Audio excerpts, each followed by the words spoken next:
Check. Hello. Hello. Check. Hello. Hello. Check.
Hello check hello hello hello hello बोलो क्या हुआ?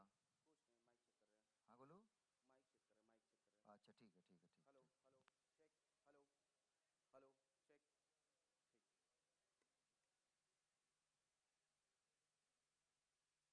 Hello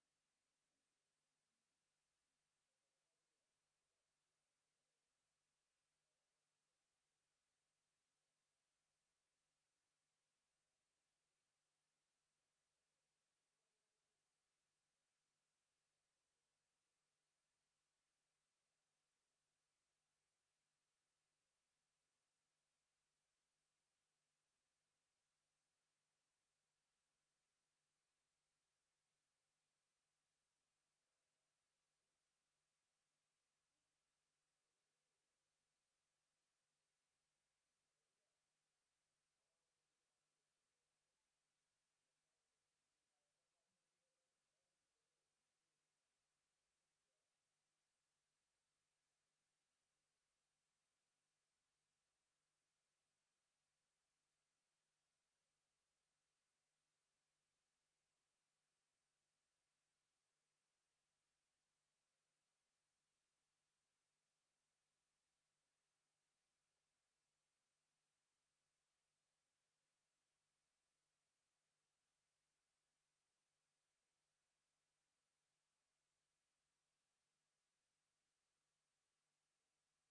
sir, Dr. Alok Maurya sir, Dr. Achal Gupta sir, all IMA team Bhadohi, and all delegates. It gives me immense pleasure and honor to welcome you all to AgusiCon 2025, a prestigious scientific workshop organized under the esteemed guidance of Dr. R.K. Patel sir, our organizing chairperson, Dr. A.K. Gupta sir, our organizing secretary. I, Neha. I am Srikriti. We have the privilege of being your anchor for today's scientific program. Today's event is a convergence of medical brilliance where we shall explore cutting-edge updates and clinical insight in the field of urology and surgical intervention. With your kind support, I look forward to an enlightening day ahead. Let us begin our journey of knowledge sharing and clinical learning.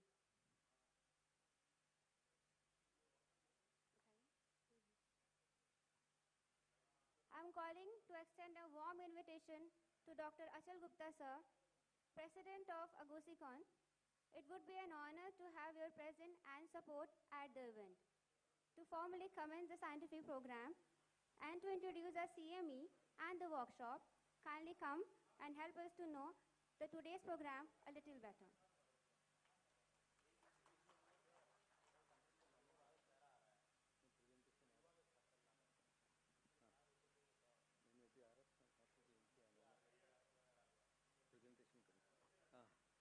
Good morning and namaskar.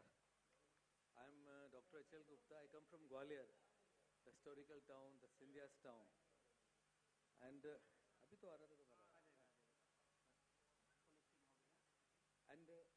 I talk to you here as a president of this society. कितने लोगों को इस society का नाम मालूम है? अगूसी, Association of Genitourinary Surgeons of India. I think almost some are not there. So this is one of the oldest association started. So before I start my initial introduction, I would just like to speak something about the history of Agusi because it was a very active society. It worked for some years. It went into dormancy. And then now we are trying to revive it again. I might take 5-10 minutes. I think you have to bear with me. So we have our secretary, Dr. Kartar. The Chandrasekhar, our treasurer, is not there. Hariom Neeraja, very active member of the society, our executive members. And Dr. Binde is there. Other senior surgeons are there.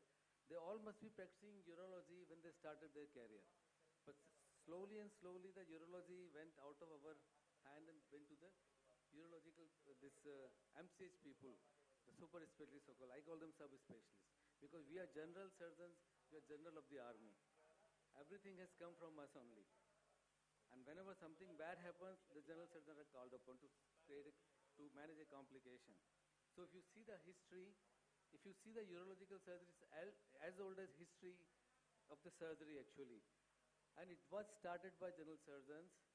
And the general surgeon who started urology in India was an American surgeon actually. He was working in CMC Vellore. His name was George Spencer Carmen in 1958.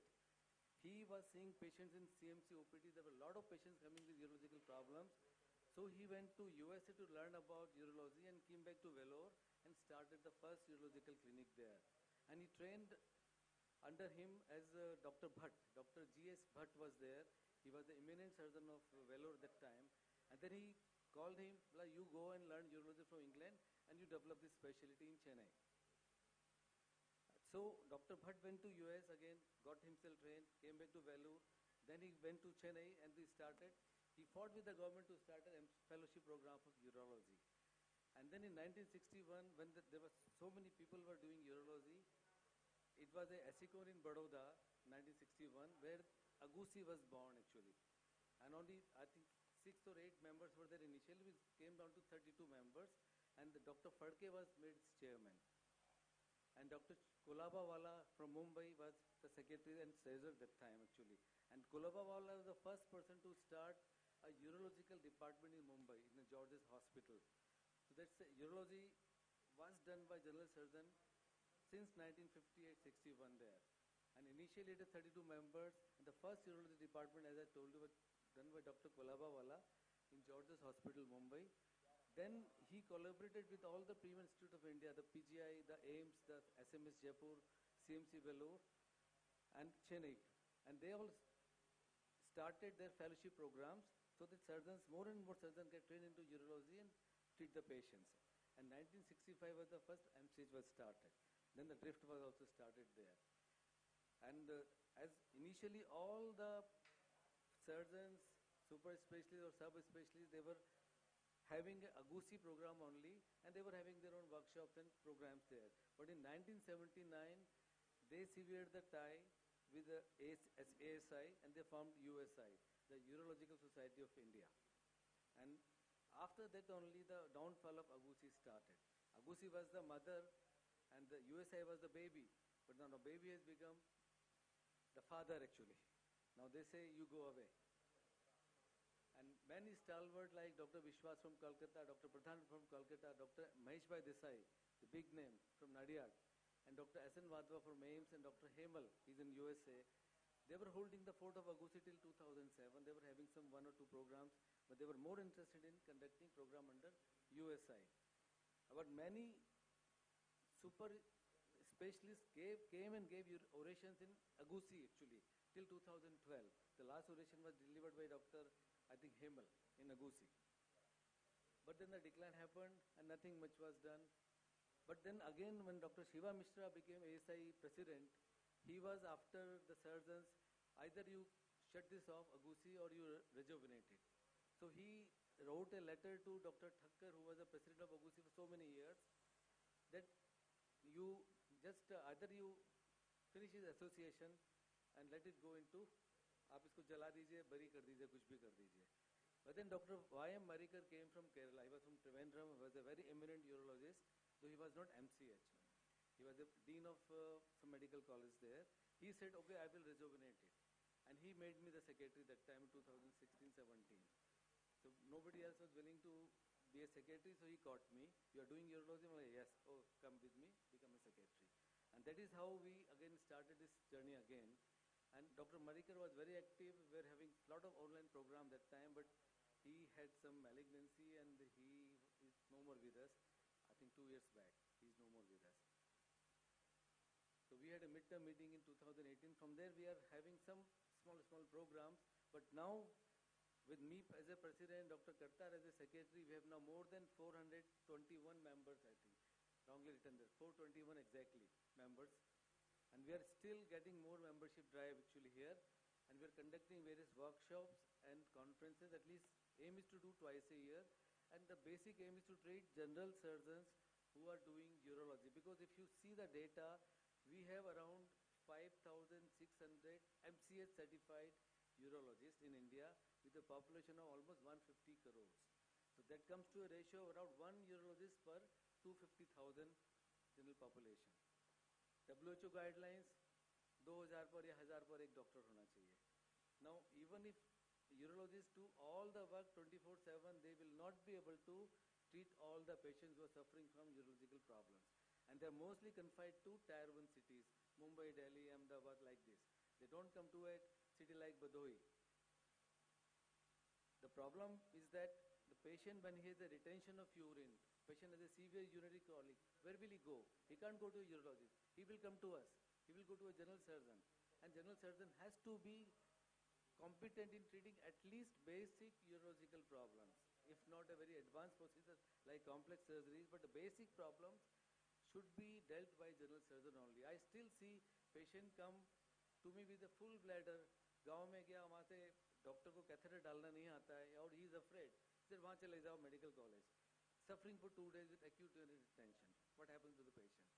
A simple problem. If a catheter is not going, at least SPC should have been done at the same place. A general surgeon, whether he is in district, whether he is in PSC, should be able to do a SPC. Should be. To treat at least emergency. So that is what is the aim of AGUSI. To train and support general surgeons who are practicing urology or interested in urology. And we also invite young postgraduates who are doing urological research work to publish papers with us. And we are encouraging all general surgeons to become its members who are practicing urology. The membership fee is only 1100 rupees. Dr. Kartari is there. There is a stall there where you can all become member. And we are also trying with the NMC and Ministry of Health and Family where, because there is already a urological curriculum in the training of general surgery. I am a teacher, I am a professor in surgery. and I have to teach my postgraduate urological lectures also. NMC has said, NMC has written in its curriculum, basic urological practice should be known to a general surgeon. Then why we are not doing it? Why we are not teaching them? Why we are not practicing this thing practice? There is no law which prohibits you from doing a urological practice. There is no law. And we are also trying to increase the membership, so the government should listen to us because the power is in numbers actually. Once we have adequate number, people will listen to us. So for that only, I must thank Dr. Ajit for conducting this small program, a single day program, because we are all surgeons, we are all fast workers. And you see, if anybody know what this word is called as, just to be a little bit seated. It's a blood pheasant, blood pheasant. As a surgeon, we work with blood all the time. And this is found in higher Himalayas and Bhutan and all. I got this picture in Bhutan recently. And this is the calling of that blood pheasant to his partner. So this is a calling from me. Please come to us, join Agusi, become a member and make this association vibrant. So I think without wasting much time, we can start our academic program. Thank you once and for all. Thank you.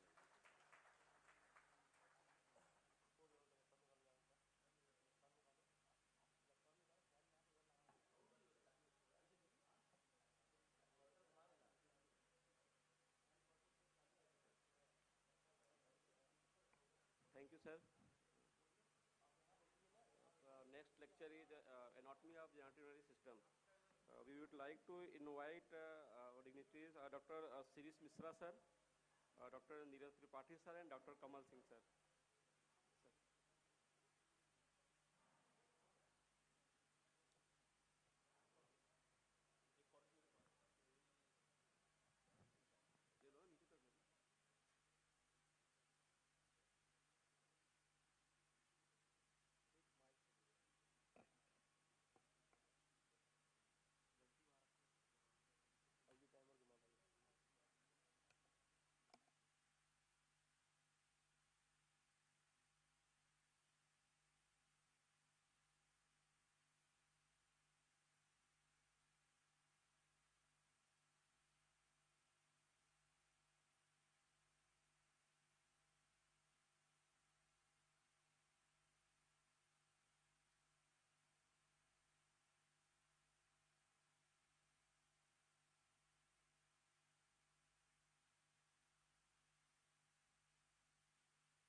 Hello, a very good morning to all of you. And I take this opportunity first to welcome Dr. Probal Niyogi, the ex-president of ASI, and we are privileged to have him from our own alma mater in Allahabad. So I am also very thankful to Dr. Ajit Gupta for giving me this opportunity to come to this beautiful medical setup and to give me an opportunity to interact with all of you and also to update myself with the latest developments in the field of urosurgery. It's my proud privilege to introduce Dr. Neeraj Srivastava from Gorakhpur, and he is to cover the very basic thing, anatomy of the genitourinary system, because no surgery is possible without a thorough knowledge of anatomy. We all know that, you all agree with that. The anatomy is the basis of a good surgery. So not taking much of time, I thank Dr. Neeraj Srivastava to come to this place to enlighten us, and I invite him to kindly start his lecture. Hello, good morning. Welcome, thank you. I'm Dr. Neeraj Srivastava from Gorakhpur. I've changed the topic to applied anatomy for PCNL, basically why?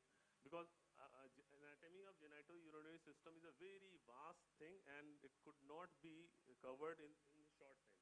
That's why I've made it a practical one, applied anatomy for PCNL only.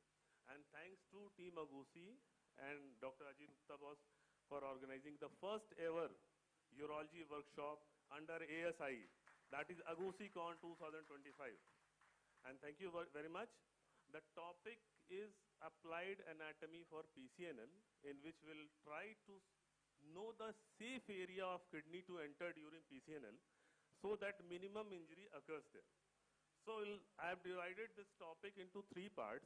First one is surface anatomy, second one is vascular anatomy, and third one is calyceal anatomy. So let's start it.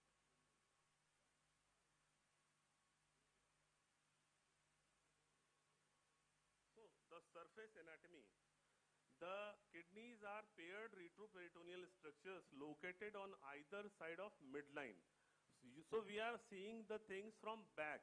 The patient is usually in prone position and we are coming from back. So everything I'm telling here is from back side only. So left kidney is a bit higher and right one is lower because of liver, and left kidney can reach up as high as rib 11 while the right one reaches only up to rib 12. Lower poles of both kidneys can reach up to L3, L4 level. Hilum is located around T12, L1 vertebrae. Now coming to parallelogram of Morris. From the back, the kidney can be located using the parallelogram of Morris.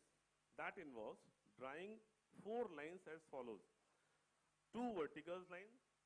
One is from 2.5 centimeter from the midline, and second one is 9.5 centimeters from midline. And 2 horizontal lines. First will be at the top of 11th thoracic vertebra, and lower one will be at the spinous process of 3rd lumbar vertebra.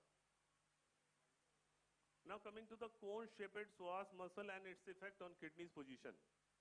So the psoas muscle has a shape of a cone. Upper pole of the kidney is more medial and posterior. So it is more superficial, and the left kidney is slightly higher. So therefore the supracostal puncture is more likely in a left-sided PCNL. Coming to the anatomic relations. Most of the things are anterior to the kidneys, and on right side the liver, colon and duodenum are there, and on left side spleen, descending colon and duodenum are there. Rarely an enlarged liver or spleen can extend lateral to the kidney. Nearly 15% of the times both the ascending and descending colon can lie posterior to the right and left kidney, with the lower pole will being the most common location. What we have to remember is, in around 10% of the cases in prone position of PCNL, colon can be retrorenal. That you have to check in CT scan. Now coming to extrarenal anatomy. We are coming from back. We have to puncture the kidney from back. So what are the things that we are going to encounter? That is skin, subcutaneous fat, lumbodorsal fascia, body wall muscles, lumbodorsal fascia, Gerota's fascia, perirenal fat, and occasionally the diaphragm, pleura, and intercostal spaces. Left kidney is crossed at the upper pole by 11th and 12th, both the ribs. But the right one is crossed only by 12th rib.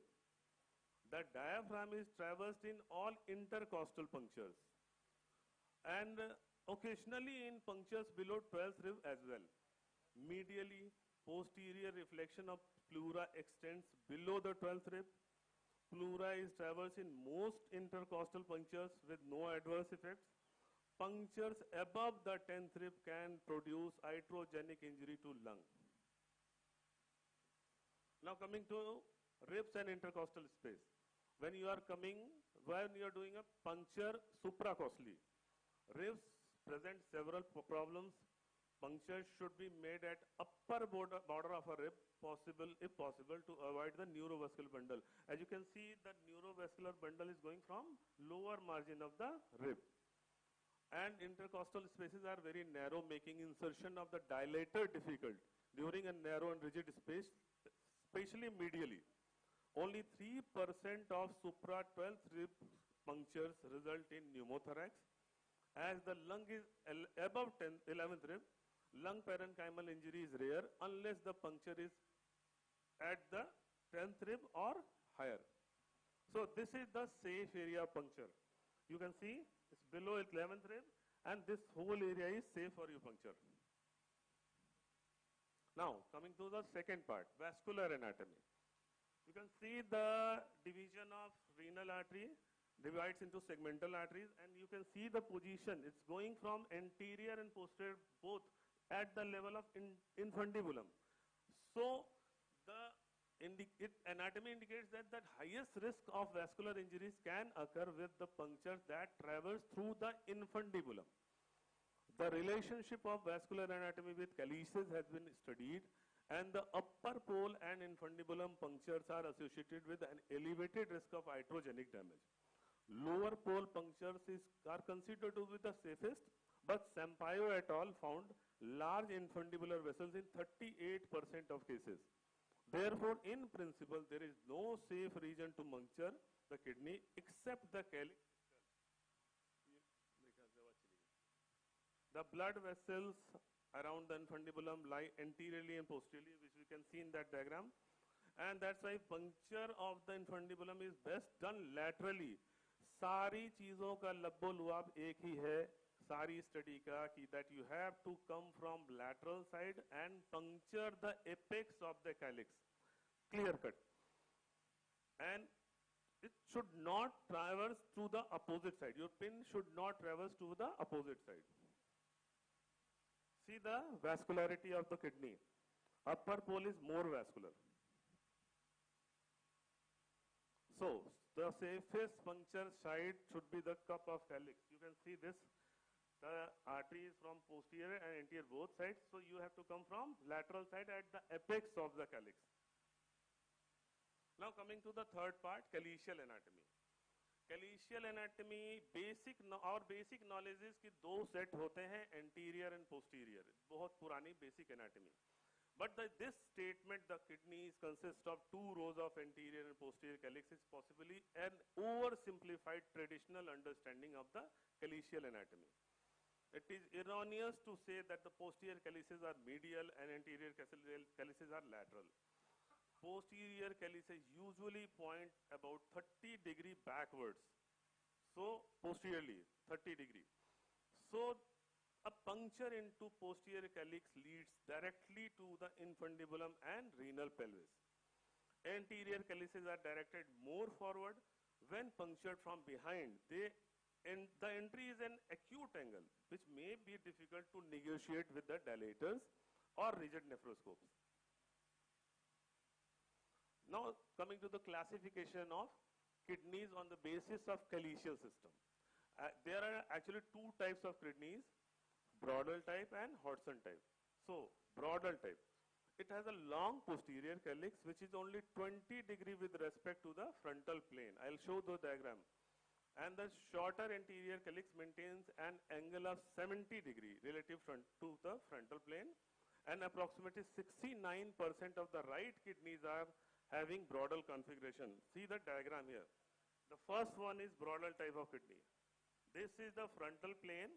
Posterior calyces are making only 20° and anterior calyces are making 70°. And the second type is Hodgson type. This type of kidney has posterior calyx at 70° to the frontal plane and longer anterior calyx at 20° to the frontal plane. Nearly 79% of the left kidneys have Hodgson configuration. See that second image. That is a Hodgson type of kidney. You can see the 70° angle of posterior calyx and only 20° of anterior calyx. Now coming to the last one, endocast studies. Sampaio has done a lot of work on endocast, and it shows that posterior calyces are lateral in 19% of the cases, while the anterior calyces are lateral in 28% of cases. In 53% of the endocast studies, the anterior and posterior calyces have variable positions and were either superimposed or alternately distributed. These studies also showed that the calyceal orientation was region dependent, means upper pole में अलग होगा, mid में अलग होगा, lower में अलग होगा. The classical anterior and posterior arrangement of calyces are usually seen in middle pole. Upper pole almost always has a compound calyceal system.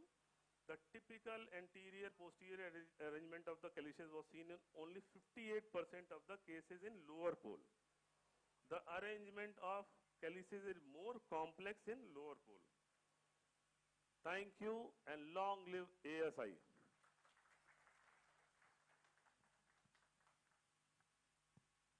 Thank you, sir, for a very elaborate discussion on a very relevant topic. And now I may open the house for any questions regarding the.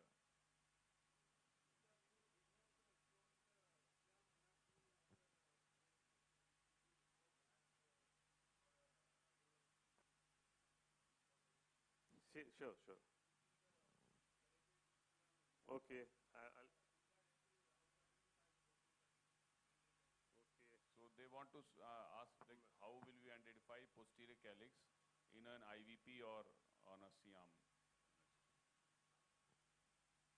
Basic thing in CIAM is what I was told by Dr. S.K. Pal sir, I was taught by S.K. Pal sir only. वो कहते हैं कि when the patient is in prone position, the posterior calyces are usually upside and at an angle of 30 degree. So you have to turn the CIAM towards you at 30 degree and you go. It's called bullseye technique. So you have to puncture the apex in 30 degree and you go directly into cup of the calyx and that will pass through infundibulum and you'll reach the pelvis very easily. That is bullseye. But in 0 degree actually.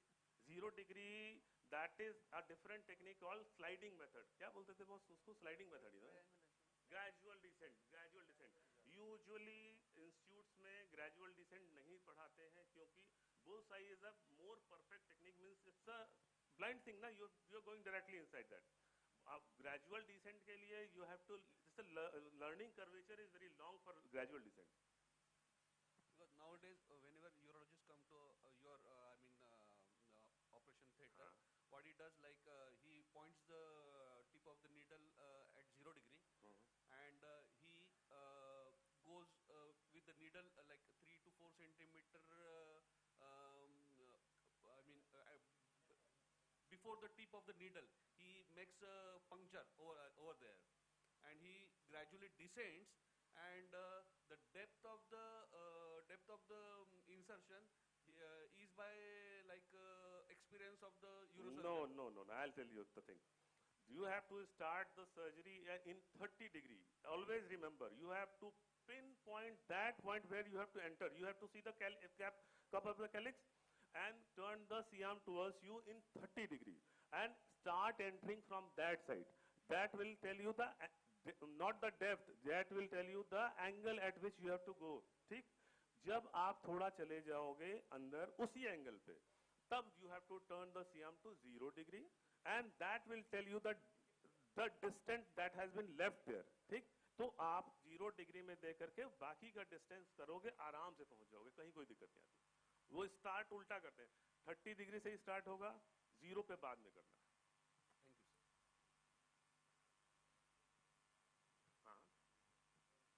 भाई mic पीछे.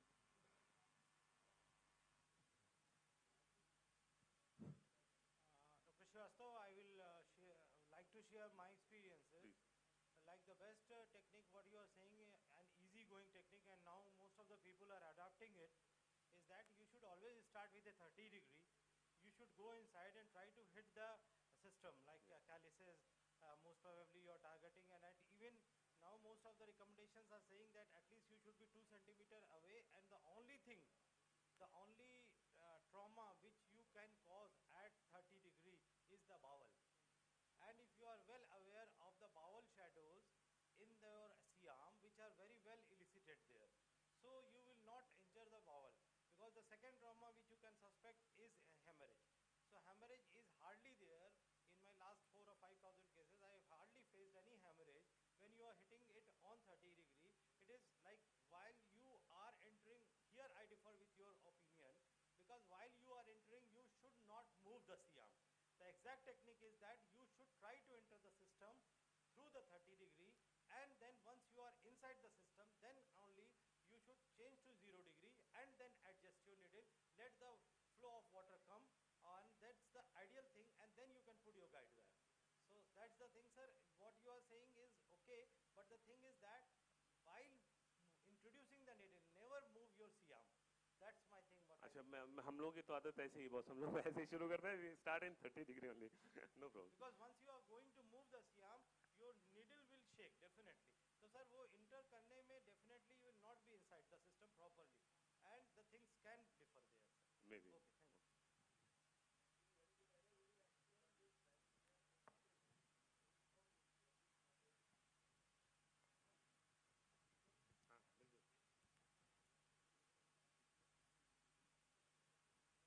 Okay, thank you. Okay. Thank you. I think Thank you question is so over. much.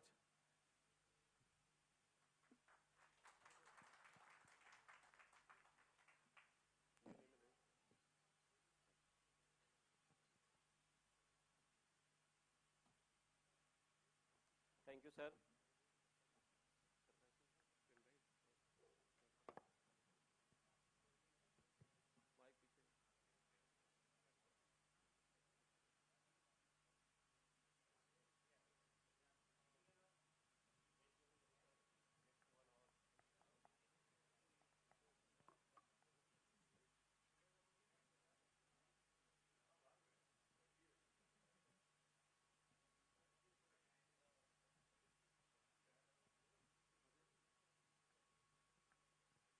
Okay, till we wait for the next speaker to be on the microphone.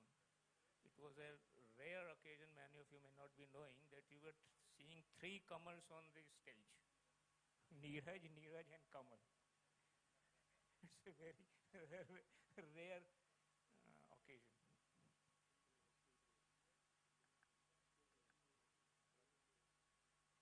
Next lecture is sterilization and disinfection by Dr. Kartar Singh Yadav, sir.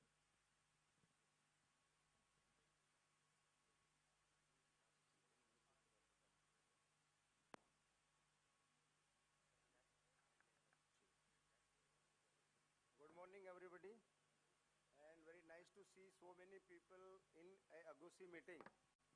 It is, I think, very nice start, very good start. Thanks to Dr. Ajit Gupta and our President, Dr. Achal Gupta, Neeraj, Hariom, and all the members who are present here. And our past President, Dr. Purval Niyogi, he actually started the things. He asked Hariom and Dr. Ajit to start activate the things, and I welcome our academic director, ASI, Dr. Punit sir from BHU Varanasi. He is HOD surgery also there, and our MLA, Mr. Patel, Dr. Patel, I welcome him also, and all the members. Now this is a very basic topic. I will not go in detail. I will show mostly the pictures. आगे कौन सा methods of sterilization. I will just outline, you just will go very fast so that time is saved.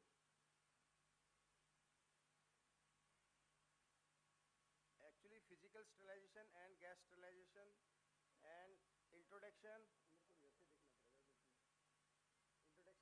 sterilization, mass sterilization, heat sterilization, and filtration sterilization. Actually, I forget my specs. Methods of sterilization: moist, heat, chemical, radiation, filtration. Moist heat is saturated heat autoclaves, sported, superheated water autoclaves, and air oven steam autoclaves. Dry heat is batch sensitizers, continuous tunnel sensitizers. Chemical is important for urologic instruments. Chemical is ethylene oxide, vaporized hydrogen peroxide, and hydrogen peroxide, steam, and other gases. Radiation and filtration. They are not that important. Sterilization process are commonly used for parenteral products, except gas and ionic radiation, which are widely used for devices and surgical materials. To assist in the selection of appropriate sterilization method, certain basic information must be considered. The nature and amount of product, whether the product and container closure system will have a predominantly moist or dry environment during sterilization. For sterilization purposes, microorganisms can be categorized into three general categories: easy to kill, susceptible to moist heat, and resistant to moist heat.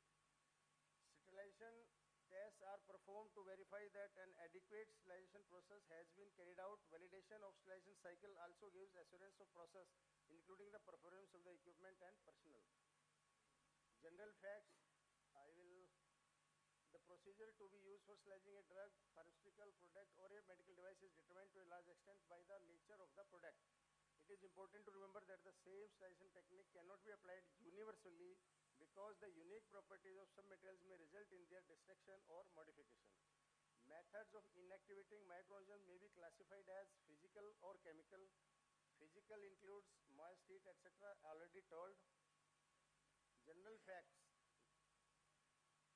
General facts. Heat stable, reusable medical devices that enter the bloodstream or enter normally sterile tissue should always be reprocessed using heat-based methods of sterilization like steam, autoclave or dry heat oven.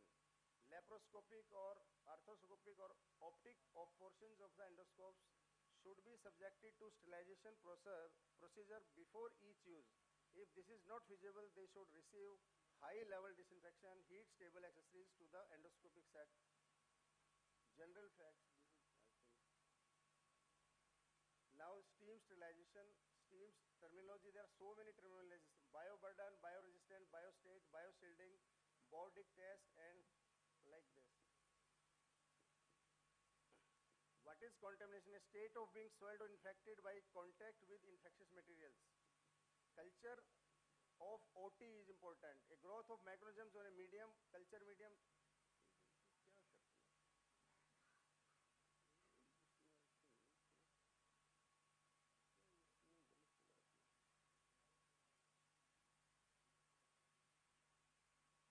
Advantages of steam sterilization. Stainless steel instruments withstand repeated processing without damage or no residue. Steam kills at low temperatures than dry heat. Easiest, fastest and least expensive is steam sterilization. Disadvantage is preparing, packaging, loading and operating the sterilizer, also drying the time. Instruments need to be free from grease and oil and not to be sensitive with heat. All items must have direct contact with steam and must be able to penetrate packaging material. Timing is adjusted for the differences in load and material and subject to human error. The steam may not be pure, refers to the amount of solid, vapor or liquid contamination in the steam. Steam ka autoclave, as all you know, most important thing is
अब instruments जैसे telescopes, autoclave,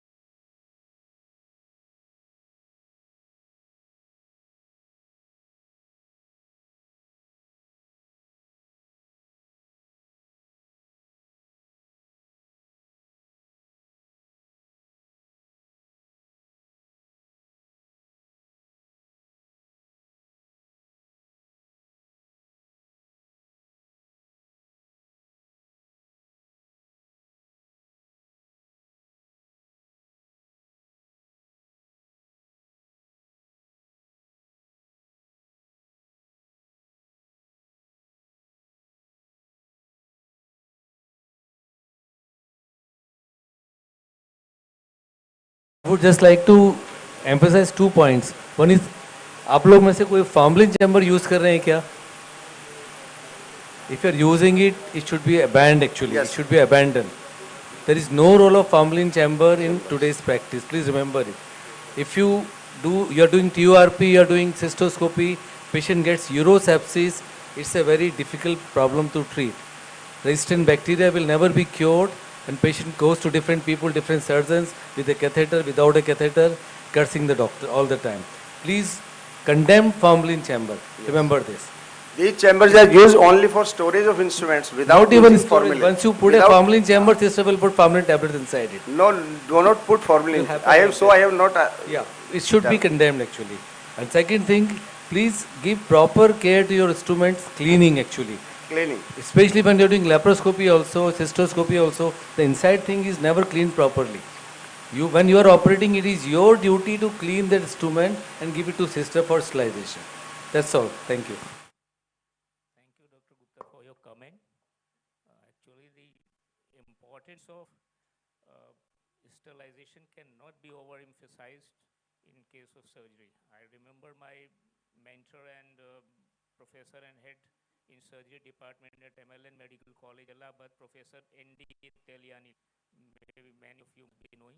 So whenever he was taking a viva, was in MBBS or MSc exams, his usual question was, what are the complications of surgery? And students would enumerate a long list, bleeding and this and the complications related to procedure itself. But he would always say, what is the biggest complication?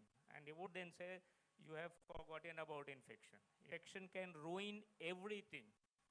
No matter how good a surgeon you, how meticulous dissection you do, whatever post-operative care do, if you're not very particular about sterilization of your instruments and the procedure, whole surgery, all your effort is going to be undone. You will suffer and the patient will suffer. So you have very nicely covered very basics and very comprehensive.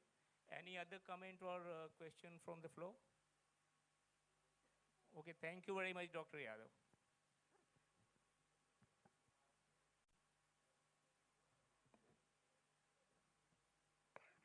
Thank you, sir. Next lecture is by Dr. Hariom Yadav, sir, tips and tricks in TURP and TURBT.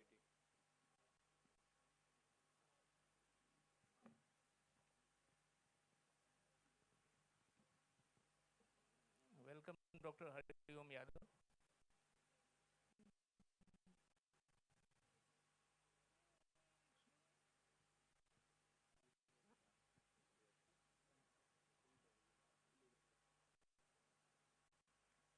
Good morning to all. At the outset, thank to Team Agusi and Dr. Ajit Gupta sir for providing this platform. This is my first lecture in this type of forum, and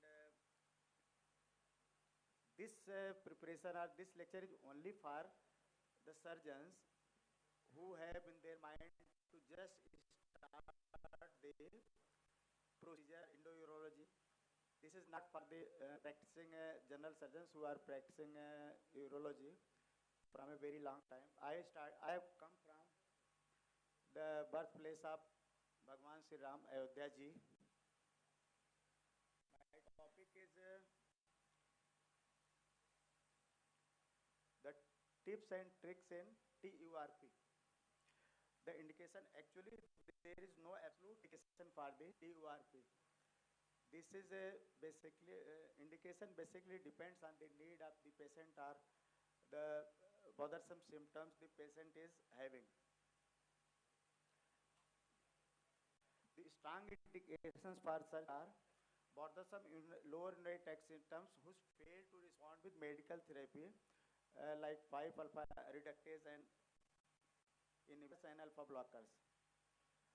Recurrent urinary tract infections, recurrent hematuria due to benign prostate enlargement which is refractory to medical treatment.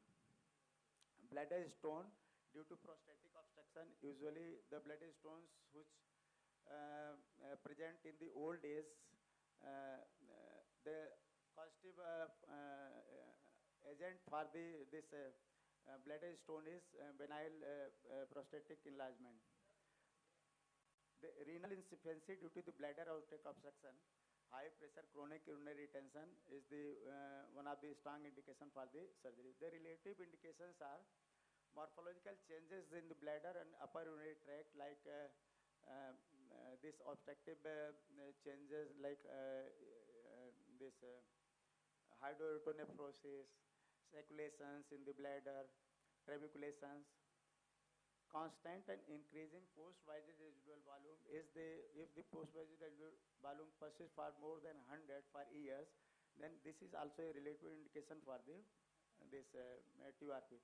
Recurrent urinary tract infection secondary to bladder outlet obstruction, and the final decision depends on the patient's willingness for the surgery. Contraindication, absolute contraindications are active urinary tract infection and uncorrected coagulopathy. Relative contraindications are large bladder stone.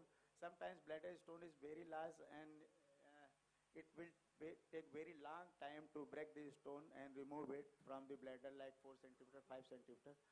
Then either you do open surgery or you do the stage procedure. First the bladder stone, you deal with bladder stone and then with TURP. And anesthetic contraindication is also there. In acute renal insufficiency secondary to bladder outlet obstruction, this is the relative contraindication. Now the pre-operative preparations, routine workup for the pre-operative, all pre-surgical checkup, CBC, blood urea, serum creatinine, KFT, BT, CTPD, urine culture and sensitivity, cardiac evaluation. Stop drugs that increase the risk for bleeding like anticoagulants and antiplatelet. The worst combination is NI and the antiplatelet. Aspirin should be stopped 10 days before the surgery and clopidogrel before the 7 days the surgery. And the informed consent, saving is not necessary. Antibiotics should be given. In the culture 40 patient, start the antibiotic 48 hours before the surgery and continue at least for the 10 days. And if urine culture is negative, you can give prophylactic antibiotic, either a single dose or for the 48 hours. The DVT and pulmonary embolism prophylaxis, early postoperative mobilization, thromboembolic stockings, and intermittent pneumatic compression boots.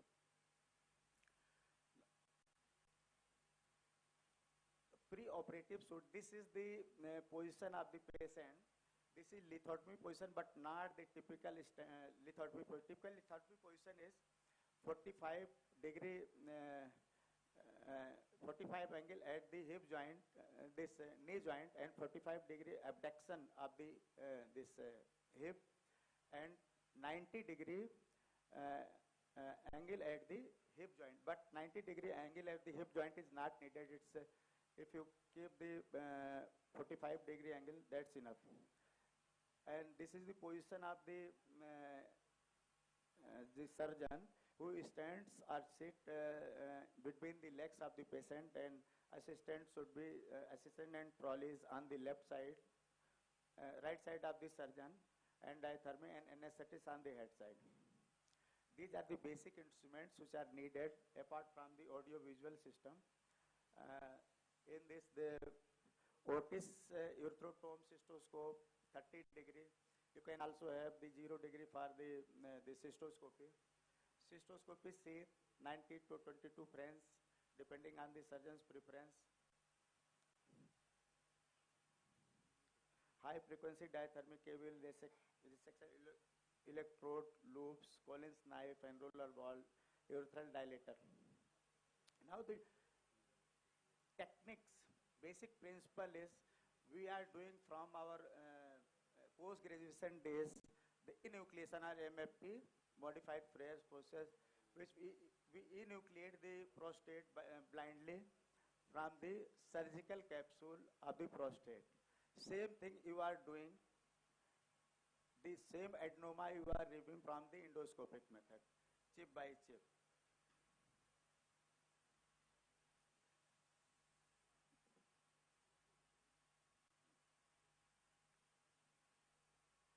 This is adenoma, and you are removing the same adenoma from the surgical capsule in the open method, and same surgical capsule is retained and the adenoma is removed by the endoscopic method, chip by chip.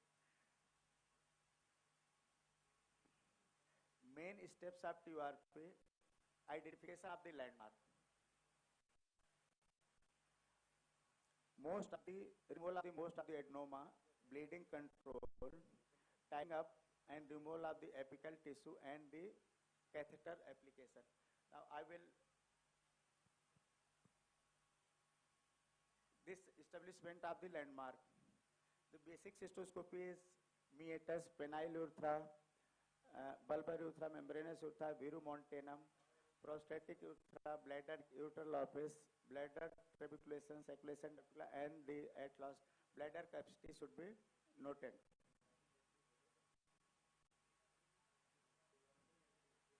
The components of inspector. The three components are there. Number one, at the sphincter is at the bladder neck. The intramural sphincter. This portion is intramural sphincter, just distal to the verumontanum, and this is levator anal. This is endoscopic view. Next slide, more bladder neck, intramural sphincter, and this. This is the endoscopic view.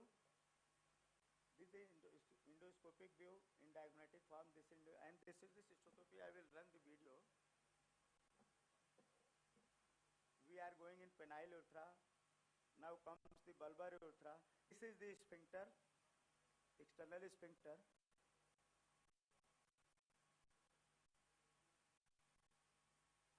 Now will come the verumontanum and the both lateral lobes of the prostate. At the end there is middle lobe.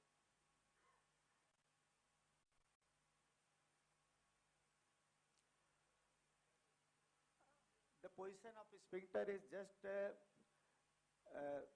distal to the this verumontanum, but when large prostate is there, the external sphincter, intramural external sphincter is compressed more towards the distal. And this is the levator ani. And in the large prostate, the damage of sphincter is more prone. Verumontanum is well upstream of the sphincter, but in a big and bulky prostate, lateral lobes bulge downward and verumontanum distort the sphincter. Now the cutting technique. There are many techniques which have been described in the book, but the big steps are only three. Number one, in all steps, if remove the middle lobe. This is the bladder neck, and the fibers are seen. The bladder neck fibers are seen. This is bladder neck fiber, and this is middle lobe removed, which looks. This is the verumontanum. When you place your cystoscope at the verumontanum, whole bladder should be seen.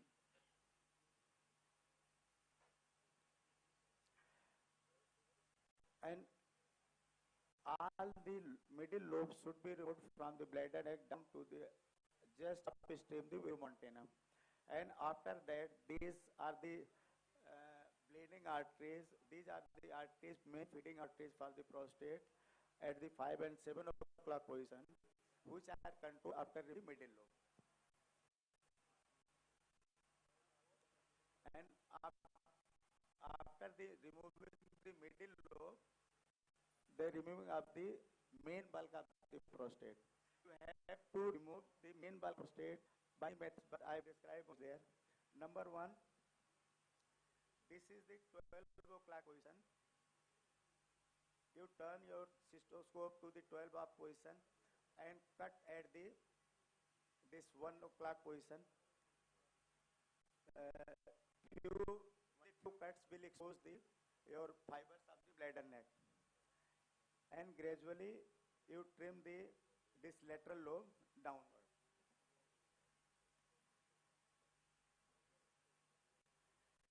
Begin by taking 1 or 2 careful 7 o'clock until the bladder fibers are exposed. Trench is deepened and the lateral lobes fall back. At the 2 o'clock position, artery of flocks are carefully controlled. There are 4 main arteries which are present in the prostate. One at the 5 and 7 o'clock position, and second is at the 2 and 10 o'clock position. Trim the top of lateral lobes evenly, keeping its surface flat. Begin the second lateral trench. Note the anterior commissure seems to have moved over the right. Both the lateral lobes are now removed, leaving only little nibble of the apical tissue on either side of the verumontanum. You can see this one lateral lobe is removed.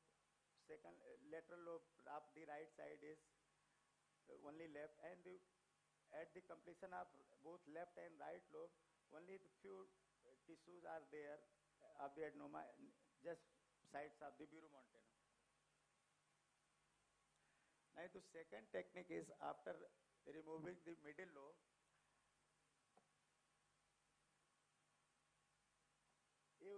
You start from the 7 o'clock position and go clockwise.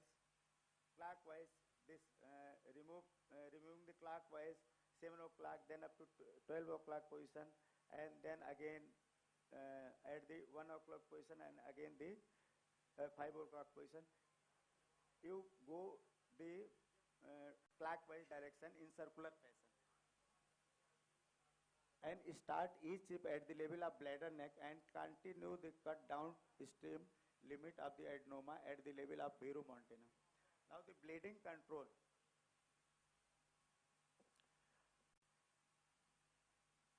Suppose this is bleeding this vessel. First is you compress with your loop at the tip of the bleeder and coagulate by the coagulation current. Suppose the bleeding is large vessel, bleeding from the large vessel, and it is not controlled by at the tip of this vessel. You compress the wall of vessel, squeeze it with your loop, then coagulate it. It will be stopped. Sometimes this will also not stop. Then remove few chips of the adenoma from the prostate. Then it will stop. Perform hemostatic procedure, particularly in 2 and 10 o'clock position arteries of flocks, and 5 and 7 o'clock position at the middle. Now the final step is removing from the apex. Apical tissue that has been left behind is removed carefully. Do not start this part of resection until you have completely controlled the bleeding and have really a clear view. You repeatedly check the position of verumontanum and sphincter. Take only very short chips. Bleeding is severe in the region of apex, and one should be very sparing use of coagulating current. After emptying the bladder, withdraw the sheath beyond the sphincter, then gradually advance it. This will swell adenoma, and usual places are just on either side of the verumontanum, and at 2 and 10 o'clock. These are usually left over the adenoma. You have to resect it. Now this is the after completion. You can see this is Viru Montana, and at the Viru Montana, your cystoscope is there, and the bladder, whole the bladder is safe. This is pictorial view, where this is also, this is bladder neck, and whole of the interior of this bladder should be seen after the completion of the procedure. And chips are evacuated by the, this not the original, this is not the original iliac, this is modified iliac. The chips are removed, and this is the removed chips. Get rid of all the air, base and tail during the clip, this evacuation of the chips. Inflow valve left should be open. Inflow means the inflow of the glycine must be open as a safety valve. Otherwise, sometimes bladder may rupture when you push the iliac very strongly. And after that, catheter placement and irrigation. It is not necessary to use Foley's tri-way catheter larger than 22 French. If the bleeding is more than a very faint pink, balloons should be filled up with 40 to 45 ml and traction is maintained. In recovery room, the most important thing in the recovery room, the staff should know when to call to this consultant. It is necessary to important to keep the vision on the irrigation flow, and how necessary to summon the surgical team if the catheter is blocked. Post-operative care. Post-operative day 0, irrigation is running freely, is no darker than the veins rose, and patient is fully conscious. Send the patient in the ward in early post-operative day 1 to 2, early mobilization for the prevention of complications like DVT and pulmonary embolism. When the effluent is clear, little brownish blood, discontinue the irrigation. POD third, remove the catheter. I usually remove the catheter on post-operative 4. Failure to wide after removing the catheter when patient is uncomfortable, detrusor failure is there, and fully resected tissue. In this situation, if you remove the catheter after 3rd or 4th day and patient could not wide, then again put the catheter and send the patient on home. After 10 days, if you remove the catheter and no sufficient noma is left, patient will freely wide. Post-operative care, when the irrigation fluid becomes clear, catheter traction can be raised after the 4 hours. Continue irrigation of the bladder overnight. If there is no complication, catheter be removed. This is written on the 2nd day, but usually it is removed on 3rd or 4th day. Common complications: bleeding, microscopic hematuria, undermining of the bladder neck, inadvertently peritoneal puncture and capsular perforation. Inadvertently, this peritoneal rupture and rectum and this small intestine, this is very rare, I not seen in my practice for the last 25 years. Complications: intraoperative hemorrhage, urethral injury, bladder injury, twice mortality. Early post-operative urinary retention. We are getting late, please summarize. Sir, only 3. Okay. Urinary retention, chloride retention, UTI, epididymoarthritis, septicemia, DVT, and pulmonary embolism. And the last post-operative delayed complications are retrograde ejaculation, secondary hemorrhage, erection dysfunction, bladder urethral stricture, incontinence. Now take home message. Number 1. The message what I want to convey is TURP is not a rocket science. You are all surgeons. You can do TURP. You can remove adenoma. You all must be doing laparoscopic surgery. You have hand-eye coordination. You can do, nothing is new. You have to only remove the adenoma, which you are doing from decades by the open method or modified Freya's position. It is just a minimal access method for removal of prostate adenoma as in open surgery. A general surgeon can do TURP with hands-on training under supervision of a good surgeon. My whole practice, this is very sad news. Just before this conference, 5 days before, one of our senior, Dr. D.R. Singh, left us. I pay my tribute to Dr. D.R. Singh. Thank you all. Two things I will announce. Number one, please, the brochure is, membership form is there. Please encourage all the doctors, all the surgeons to become the member of AGUSI. We are planning in batches 8 to 10 surgeons. Those who are inclined are interested for the endourology. At the high volume center, hands-on training will be there under the banner of AGUSI and under the banner of ASI. And ASI team is working very hard for the promotion of AGUSI and for the interest of general surgeons, that every general surgeon at least should know the basic endourology. I come from a very remote area. Suppose a patient comes of the obstructive uropathy, there is bilateral aortic stone causing the obstruction, hydronephrosis. At least you should know the cystoscopy, you should know the placement of the DJ stent, bilateral DJ stent. 15-16 creatine will drop down to, within 6 to 7 days will drop down to under 2 serum creatine, and you can tackle URS one by one. Number second announcement, there is major term AgusiCon at our place Ayodhya, Medical College of Ayodhya, on the 25th to 26th and 27th July. And the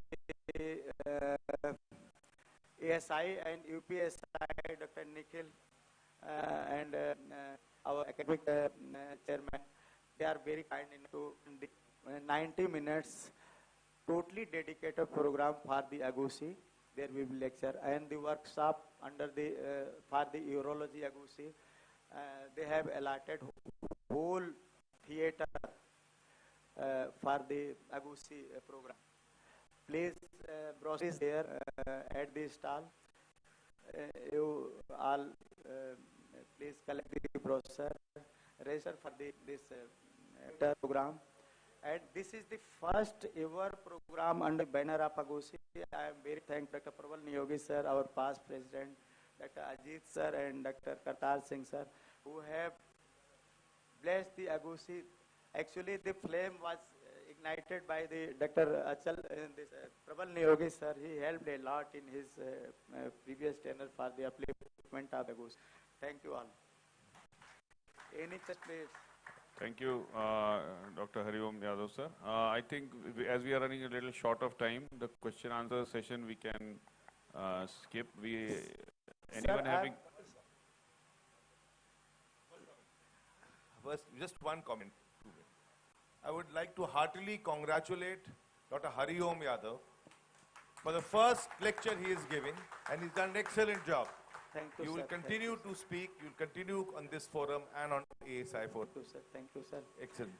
And one thing more, I am going to demonstrate TURP, cystoscopy. I will, as far as my capability is there, I will teach each and every step, which by just buying a cystoscope, you can do the cystoscopy at least without help of, without supervision of any person. You can start it. Nothing new, very simple.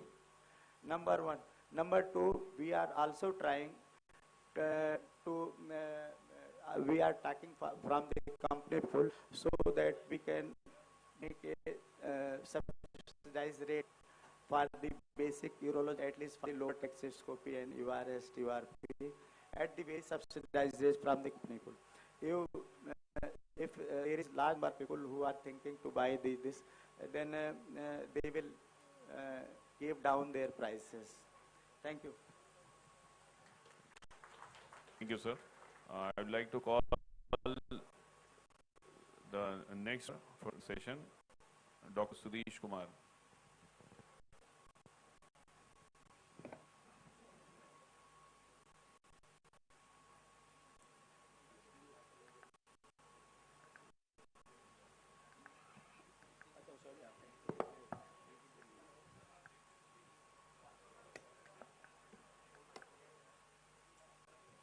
Thank you, sir. A warm welcome to our MP, Dr. Nordin, sir. And I would like to invite Hun Singh, sir, to facilitate our chairpersons and the speakers.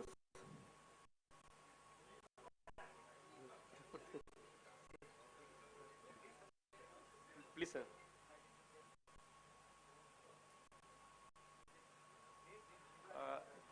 Sir, A.K. Gupta, sir, Secretary, sir, please, sir, come on.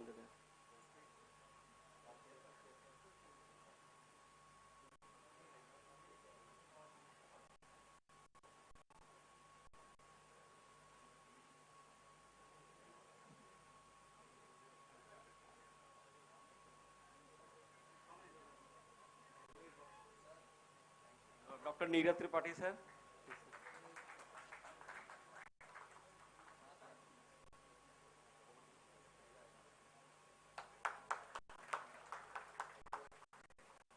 Dr. Kamal Singh.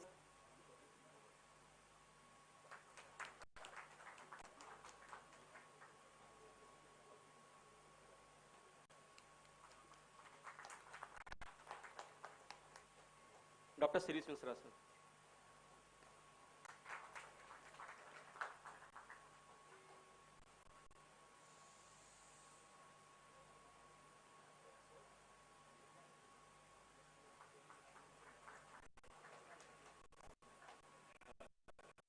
Dr. Achal Gupta, sir. Sir, please, sir. Speakers.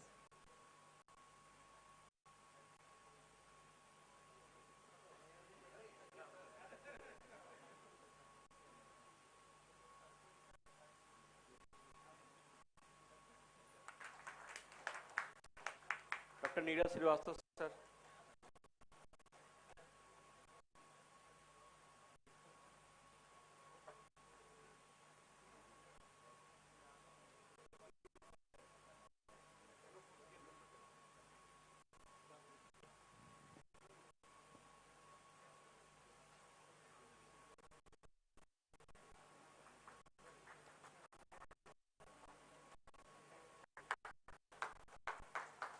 Dr. Karas Yadav, sir.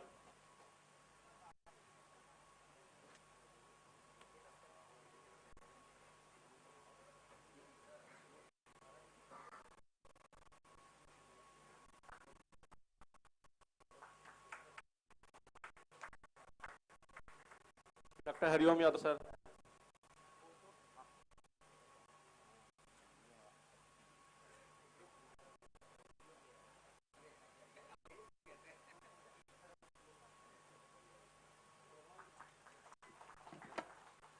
नहीं होगी sir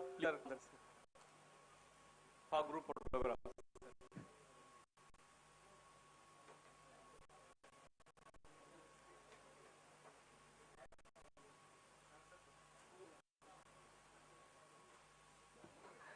Dr. Binod Bin, our MP, please, sir. Dr. R.K. Patel, sir.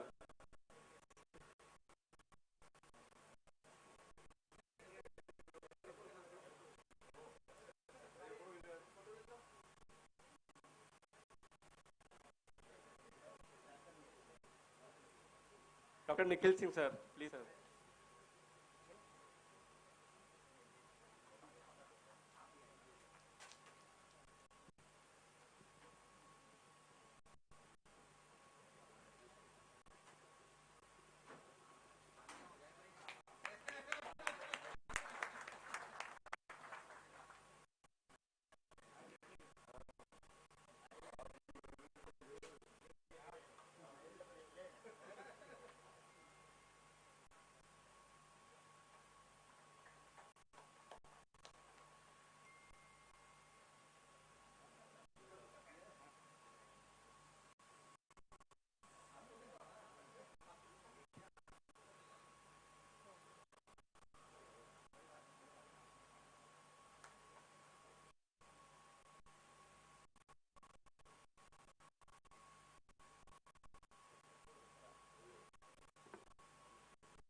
invite all dignitaries and Dr. Bipin sir ki pani start the program for inaugural event, lighting the lamp.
Dr. Puneet sir,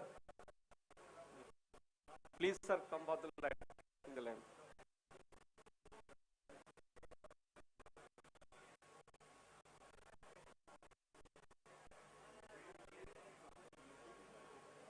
Up, sir.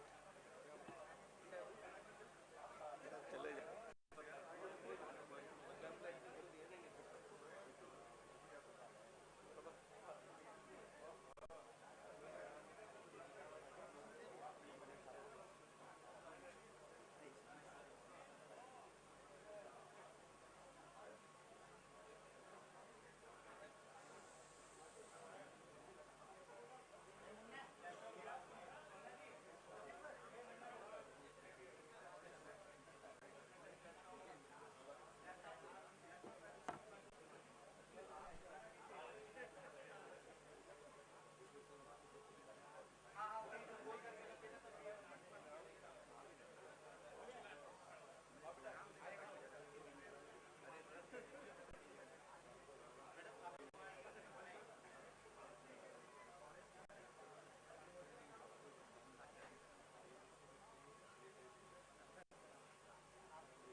शुभं कुरु त्वं कल्याणम् आरोग्यं धनसम्पदः शत्रुबुद्धिविनाशाय दीपज्योतिर्नमोऽस्तु ते दीपज्योतिर्नमोऽस्तु ते दीपज्योतिर्परब्रह्म दीपज्योतिर्जनार्दनः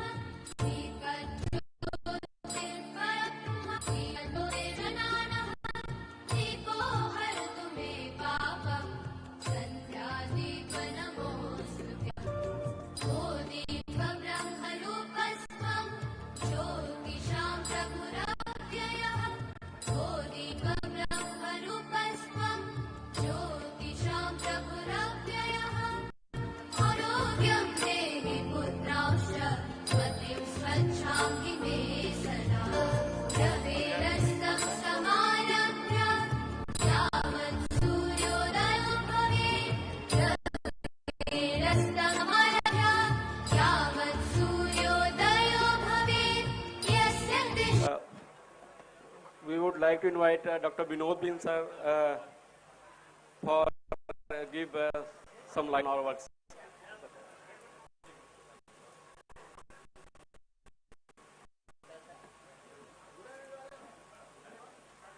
बहुत बहुत धन्यवाद.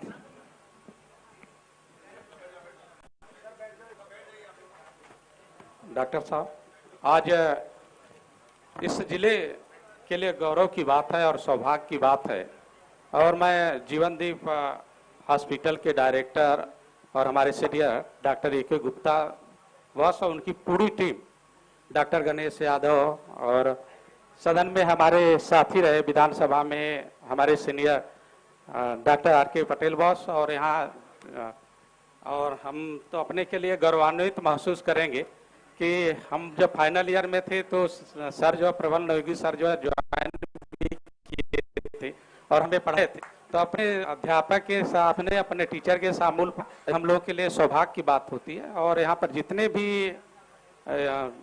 MS जितने डॉक्टर आए हुए हैं, जनरल सर्जन जो है, जो इस लिस्ट हैं, मैं भदोही की धरती से अपने तरफ से और यहाँ के पूरे स्टाफ की तरफ से मैं आप सबका हार्दिक स्वागत अभिनंदन करता हूँ।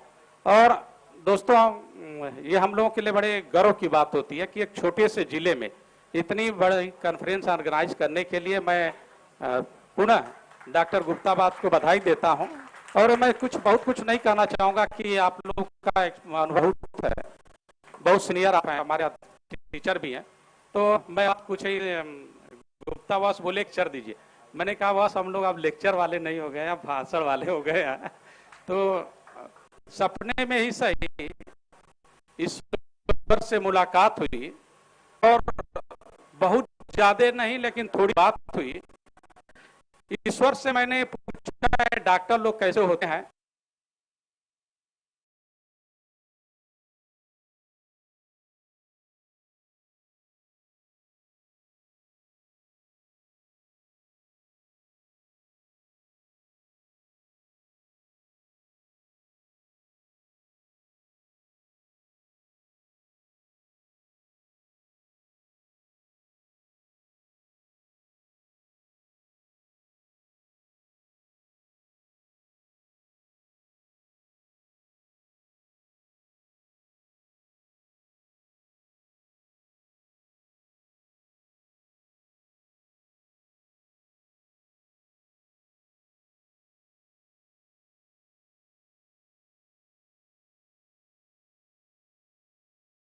गया वहां से रिलीफ हुआ, लेकिन सर्जरी के लिए प्रबल योगी सर से मेरी बात हुई तो आप बाहर थे।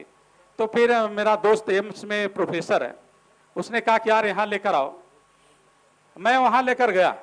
मैं ये नहीं बताया कि मैं एमपी हूँ, इसके पहले एमएलए हूँ, कमेटी में भी हूँ। मैं एक डॉक्टर के नाते मैंने बोला कि मैं भी एमएस ऑर्थोपेडिक्स हूँ और मेरा 100 बेड का हॉस्पिटल चलता है, केवल आर्थो का ही चलता है। और वहाँ जाने के बाद सर्जरी डिपार्टमेंट में जो डॉक्टर का नाम तो मैं नहीं बताऊंगा, उन्होंने रिपोर्ट को देखा और कहा कि बेटा ठीक है लेकर जाइए, कुछ करने की जरूरत नहीं है। फिर मैं कहा नहीं, मुझे पता है कि उसकी सिटी स्कैन की जो रिपोर्ट आई थी हम लोग देखे, उस पर डिस्कस किए।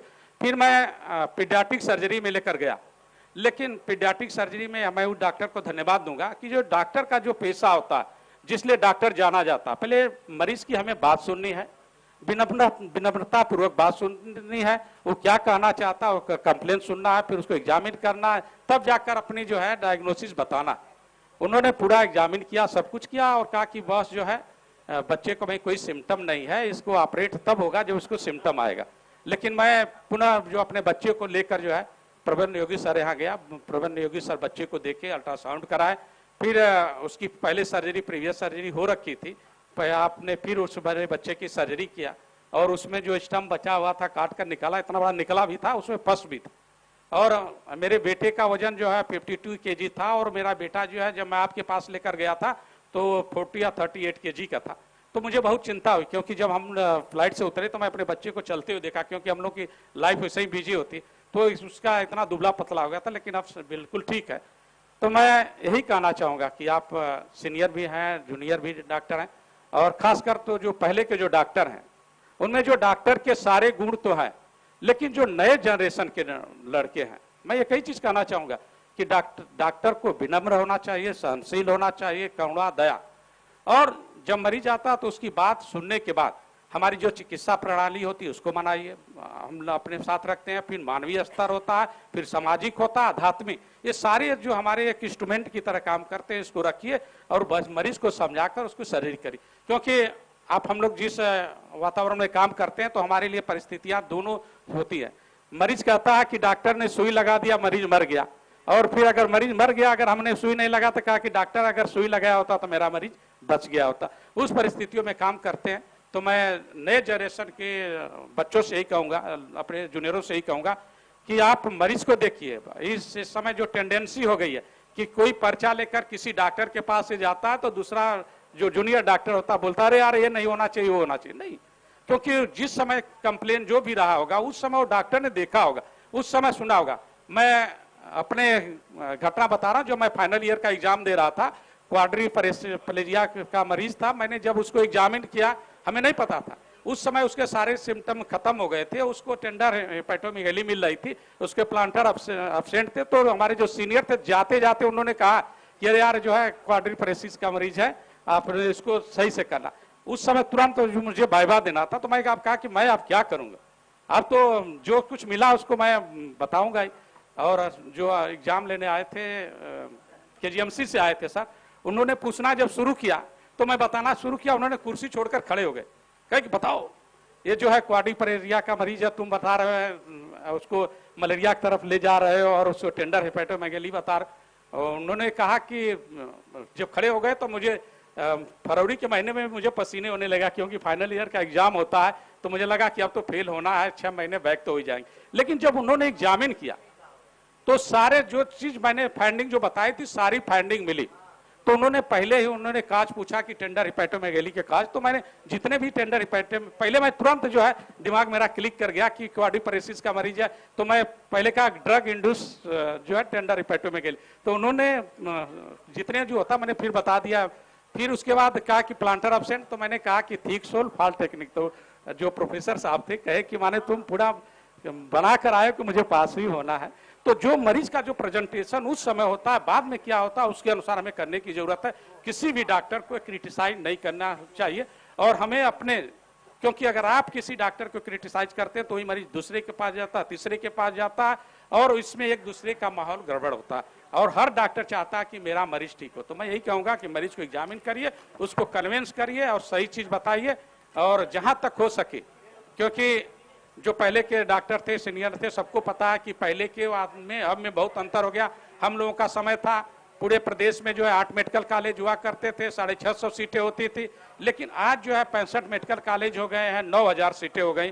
तो डॉक्टरों की संख्या बढ़ी है, लेकिन हम अपने, हमारा जो कैलिबर है, हमारा क्वालिटी है, पेशेंस है, ये सारी चीज लिख कर रख कर अपना अच्छा करना है। और हमारी सरकार की प्राथमिकता है कि हम लोग चिकित्सा और शिक्षा पर जो है अधिक से अधिक व्यय करें और बेहतर बनाएं। जहां हम लोगों की जरूरत है आप लोग बताइए, हम लोग सहयोग करने के लिए तैयार है। हमारे देश के यशस्वी प्रधानमंत्री मोदी जी की भी यही सोच है, मुख्यमंत्री जी की भी सोच है कि अच्छा से अच्छा जो है हमारे देश में शिक्षा और चिकित्सा की सुविधा हो, और आप लोगों का सहयोग जरूरी है। इन्हीं चंद शब्दों के साथ मैं अपनी बातों को विराम देता हूँ। पुनः आप सभी लोगों का धन्यवाद देता हूँ और आभार व्यक्त करता हूँ कि भदोही जैसे जिले में इतने बड़े बड़े यूरोलॉजिस्ट जो है AgusiCon 2025 में आए। पुनः भदोही की धरती से आप सभी लोगों का स्वागत है। धन्यवाद, आप सभी का बहुत धन्यवाद।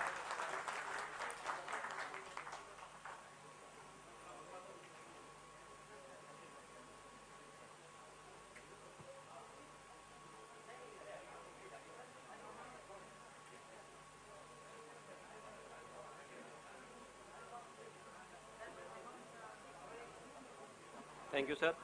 I would like to invite chairpersons for next session is Dr. Nikhil Singh, sir. Please, sir. Dr. Kartar Singh Yadav, sir. And Dr. R.K. Patel, sir. Please.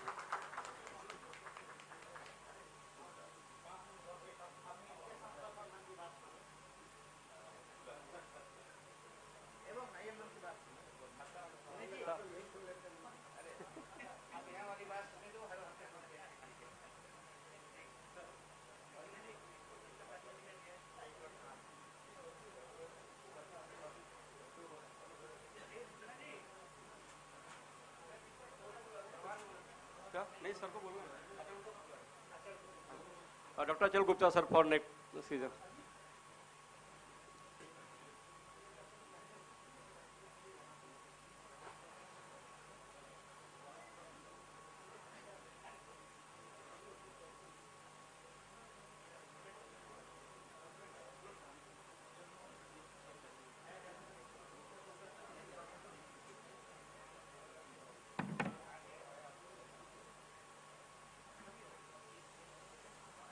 next lecture is on management of renal reply by Dr. Kamath Dixit, sir.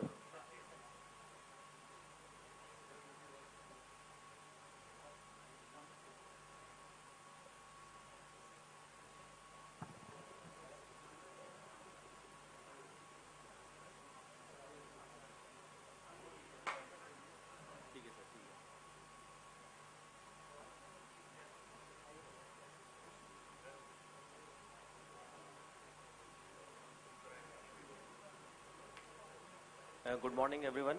Myself, Dr. Kamath Dixit from Jhansi. At the outset, let me thank you, the organizing committee, for giving me an opportunity to speak something about urology in this August presence and on this first AgusiCon. So, it's a tough topic given by Dr. Hariom Yadav. Normally, we venture into the lower tract, but we recently started our this thing, hands-on, this thing, upper tract also. So I'll just try to give you an overview.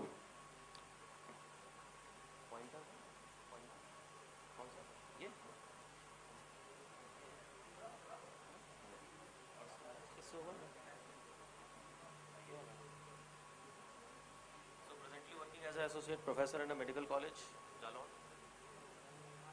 So I'm not going into the details of formation of renal calculi. Just directly going into the management because of the time constraint. Earlier we used to have this extracorporeal shockwave lithotripsy.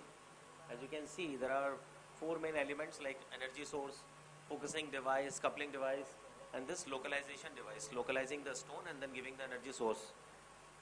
So you can see that shockwave generation is done by this electromagnetic way, electrohydraulic and piezoelectric, which is focused at the stone and it is caused stone fragmentation by spal fracture, squeezing, splitting, or shear stress, super focusing and cavitation. The mainstay of the treatment nowadays for renal stone is percutaneous nephrolithotomy or PCNL. And this is nothing but the standard procedure now, gold standard as you can say. We have got normal PCNL, mini perc, and then micro mini perc nowadays, and then supine, prone, everything. So the standard tracts are about 24 to 30 French or maybe a smaller. Contraindications to this procedure are uncorrected coagulopathy, untreated UTI, unless and until it's an emergency like pyonephrosis. Then tumor in the presumptive access tract area because we will be going through that tumor area. Then potential malignant kidney tumor and pregnancy.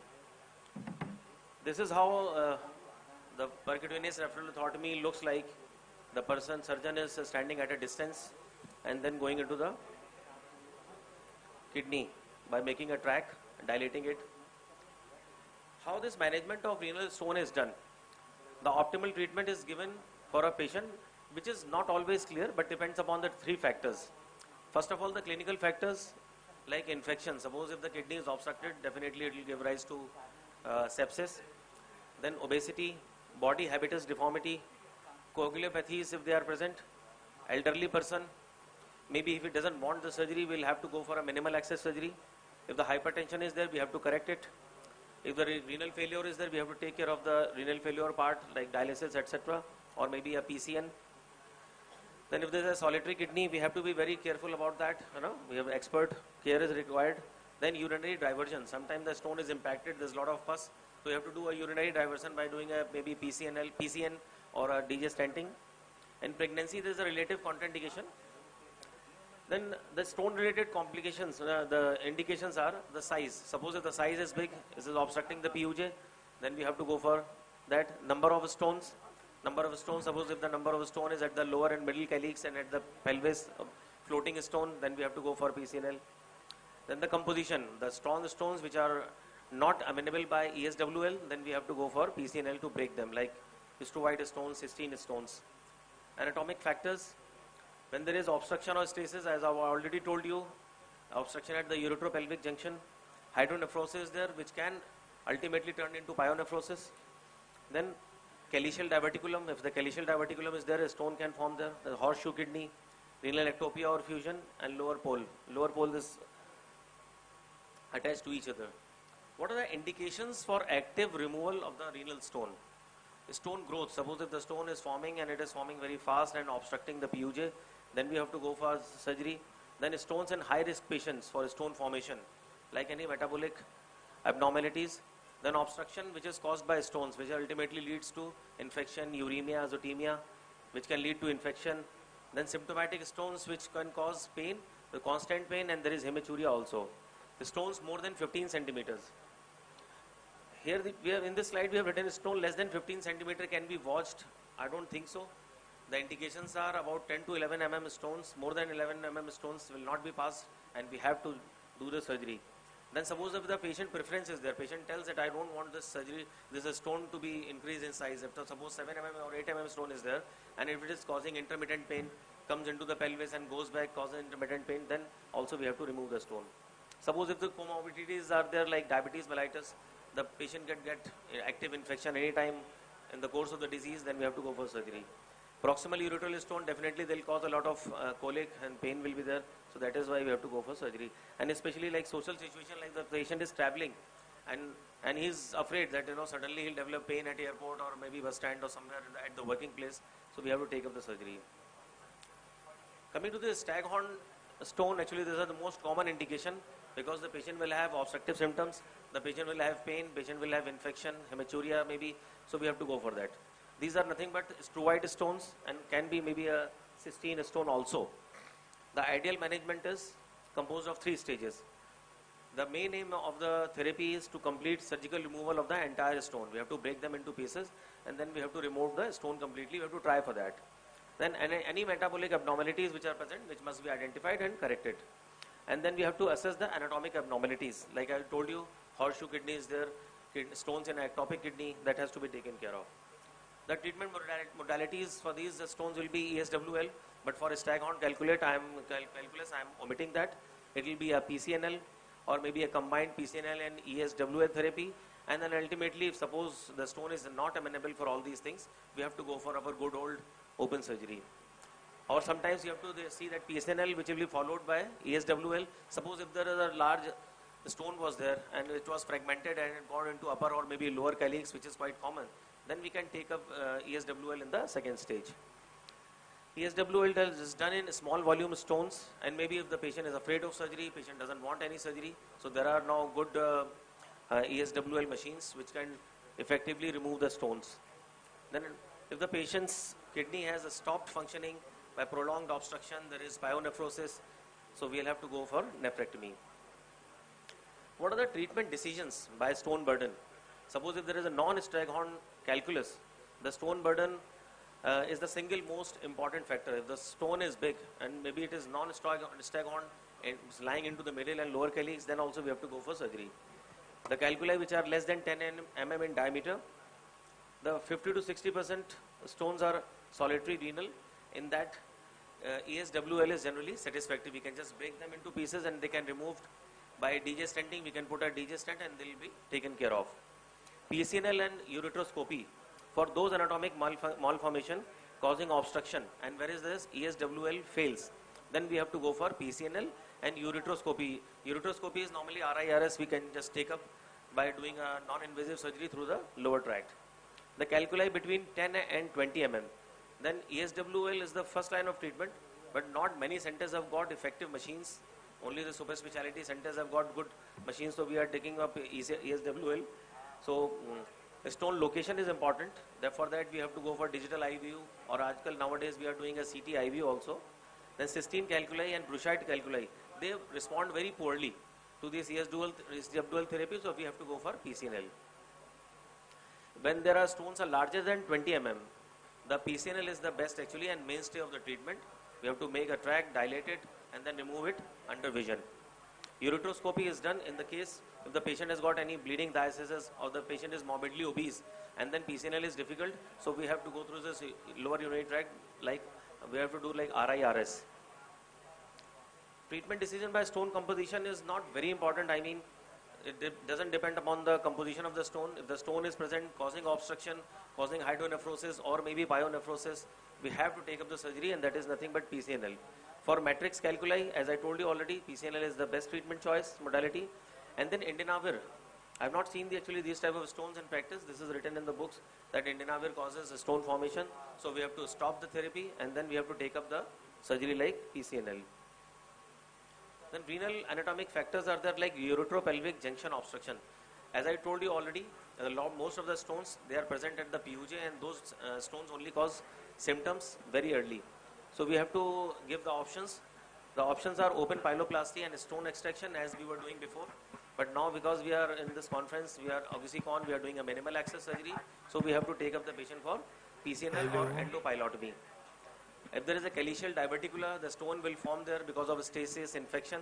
So we have to do a PCNL. If there is a horseshoe kidney or there is a renal ectopia, about 20%, 15 to 20% of these kidneys will have stones. So we have to take up the surgery in these patients also because already they are anatomically disturbed, and we have to take up this surgery in a good center because of this vascular vessels will be traversing all these kidneys. So we have to take care of that. And these stones are mostly calcium oxalate. They are commonly located at renal pelvis as normally, and the treatment choices varies actually. The smallest stone is there, we have to go for ECSWL, and suppose if the largest stone is there, as usual PCNL and laparoscopic therapy. Thanks a lot. Thank you, sir. Thank you, Dr. Dikshit, for a very elaborative lecture. Quite good indications and contraindications. Any questions from the audience? Or late. We are short of time. Hello. Thank you, sir. So Thanks a lot. Questions will be asked during lunch hours. Thank you. Thanks a lot. Thank you for your patient hearing. Thank you, sir. Next session by Dr. Proval Niyogi, sir, for challenges for general surgeon in present scenario.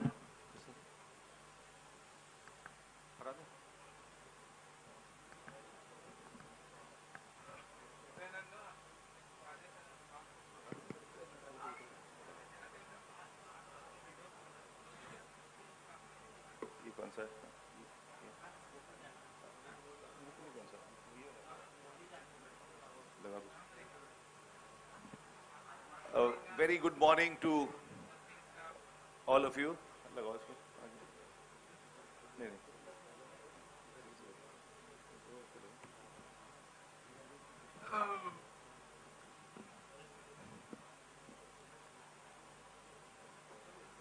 Very good morning to all of you.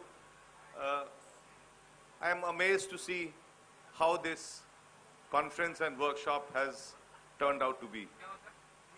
My sincere gratitude and thanks to my friend and batchmate from college, Dr. Ajit Gupta, who has single-handedly taken this up on his shoulders, broad shoulders, to organize the first ever AgusiCon, a much wanted thing, and in a small township in a tier 2, tier 3 city like Bhadoi. I'm indebted to you, Dr. Ajit. I take this opportunity to thank the Agusi team of President Dr. Achal and Dr. Kartar Singh from Haryana, who have taken this job of training general surgeons in urology. You all know that there has been a minor rift between the USI and the Association of Surgeons of India. They are not training general surgeons. They have taken it upon them to fight it out, and we will be helping them throughout. I thank the president of the UP chapter of Surgeons Association, Dr. Nikhil Singh, for helping this organization to achieve this target that we are doing. Thank you all delegates for attending and for giving us the encouragement and boosting our morale. Many senior people are sitting here. Dr. Bhartiya is, Dr. Puneet. So many of the known figures are here in the audience. I am going to talk about, not about urology, but about a very different thing, about the present scenario of general surgeons in urology. What are the challenges for general surgeons in the present scenario?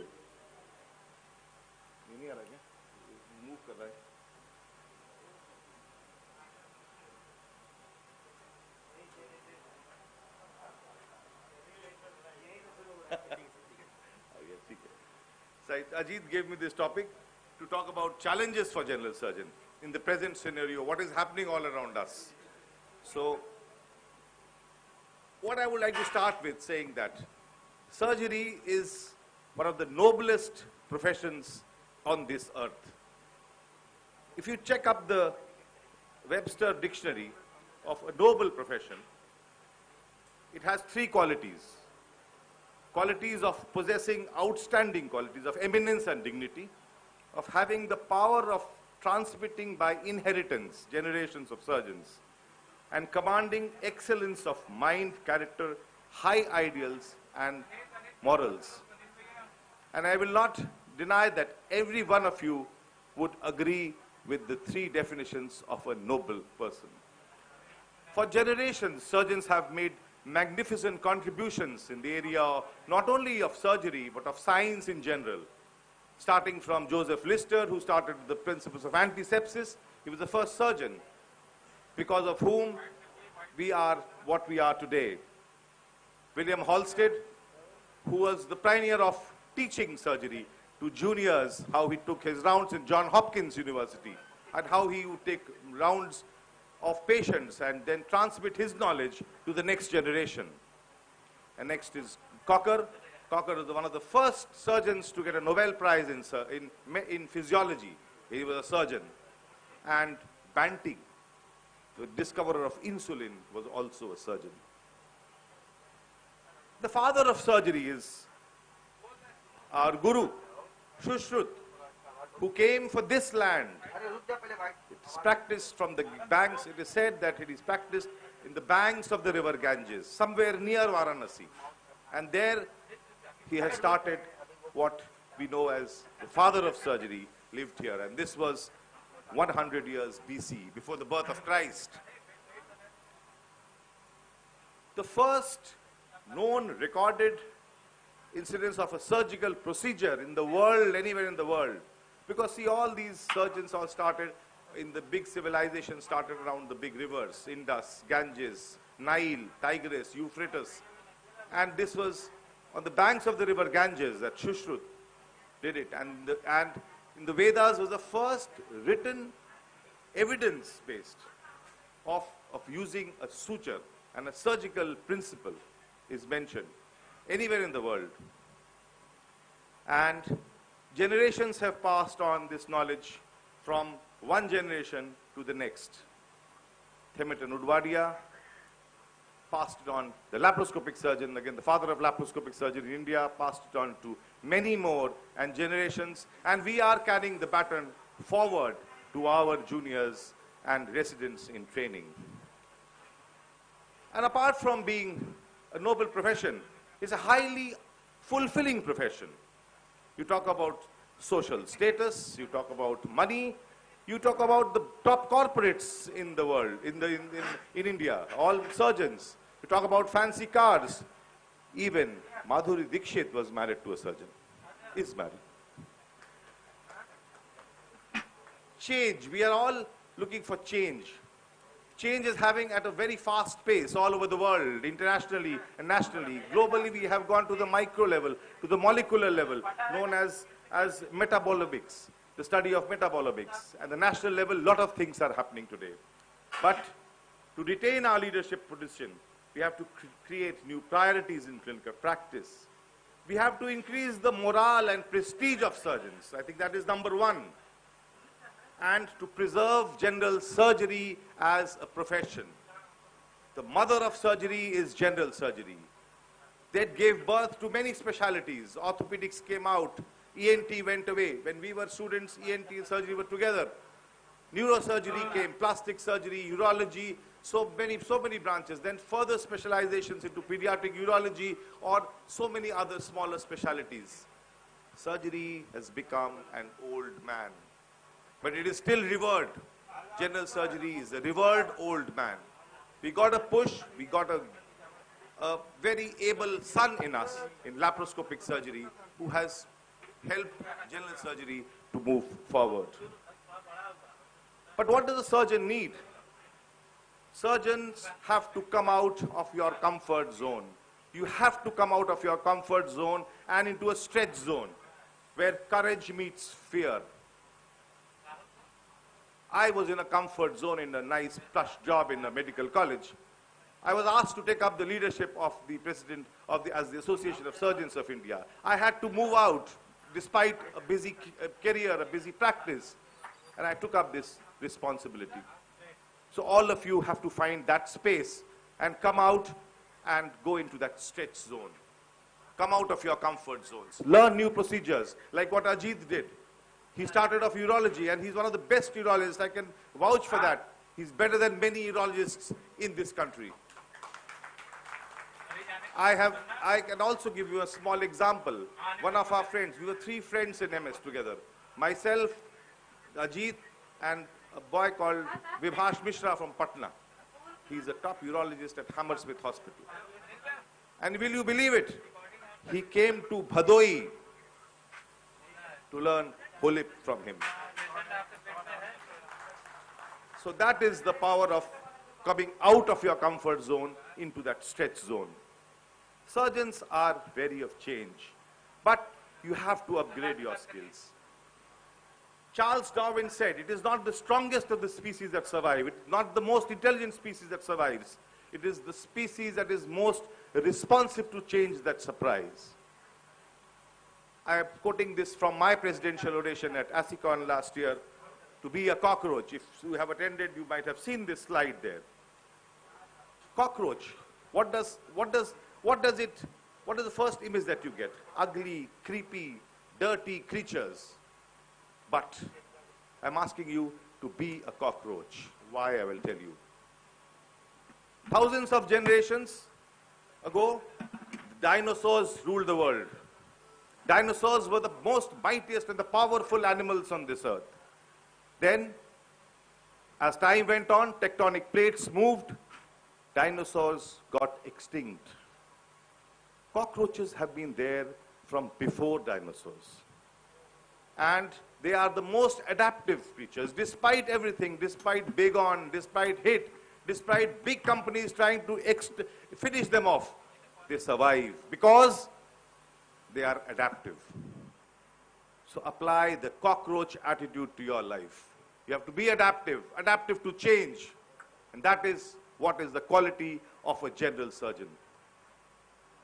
Learn new things, learn new procedures, go into robotics, go into AI. That is the future now. Coming to that now, I'll come to more relevant issues of medico-legal issues, which are increasing in now numbers because of complications, because of patient dissatisfaction, leading to defensive practice that we all are doing now. CPA upholds doctors' liability under consumer protection. What happened recently was the lawyers were taken off from the CPA list. That they are not now, do not fall under the Consumer Protection Act. So we also filed a case in the Supreme Court. IMA filed it. ASI helped them in that, giving financial support. But knowing what state is today, we lost the case. Supreme Court held that no, doctors are still liable under the CPA, and not lawyers. Lawyers have been taken off the CPA. So we still have to fight this further. Whatever it is, with the court, with the government, we have to keep fighting on this.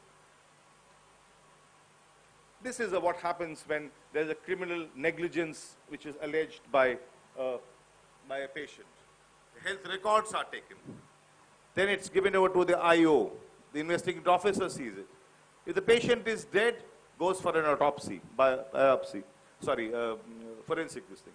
Patient is alive, it goes to a review board of experts. Examination of health records take place. Investigating officer again comes in. Expert opinion on negligence. Then, if there is negligence, FIR and criminal proceedings start. If there's no negligence, there's dropping of charges.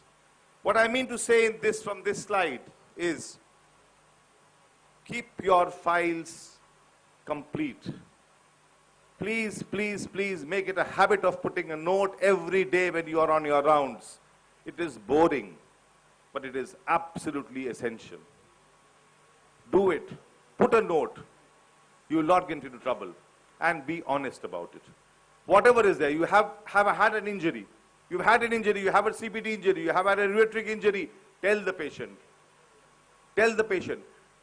Maximum number of CPA cases that I have come across, we get people opinions. We have to give opinions. As a president, I was asked for opinions in many cases last year. What happens is that the biggest reason for patient filing a case is that they say, "Aapko humko doctor sahab ne bataya nahi, aapko bekoof banaya." They use the other words from starting with CH.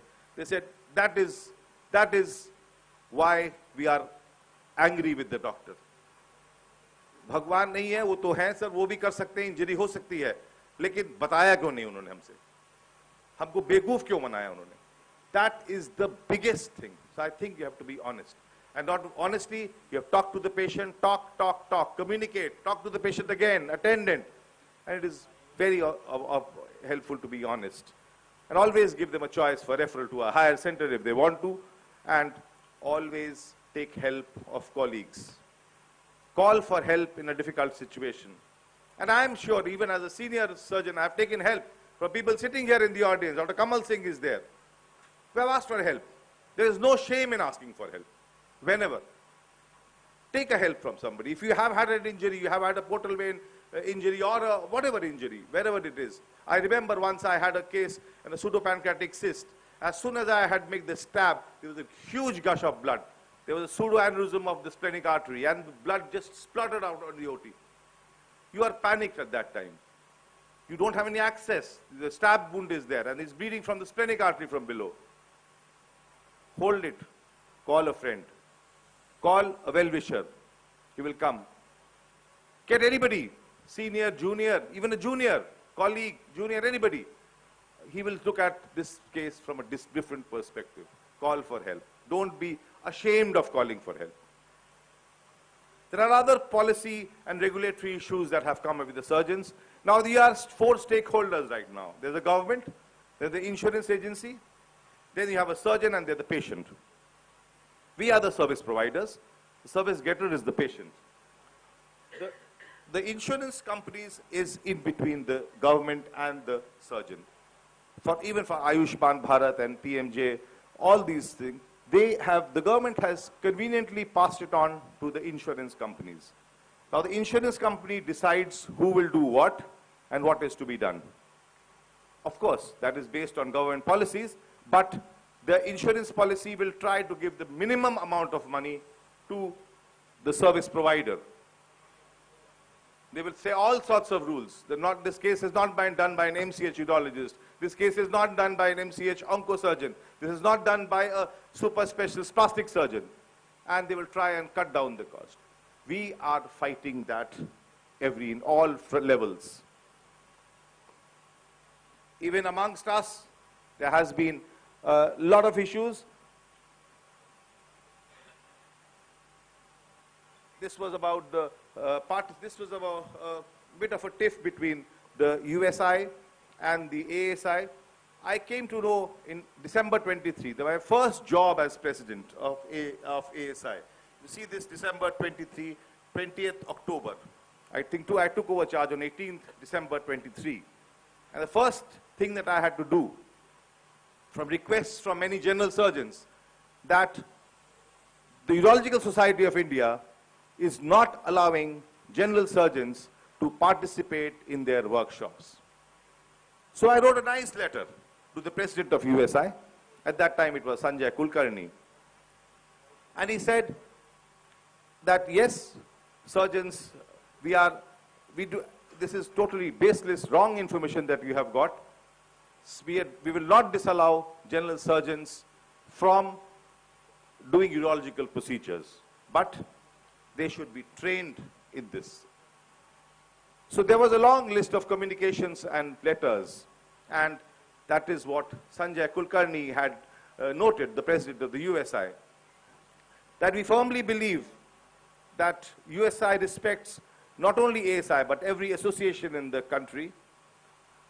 All associate members of USI are most welcome to attend these activities. In fact, even associate members of USI were not allowed to attend the workshops. So all associate members of USI are most welcome to attend these activities. USI has not put any restriction of any kind on these activities. there must have been some misunderstanding by a person who informed you. That was his note. But further, we still see that even afterwards, in a conference on PERCON, our surgeons were not, our associate surgeons were not allowed to take up this, to attend the workshop. And then the responsibility came on few of the leaders of AGUSI. The President Secretary is sitting here, right there, along with the help of few active members of general surgery background who were doing urology, like Dr. Ajit Gupta, Dr. Hariom Yadav, Dr. Neeraj from Gorakhpur, and a valiant soldier that we lost just 2 days back, Dr. D.R. Singh.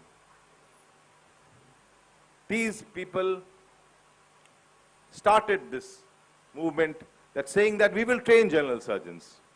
Now we will get into this act of training general surgeons. If the urologists don't train, the general surgeons will be trained by general surgeons.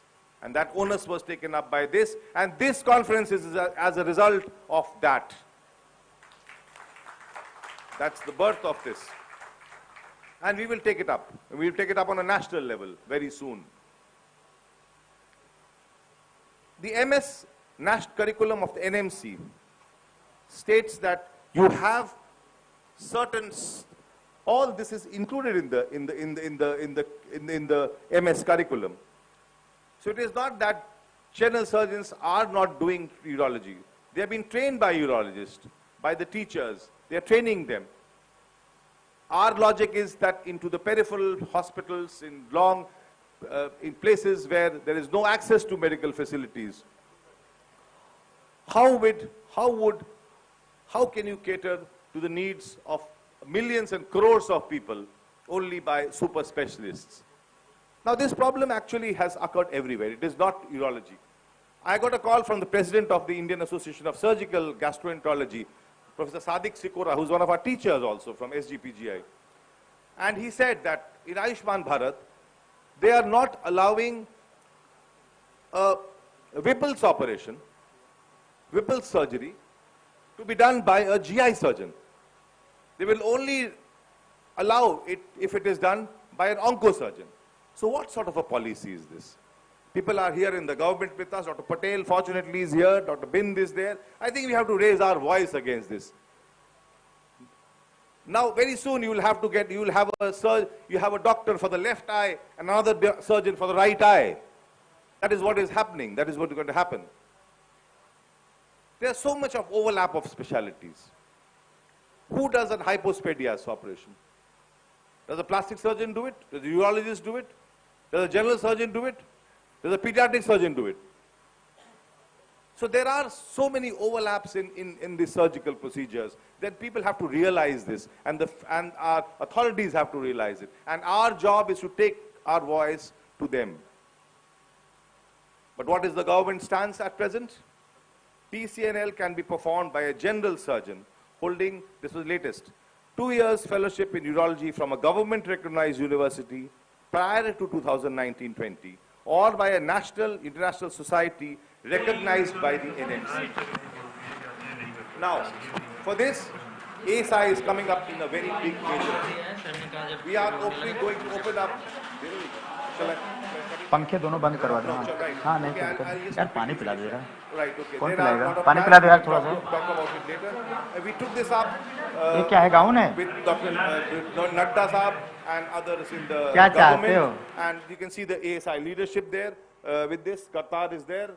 You can see him, Dr. Shiva, our present president, the one who's taking charge now, Praveen Suryavanshi, the secretary of ASI, Gaddi Divakar, and all the Delhi team, the vice president of ASI, the president-elect, Marthu Pandyam from Chennai, and Neeraj is there, Hariom is there. So all of them met government. We are meeting government officials and trying to get this on board.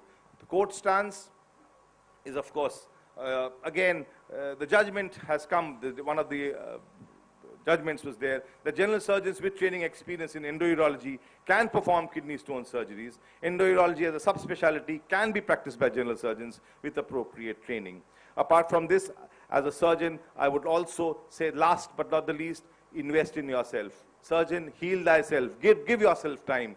50% of surgeons today are having symptoms of burnout. They want to leave surgery. They want to go away. People after having crossed 50, they're trying to leave surgery and they go away on a different track altogether. And it is not only from senior people. They are suffering from emotional exhaustion, depersonalization, low personal accomplishment. And it is not only senior people. 44% of residents coming to residency are thinking of leaving surgery. That is sad. So that is my message. I am sure we are all waiting for the workshop.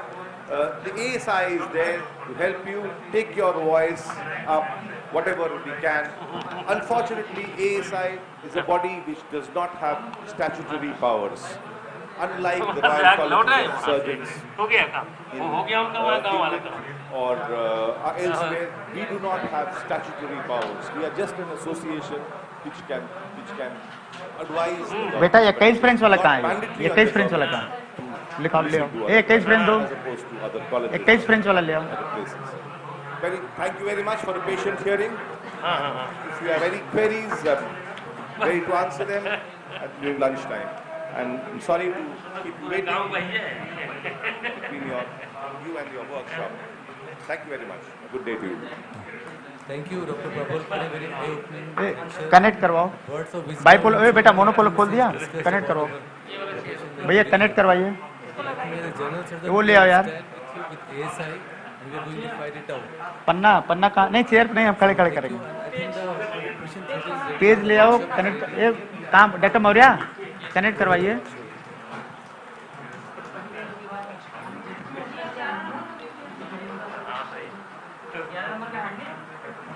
ग्यारह number का blade और handle. जल्दी करो. ए बेटा एक इस पर और डाल दो कहीं कुछ. एक सीट और डाल दो. एक सीट और दे दो यार. ए बेटा इसको और इधर ले लो. हम यार खड़े करते हैं.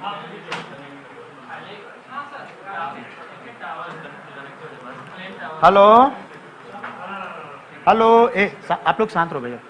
Hello am I audible? Yes sir, you are connected. Myself, am I visible? Yes sir. Yes, myself Dr. Hariom Yadav. I am going to demonstrate TURP. First lobe I will demonstrate with monopolar TURP. Then second lobe, lateral lobe, I will demonstrate by bipolar TURP. My anesthetist is Dr. Susila Yadav. She is from this place, Bhadohi, and my assistant is Srimati Uma Verma. And I will brief shortly about the patient. He is a 55 years male. His chief complaint was poor urinary flow, hesitancy, painful voiding for 2 years. He presented with acute urinary. Please keep pin drop silence. He presented with acute urinary retention 1 month before. Since then he is on perurethral catheter. And on examination, distal rectal examination, anal toes was normal, anal toe normal, mucosa free, no nodule was seen in the prostate.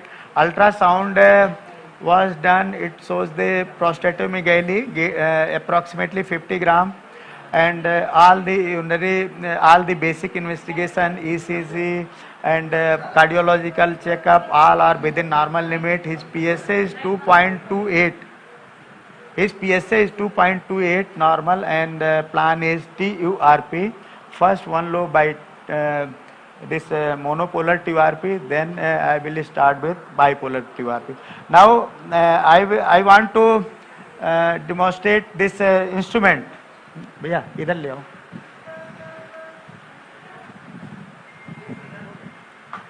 इसको ले आओ भाई साहब, camera ले, close, यहाँ close. Can you see it? Hello? Hello? जा रहा है. Hello. Yes, Hariom. Yes, yes, sir. We can hear you. We can Yeah. see you very well. Niyogi sir. Bolo. This is a cystoscope. This is a Callisto's makeup, 4.5 mm in diameter and 30 degree. Okay. Cystoscope. And this is a 20 French cystoscope sheath. 20 French cystoscope sheath, and this is the obturator. Okay. Obturator is, there is, you can see there is a zero. Okay. Zero, and there is zero at this obturator also. You lock is like this and unlock like this. These two are for the one for the inflow of the irrigation fluid and one for the outflow of the irrigation fluid. This is the bridge. This is called bridge. Here is also, you can see there is a knob. Camera can maybe focus karo. Or pass le aao. Good. We can see it now. There is a knob. Yes. And there is a slit. There is a slit in this sheath, and there is a knob. You engage this and rotate this. This locks the this bridge to the cystoscope sheath. And there is also a notch, you can see here, and one line is there. Yes, we can see. In this, you engage this cystoscope and you lock it by rotating this side. Now this is locked. Okay. Now this is the monopolar loop, and this is the receptoscope. Okay. And monopolar loop is placed in the loop notch, and there is a click sound. When you place this, there is a click sound. If click sound is not audible, it means this has not engaged into the this loop is not properly engaged. And this is the knob for this high frequency cable. This is the high frequency cable, and this is attached here for the monopolar TURP. This is the receptoscope of the bipolar TURP, and this is the bipolar loop. भैया focus करिए यहाँ. हाँ दिख रहा है. This is bipolar loop, and bipolar loop there is two electrodes. Two electrodes is there, and it is connected like this, and there is a notch inside, and this also produces a click sound when this is engaged. And you remove by pressing this knob. This knob you can detach it. This is simple xylocaine jelly. You must be knowing. This is bipolar lead. It attaches here.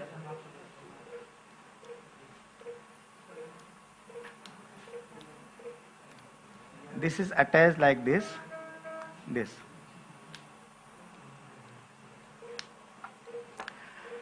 This is Otis urethrotomb, and there is a calibration up to the 45 French, but we calibrate the urethra up to 30 French.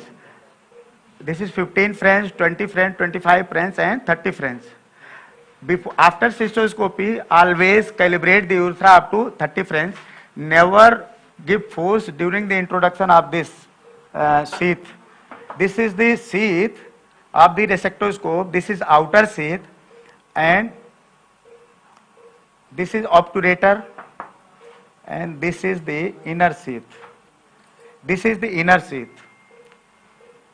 And this is ceramic beak of the inner sheath.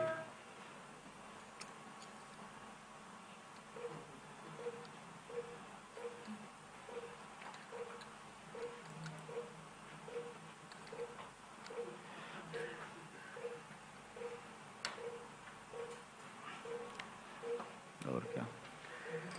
This is the meatal calibrator. Also there is a it's written in the calibrated in the centimeter. This is for the meatus. This is 17 French sheath. This is the iliac evacuator. Am I audible? Yes, yes, you are audible. Very This much. is the iliac We are following evacuator. you. This is iliac evacuator, which I have shown in the this. And this is the nothing new catheter and one artery forceps. And this is the Foley's trivey. Before in placing this Foley's trivey, always भैया इसमें saline डाल दो. Always check for the leak of the this balloon.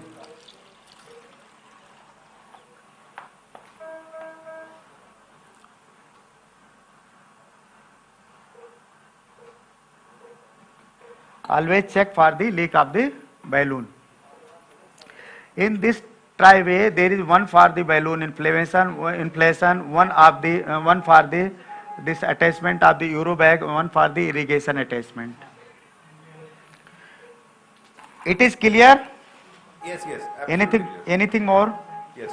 Any question? You can start. Any question? Now patient has been patient is under spinal anesthesia in supine position. As you see, I am standing between the legs of the patient. बेटा इसको attach करो. The patient is abducted approximately 45 degree. This is at approximately 90 degree.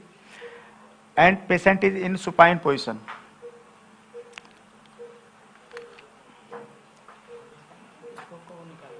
क्या?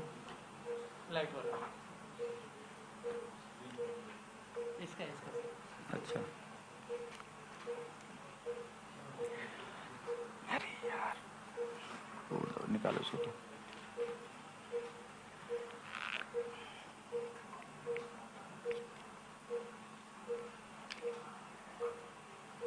Camera कौन नहीं use करते.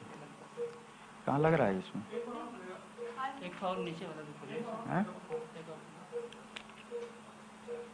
इसको बेटा हटा के लगाओ.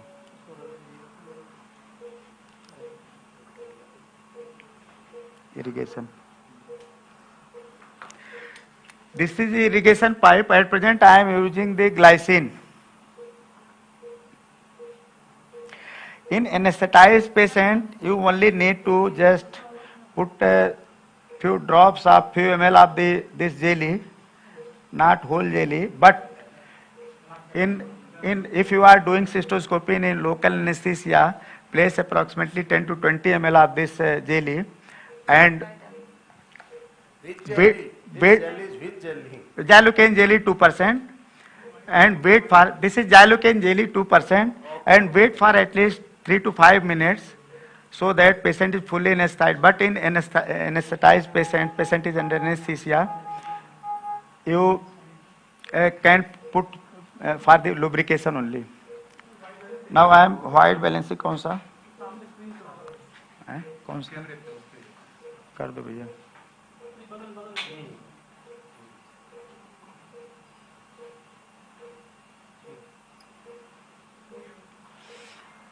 As you see, the urethra is not so wide, it can only accommodate the 20 French sheath of this cystoscope. पानी इसमें भी बेटा लगाओ. हाँ 1 मिनट रुक जाओ. हाँ बंद कर दो. Now I am entering in the urethra meatus.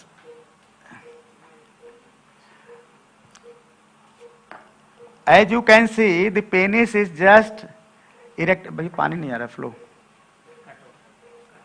Yes. Now this is the. You can see, this is the external urethral meatus, and fossa navicularis is this. Now here comes the plexiform vessels. You can see, this is the penile urethra. as the flexiform vessels convert into parallel vessels. Now here comes the this penoscrotal junction and the bulbar urethra. Here comes the bulbar urethra. There is conversion of these flexiform vessels into parallel vessels. Here comes the bulbar urethra, and this is the sphincter.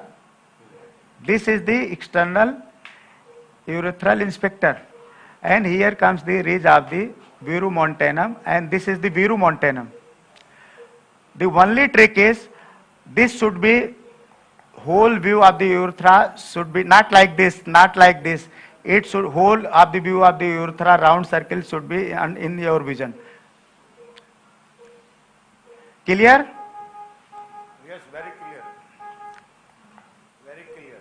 Now, as you see my hand, I am depressing my hand to get over the to enter into the bladder. Now, this is the middle lobe. Middle lobe is very much enlarged. This is the whole middle lobe. Why you did this maneuver? What is the reason? To enter into the bladder, sir. Yes, meaning the curve of S. Yes, I am just see my hand. I am going So parallel. Ask cameraman to show your hand movements. What is to Yeah. view? This is very important. I went just vertically. Then I am just keeping down my hand. This is the verumontanum opening. You can see the opening. And in young patients, you should not touch the verumontanum. Yes, It yes. can lead to infertility. Yes. These are the, now here comes the middle lobe. And the whole vision, your whole urethra should, bhai pani nahi aa raha, chhet maar do. Whole urethra should be in your vision. Now, see, if you can see my hand, I am just parallel to the table. This is the middle lobe, this is the middle lobe, and this is the bladder neck. Now I have entered into, these are the lateral lobes. These are the lateral lobes touching to each other.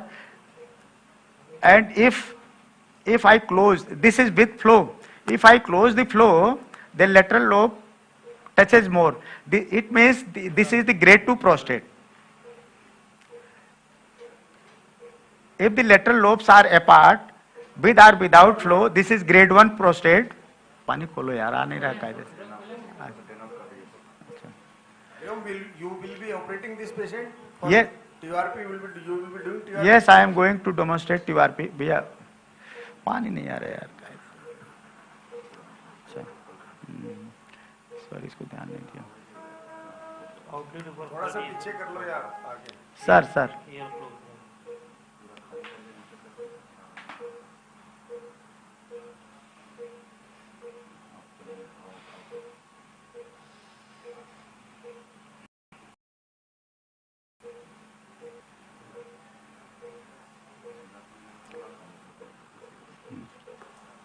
ये बेटा इधर ले आओ. I am just emptying the bladder. ये इसको बंद करो.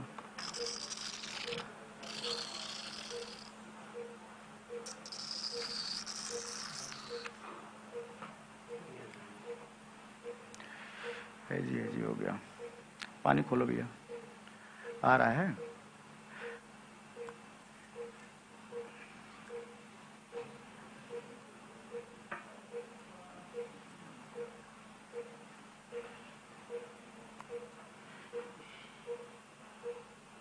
I am just trying to demonstrate the middle with this urinary meatus.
just show the vesico-ureteric junction, and since the prostate is bleeding, and ये flow दे दो बेटा, रुक जाओ. Now since there is bleeding, I am withdrawing and I am going to introduce the highly vascular prostate. लो बेटा, seat लो, ये लो, seat नहीं, ये लो पहले. Now I am going to calibrate the urethra by 30 French of this. आ जाओ बेटा. भैया इधर से कौन दिखाएगा? This is the Otis ureteroscope. I am just placing this, just no force, just is fall down and it touches the bulbar urethra posterior wall. Now my assistant is tightening the knob so that it goes up to the, it dilates up to the 30 French. Now I am withdrawing this blade.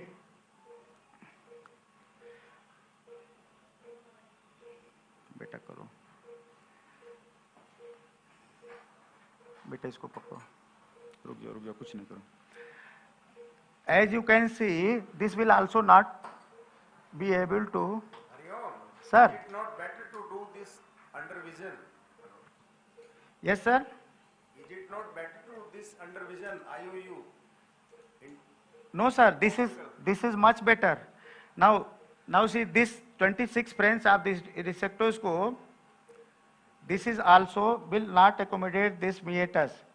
There is it is obstructing something. Now I am going to make a slit in the. That is true. That is fine. But Otis. Sir, I have done cystoscopy. Beta wo le aao na RT4. I have done cystoscopy. I know there is no obstruction, so I can do it. Beta RT4 सब दो, 11 number blade दो. Meatotomy you are doing it. Yes, I am doing meatotomy on the dorsal side. Light जला दो भैया, ऊपर से दिखा दो यार, ऊपर से दिखा दो इसको. बेटा इधर आ जाओ, इधर आ जाओ, इधर आ जाओ. Just I am placing the blade and just making a slit. Suppose after that also it does not accommodate, I will calibrate with this. Now this will accommodate the 26. Now this is going freely without any difficulty.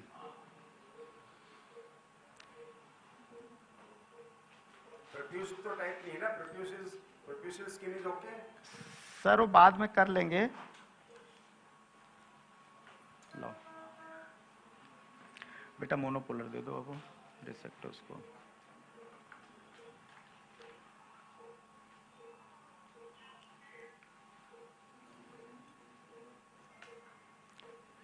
पूरे Indology में कहीं भी force नहीं apply करना. अगर force apply हो रहा है तो इसका मतलब कि बेटा इसको हटा लो. Now vision is clear.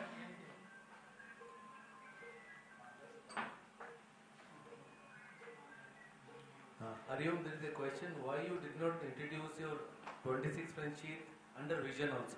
Sir, I do not have this optical obturator. Okay.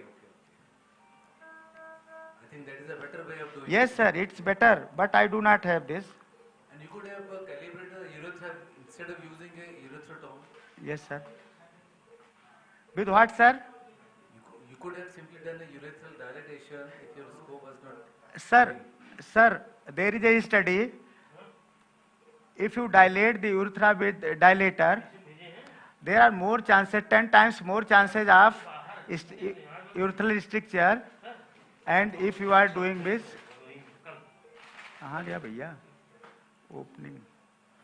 Dr. Sudesh. You can see the opening there. Yeah. नहीं सर, अभी तक तो नहीं दिखा. A glimpse of it. Interureteric ridge is not clear. Go straight in. You go in. This is the prostate. I am just entering the bladder neck. and interureteric is not prominent. Yeah, it should be there. Just Yes, this is area. There should be ureteric opening, but it's not clear. try to look on the left side first if you can see on the left side. Yeah. This is कहाँ यहाँ नहीं नहीं नहीं degrees fluid हैं इसको थोड़ा कम कर दिया फ्लूड को पानी कम थोड़ा ब्लैडर कोलैप्स होने में थोड़ा सा Try on the left side if you can't see on the right side maybe. sir neither side neither it must yes this is the left ureteric orifice and this is the interureteric bridge. Interureteric bridge actually is not prominent in this. नहीं sir bladder बहुत ज़्यादा distant नहीं है इधर वाला दिखाओ भाई There it should be. Yeah, no, sir, it's not here. Anyway, we are far from away from the this ureteric opening, but this is one of the landmark which you should keep in mind. This is the left one. This is the left one, and right one is should be somewhere here. Just follow. Sir, is actually problem in this is interureteric bridge. There you can see. Yes. Here it's a more laterally placed, sir. It is much more laterally placed. Anyway, now I am going to demonstrate.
Yes, sir. I'm starting from the median lobe, and this is the first step for the TURP, that you start from the median lobe, and all the way you come.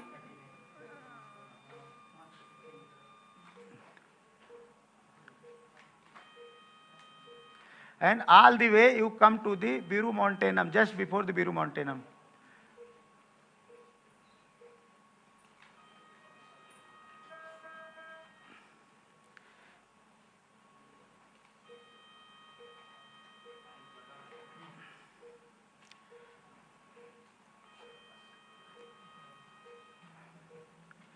the transmission is not very clear. भैया transmission वाले देखो जरा.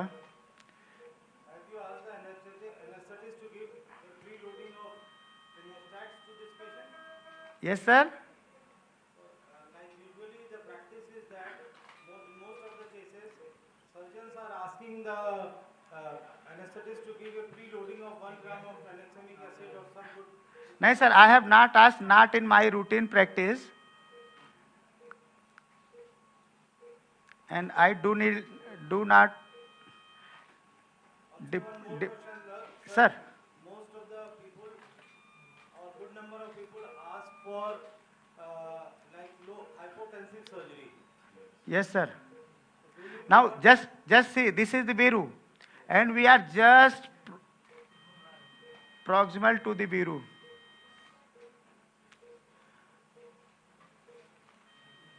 Yes, you are doing good job, but we are not able to see the. अरे भैया transmission देखो. ये sir vision what I am saying is very clear, and there is some problem in transmission. Continue, please continue.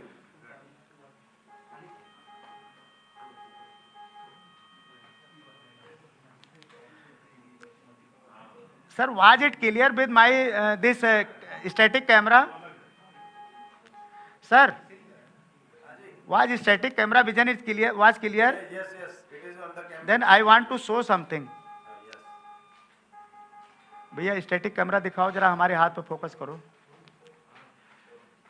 Just see sir. Yes. My hand is going up when I engaging this loop in the adenoma tissue. Then I am just resecting. Then my hand is lowering, just lowering to engage, remove my loop from the. Show your hand movements. Sir, I am. If possible. Yes, हाँ देखो भैया. Sir, I am doing this, cutting, and just my hand. First I lift my hand, then I lower my hand. Sir, most important thing, do not leave this bleeder for the after completion of surgery.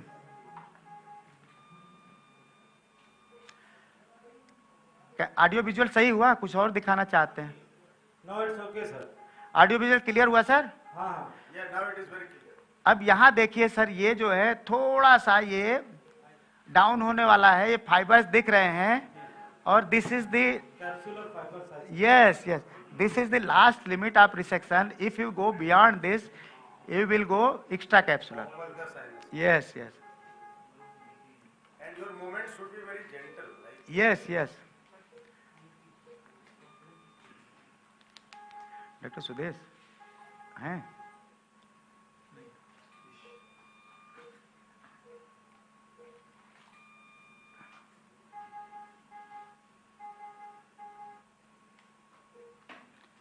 Just this is Viru. Now I will stop here.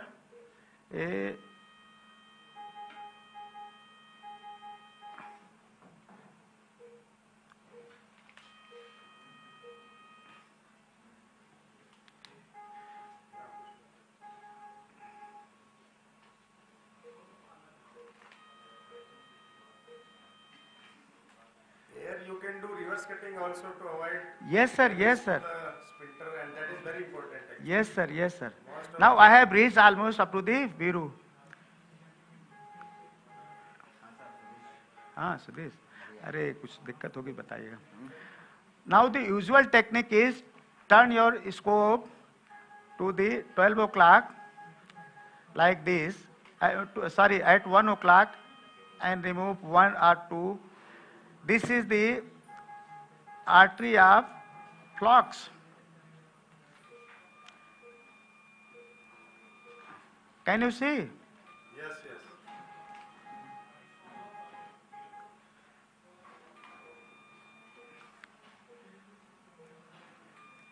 Here you also, after 1 or 2 chip, the transfer fibers are visible. Now I will chip this lateral lobe. By doing this, your lobe falls down. Yes, sir. And then it becomes easy to cut. Yes, sir. And bleeding is also controlled, sir.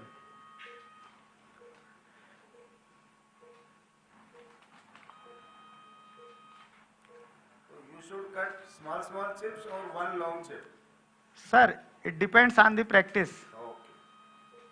What is your practice? When prostate is very large, sir. Now, one thing I am going to, now just see, I am compressing with loop and the tissue beneath the loop is pliable. Hariom MLA Sahab is going. Dr. Patel. Now just see, Kartar sir, one thing I also want to demonstrate, just see, now I am compressing with loop and the tissue is pliable, it's depressing. Now this is the surgical capsule. Hello? Okay. This is the surgical capsule, sir, this is pliable. Now I will show another thing, just see, this is not much pliable. Okay, this is prostate. Ji, this is adenoma, sir.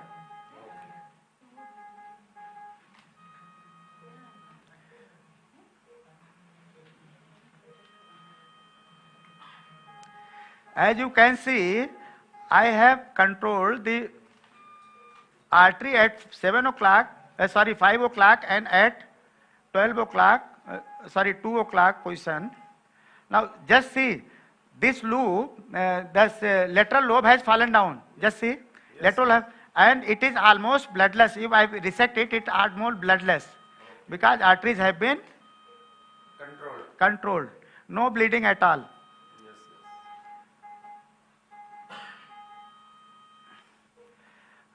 अब audience से पूछिएगा इसमें rocket science क्या है?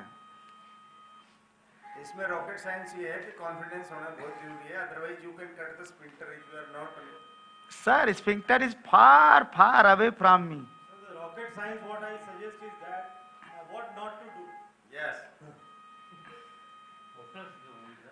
Eh? I think you can illustrate what not to do is more important. Yes, sir. While cutting Sir, hair to stop is. Sir, just see. Almost there is no bleeding. The moment I entered in the prostate, it was a very vascular prostate. It was bleeding. One thing I also want to share, sir. You are doing good job. Nice. Sir, one thing I also want to share that in prostate, if you start 5-alpha D reductase inhibitor approximately 10 days before the surgery, this also shrinks the vessels and bleeding is less. Is it proved by some studies or? Yes, sir.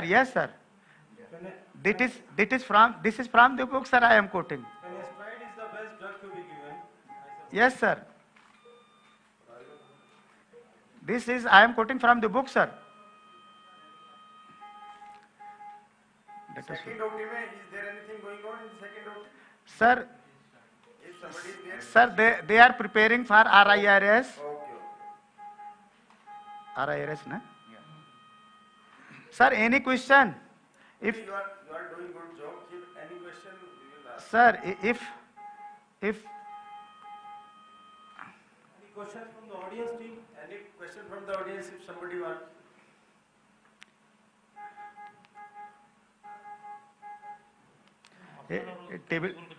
Table थोड़ा down कर दीजिए. Sir, I want to ask what should be the thickness of the chip? Sir, thickness, it's not in my hand. Thickness is based on, नहीं, head down. To be protective. नहीं, thickness is decided by the height of the loop and it is fixed. Approximately 3 to 5 mm. And practically, when you are resecting, you are not going to measure the thickness of this chip. It's only the loop who decides the thickness. Once you finish the right lateral lobe, the most strategic point comes over the apical part. Yes, sir. No, sir. When I will finish both lobes, then I will go for the apical. Hariom sir. Ji sir. This is a question from the audience. Ji. Myself, Dr. Kapil from Nagpur. Yes sir. Sir, is there any special precaution you take while doing surgery so as to prevent further chances of neck contraction? Yes. What are these exact things? Actually, a few things you should avoid cutting at the 1 to 11 o'clock position if possible. If not metadenoma, you should avoid it. Number 2, little cautery near the bladder neck. But few patients are prone to this and develop contracture.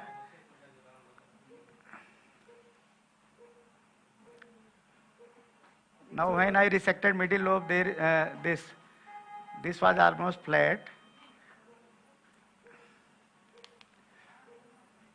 Head down कर दिया. Lobes are coming. थोड़ा head down और कर दो भाई. To avoid neck contracture, I think so very meticulous cutting has to be done at the median lobe. Yes, yes sir, yes sir. बस बहुत हो गया. Optimize your cutting at the medium lobe. I think so that's. Sir ये ड्यूमर आप cut कर रहे हैं जी. Muscle उधर भाई हैं? क्या? ये सर आ रहा है अभी. ये ट्रांसफर जो आ रहा है, जो आपको ट्रांसफर दिख रहा है, दीज आर कैप्सूल. ये ट्रांसफर फाइबर दिख रहे हैं ना? These are all capsule. And this is the grey, this colour, this is adenoma. This is it clear? This is capsule and this is adenoma. Is it clear? Yeah. How Hello. do you identify the capsule? Apart from it is pliable, that's all. Color. Sir, by color also. By color. Yes. Just see, this is the transverse fiber and this is the adenoma. Yeah, you can see that. You can see the adenoma tissue is more white. And one thing more, if you touch, suppose I am coagulating here, it will not change its color to brownish and this will change. Charring is there in the adenoma, but Again the vision has gone down. yes sir. Vision is not clear. Sir, vision is clear here. No, there is some artifact. I think the earthing is there, problem or some connection.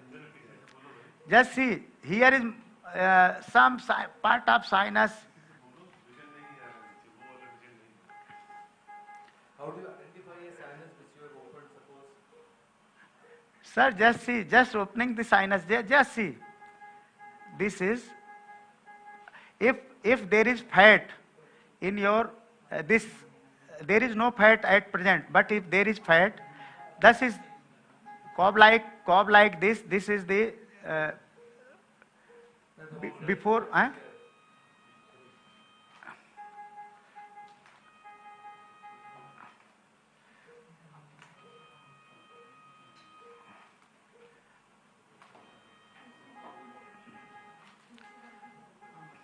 What should be your cutting speed? Because TRP, they say should be done within an hour. Sir, speed, again, speed depends on the experience of the surgeon, and the experienced surgeon almost about 1 gram of prostate is cut in a minute. So upper limit is very fast surgeon. He can resect 70 to 80 gram of prostate. No, just talk about average surgeon. We all are here, Average surgeon, sir, 60 grams of upper limit. Suppose you have to do 100 gram prostate, you can stage it in 2 stages. One stage, one side of prostate, one lobe, and the other stage is other side of other lobe. So what's the maximum time? Like in Apcoli we say, if you're not dissecting cardiacs within 20 minutes, 30 minutes. Sir, one thing I again, just see, there is no bleeding here. But I was feeding some redness bleeding, and this is called rebound bleeding. Sir, see, the bleeding is from opposite wall. Yeah, that's covering your scope, so you see the red here. Yes, bleeding was from the opposite wall. So I I was just asking that question, when should you stop in TURP? What is the upper Sir, time limit? approximately 1 hour to 1 hour 15 minutes, not more than this. Not more than If there is large prostate, either you do normal TURP, this saline TURP with normal saline, or you do with stage procedure in support. You can suggest, like, now the technology has advanced. Saline TURP is always better than, I suppose, bipolar TURP. What Yes, we sir. say. Yes, sir. Yes, So sir. the time restriction is also like one thing which we can cover. 100 grams of prostate is also resectable. Yes, sir. You are absolutely right. But what I have seen, saline TURP, bipolar TURP, I feel little bit slow. In the same machine, LM, Yes, sir. using from last 1 decade, and like there is no problem. Initially, there was some difficulty in the technology. Yes, sir. Now they have revived it. Second is that like most of the people are fearful with sinuses. Yes, I sir. tell my practical experiences that if you are cautious and you open a small sinus also, Yes. and you stop there, and you can easily coagulate that sinus most Yes. of the time. Yes, But sir. if you don't go, then cutting deep for it. Yes, sir. That's the more important thing.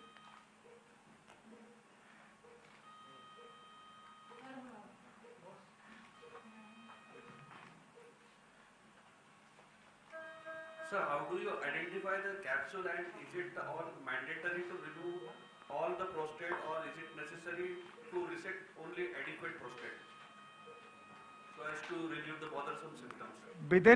Within an hour, if you can remove whole the prostate, it's better for the patient.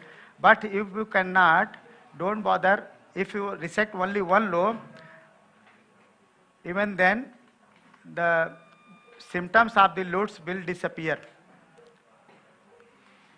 Suppose in this I leave one lobe, nothing will happen, patient will void normally after catheter removal.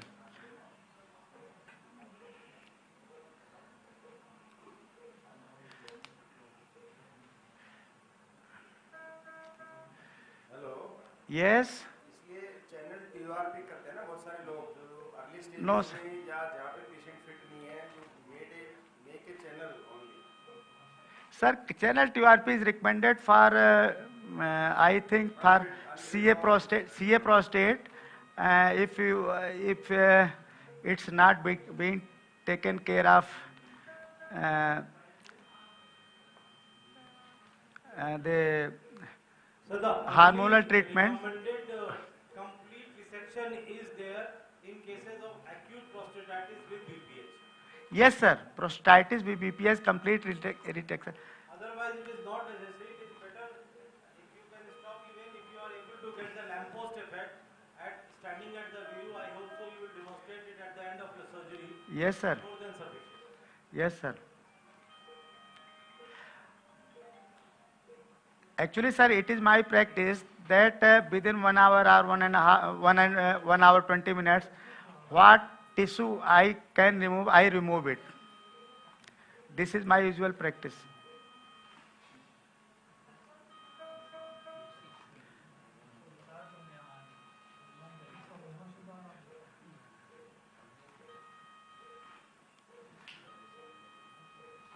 In this case, sir, if you are able to see, there are smaller nodularities.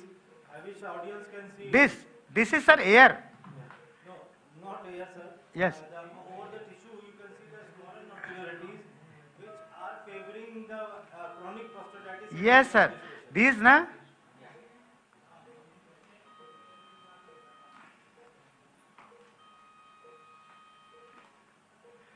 ये बेटा bipolar वाला तैयार कर लो.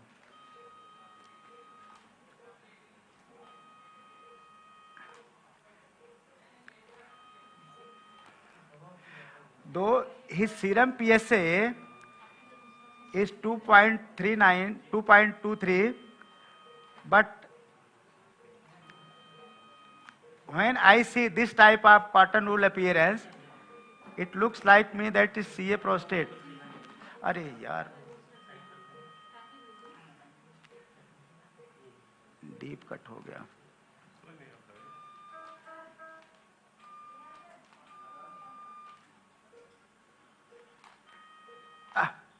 क्या हो रहा है patient है?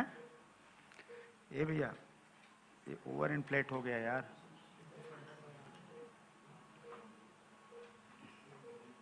So how do you take control of the obturator sparks? Sometimes it happens during surgery. ये बेटा इधर ध्यान दिया करो.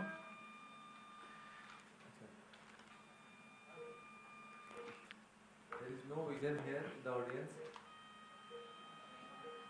मैडम पेशेंट कई बार गहरी सांस ले रहा है. कहाँ गई anaesthesia madam?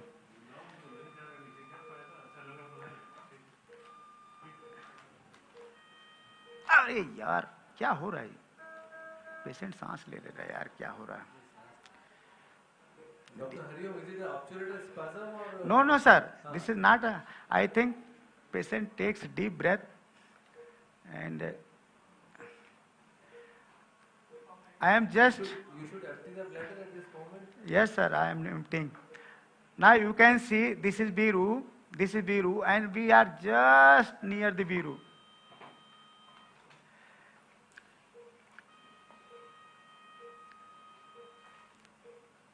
How many surgeons who are in the hall have seen the Viru montanum after the in the specimen of ये बेटा खोलो इसको. In the specimen of open prostate, sir? Open prostate is no history actually for both of you. No, no, sir.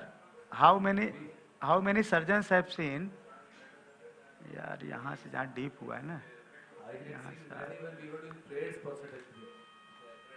Aye, sir? When we were doing prayers prostatectomy. Yes, sir. Modified Freyer's prostatectomy. That time we used to see there sometimes. ये यहाँ जो है ना, यहाँ deep हो गया है.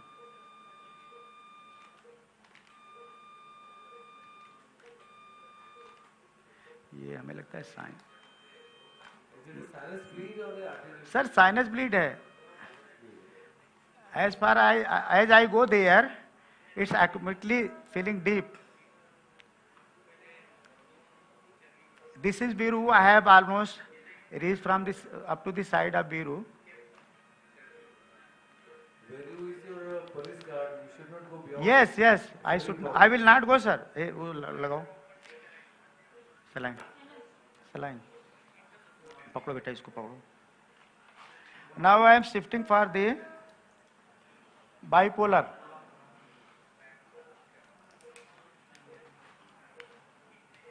When you shift to bipolar, you have to change the fluid of the irrigation. Yes, yes, sir. Should be saline. ले जाओ.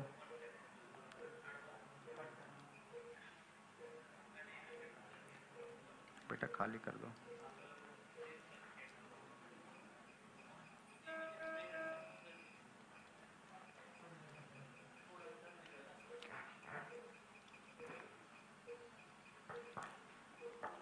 इसको पकड़ो जरा सर, इसको पकड़ो,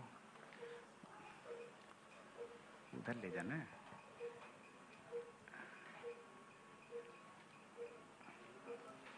हो गया बेटा? बाइपोलर सेटिंग हो गया? ठीक.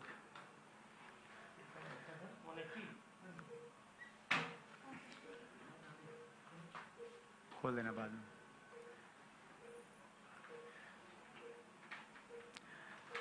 Now I have shifted. कहाँ गया?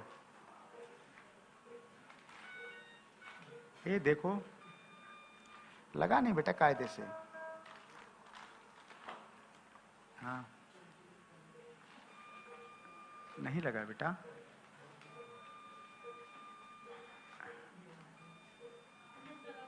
NS लगा है? दूसरे में ग्लाइसिन है क्या? हैं? चल नहीं रहा यार. हैं? हाँ हाँ चला चला, ठीक है ठीक ठीक ठीक है ठीक है ठीक है ठीक है बेटा.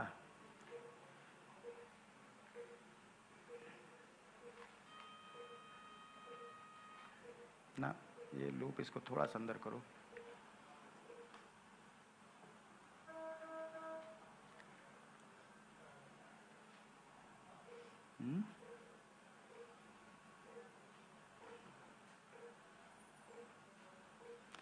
आ रहा ना, रुक जाओ। अच्छा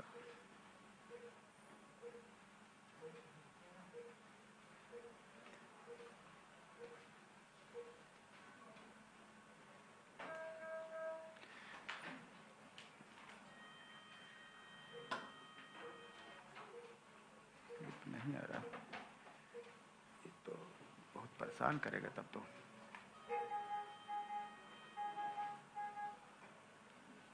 Hariom, we can go to the next theater if the patient is ready on that side. Yes sir, you can. When I finish, I will show you. When you come to the apical tissue, that is important. Yes sir, yes sir. And the last thing. So can we shift to the other OT, please? हाँ हाँ हाँ। Hello. बेटा loop निकलेगा नहीं। रुक जाओ। अच्छा पूरी असेंबली निकाल देते हैं, वो भी नहीं निकल रहा। उमा कैसे दिया?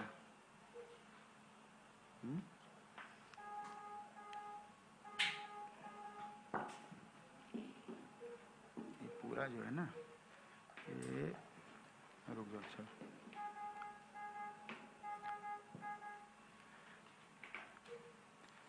ये एक्चुअली में ना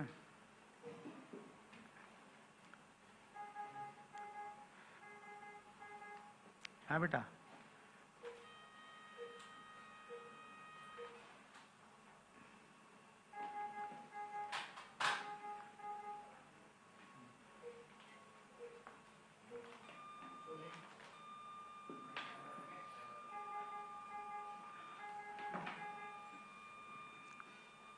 ये थोड़ा वो कोगुलेशन बढ़ाओ बेटा।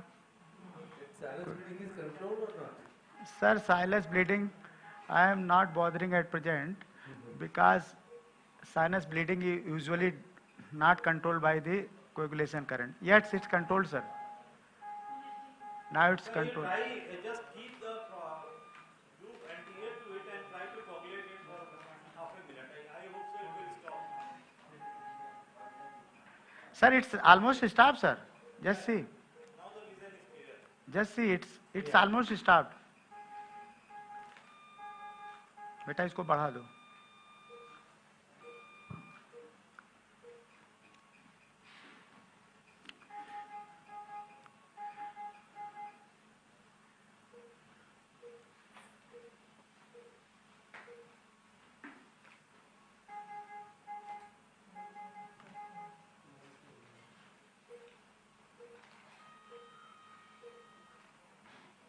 ये एक्चुअली में पूरा काट नहीं रहा प्रॉपर।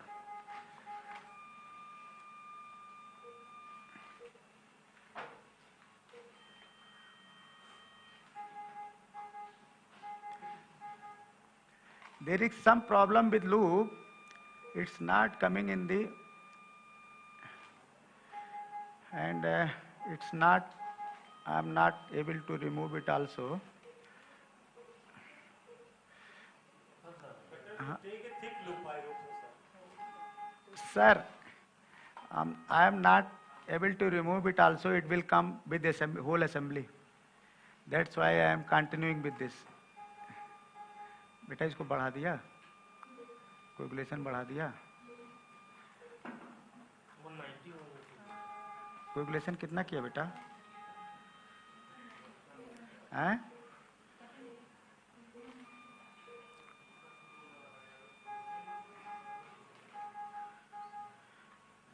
कोगुलेशन कितना किया बेटा?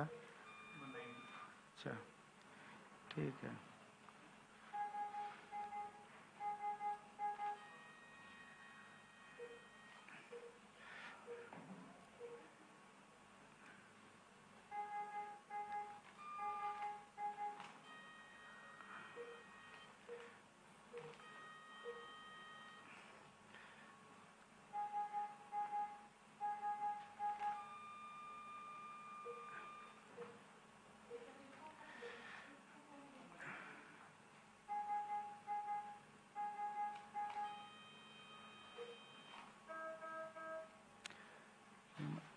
इसमें हमको पुश करना पड़ रहा है।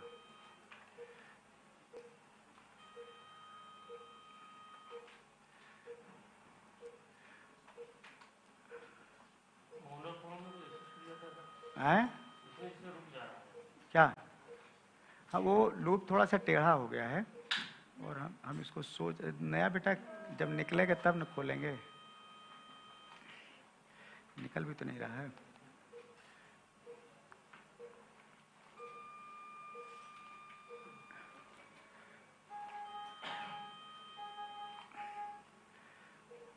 Sir, hello, Yes, yes. am I visible? Yeah, you are visible, but the first, your external picture is not there. Sir external picture कुछ करो भाई।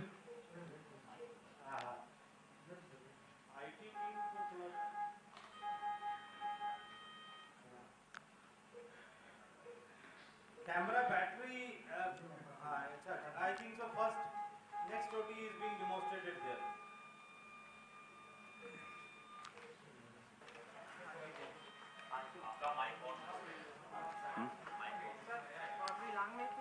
कोई चला।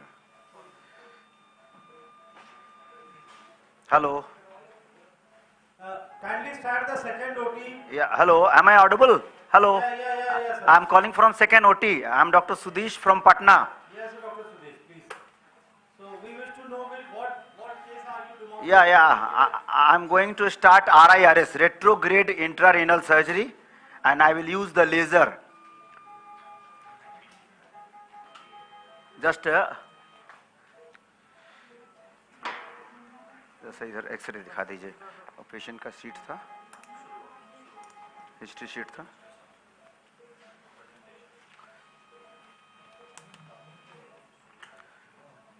This patient Tarun Kavi, 30 years male, Khatri, yeah. He was having 10 mm stone in the right PU junction. Am I audible? Hello. Yes. Am I audible? Yes. Yeah, so this patient having 10 mm stone in the right PUJ with hydronephrosis, and DJ stent was placed. Just show the plate. ये थोड़ा सा बेटा कैसे थोड़ा दूर से लाके दिखाएंगे ये view. This plate is after placing the DJ stent. You can see the stone, small stone around 10 mm. So it is UPJ or?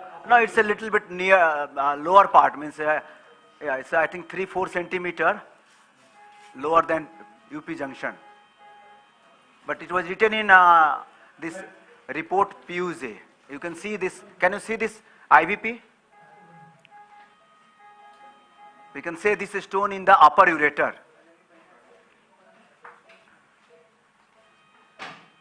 Is this picture visible? Hello? Hello?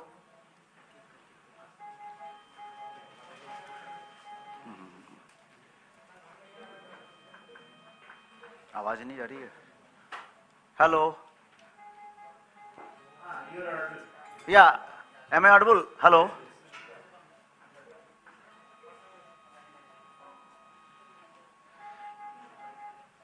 Hello? Yeah, so in this, just focus this plate. This IVP plate, here we can see this stone and this dilated pelvis. This is up to here. AVT, please show the visuals of the OT number 3.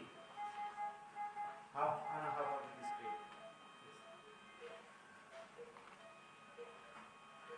Now, hello? Yes. Now I want to demonstrate the equipments. So I'm planning to use flexible ureteroscope for this stone, because this stone will go easily into the renal pelvis. So when was the DJ put in this patient? 2 weeks. Yeah, 2 weeks ago. There is no particular guidelines, but we usually keep minimum 1 week to 3 weeks, and that will give enough dilatation to put my access sheath. Any drugs also you had? Yeah, during stenting we keep on antibiotics like levoflox or nitrofurantoin for 1 to 2 weeks, and tamsulosin, sometimes anticholinergic like mirabegron. थोड़ा सा हाँ और equipment access seat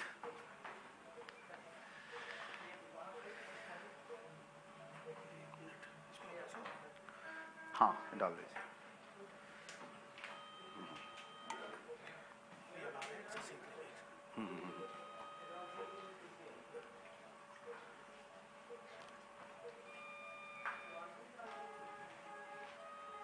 So what are the things required for this RIRS? Just I will introduce first the equipments and then I will demonstrate the procedure. This patient has on a stent, so first I will do the cystoscopy through ureteroscope. So I will start with this semi-rigid ureteroscope. This is 6 French scope. I will go inside, I will see the bladder and ureteric opening, the stent. I will remove the stent and I will do ureteroscopy first. After ureteroscopy, I will put the guide wire and then on guide wire, I will put the access sheath. I will remove the obturator. Then I will put the flexible ureteroscope. That is the procedure. So here it's a... You start with the semi-rigid, I suppose. Yes, of course. Just to see the condition of ureter. It's dilated or not dilated. Is there any stone or anything? So that is very important. Before putting access sheath, I will do the ureteroscopy up to the UP junction. The audience will like to know what's the size of the ureteroscope you are using. I got this 6.5 ureteroscope. There is no clear-cut guideline for this. You can use 7 or anything which can pass up to the UP junction. So this I got 6 or 6.5. Olympus 6 French. Actually इसमें ना loop थोड़ा टेढ़ा हो गया. Yeah, right. Loop थोड़ा टेढ़ा हो गया. तो हम जितनी बार इसमें जा रहे हैं I have got this access sheath. जैसे स्मूथ कटिंग नहीं हो रहा. Can you see this access sheath? मोड़ रहे हैं यार नहीं मोड़. This is 9.5 and 11. Means this is 9.5 and the outer sheath is 11. बेटा इसको दबाने की जरूरत नहीं पड़ता है. We need some guide wire. Here I have got this thermo, but I am using in my place sensor. The tip will be floppy and the other part will be hard little bit, so that it will be easy to pass the access sheath and flexible ureteroscope. The guide wire is 0.35 or 0.38 or 0.25? It's a 3.5, but routinely we are using 3.5. Sometimes we use this pathfinder or otherwise I use this. This is PM line. This usually we use in syringe pump.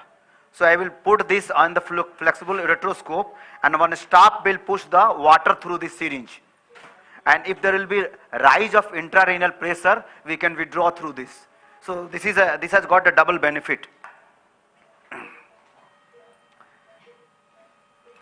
This is a digital flexible ureteroscope.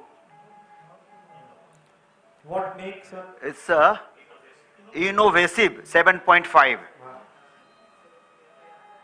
It's a light one. Nowadays, earlier we used to do that. Olympus 360 and other things were there.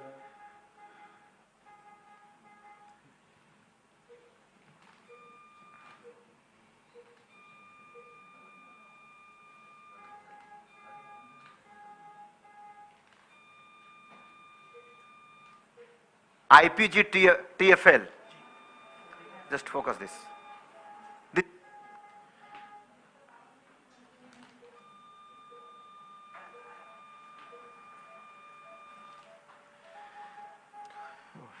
ये देखो बेटा देखो.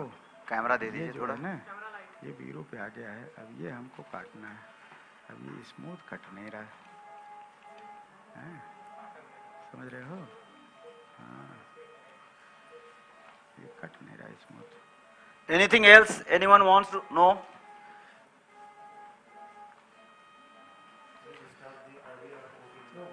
Dr. Sudesh, what are the things to be noted for a beginner to start RIRS? First he will have to be master in cystoscopy and ureteroscopy. Yeah. Then only he can do the flexible ureteroscopy. And the monitoring is very important. How you are monitoring the scope. It's a costly thing. So before taking this flexible ureteroscope, you should be very good master in cystoscopy and ureteroscopy. And use of laser is also important. दे दीजिए जल्दी.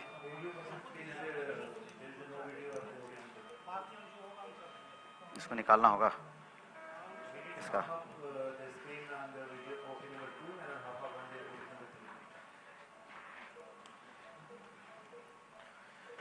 If you'll see, it's a very easy procedure. Only thing is that the organize the system in a proper way. We are going through the natural path, so there is no problem of any puncture. Just you are doing ureteroscopy with semi-rigid. Same thing we are going to do here. Sir, I think so. You should explain the laser settings also. Yeah, right, That's right. the most important. Right. Here we will use the low power, high frequency. So we will make the dusting or little bit fragmentation. Which laser you are अबे using? यार ये देख रहे हो I have got this time IPG from Intercardia. देख रहे हो Yeah, just What is it? बेटा ज्यादा हो गया. it's this machine is of 60 watt, but we don't require that much power. Can you see this? Yeah, it's a thurium laser, I suppose, because initially helium was the main. Yeah, earlier we used to do this with helium. Still I am using helium, but this machine is better than that. It has got a very good high frequency, so dusting is better. Right, dusting is much better. I think so. We have to ask Mr. Tyagi. He must be here. The cost of the machine. Right. I think the low power machine is 30 watt. 35. The machine setting for dusting to be known by the audience is very important. Right. And why laser is better than pneumatic here?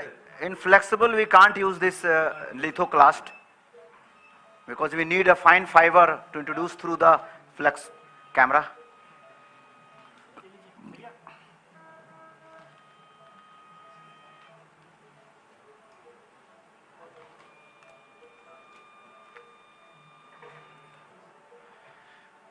बेटा ध्यान देना ये जो है ना यहाँ देखो ज्यादा हो गया अंडरमाइनिंग हो गया ठीक है ना ये दे दीजिए ग्रास पर अंडरमाइनिंग हो गया यहाँ जेली ठीक है अब ये जो है आपका वीरू आ गया है यहाँ जरा मोनोपोलर वाला ले लो एक्चुअली में ये हमको जो है ना नीरज ठीक है काफी है बस नीरज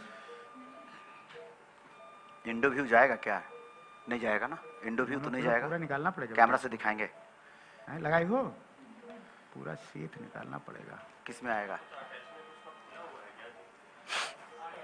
या इट्स ओके राइट सीट सही पूरा जाएगा रुक जाओ so I am going inside through the semi rigid ureteroscope. Here we can do cystoscopy with normal cystoscope also. Just इसको लगाओ इसमें is there any option of showing endo view? Camera से दिखाएंगे या जाएगा वहां से निकालो वो ठीक ना अब ये जो है पूरा हम ऐसे निकाल yeah I am putting this ureteroscope directly ठीक है ना otherwise we can do normal cystoscopy before putting this ureteroscope. No, do you put a feeding tube small size? Not feeding tube, usually I will not take much time for the removal of this stent. That's why I am not putting, otherwise it's a normal routine to put some feeding tube, 8 number, just to drain the bladder. Glycine फटाक से करो glycine Yeah, it guides you and it keeps the bladder empty also. Right. Glycine करो So I am inside bladder. This is a stent, right ureteric opening. So putting a stent pre-operatively is always a good thing. Yeah, it's It dilates the ureter. yes. It's a passive dilation is very important for this procedure. So First I will remove this stent.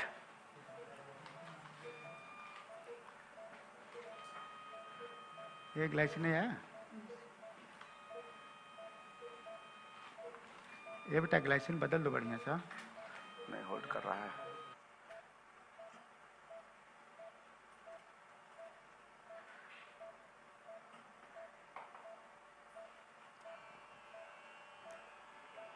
the stent is removed. Yeah, stent is removed.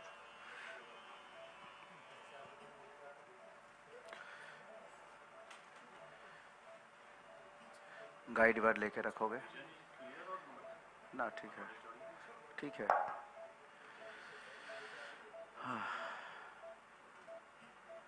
Dr. Sudeep, when you're pulling the stent out and if it is impacted, doesn't come out, then what's your, I think the stone Because is of a stone was side by, that's why it was giving little bit resistance in pulling the stent. So the stone has come down in the ureter, or it is still there? Just I'm going inside. There's a small fragment was out.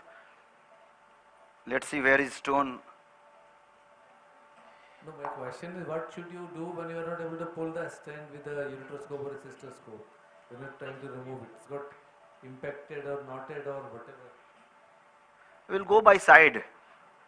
We will break the stone. We'll see the where it is obstructing. कितना है? 3-2 है. इसे काम नहीं चलेगा. 3-5 है. हाँ, मोटा कुछ गाइड वायर. या टैरमो है, कुछ है और है. I'm in middle ureter. Yeah. We don't have the Siam view. Can we have the? Yeah, हाँ, serum दिखाई नहीं. Serum just show the serum.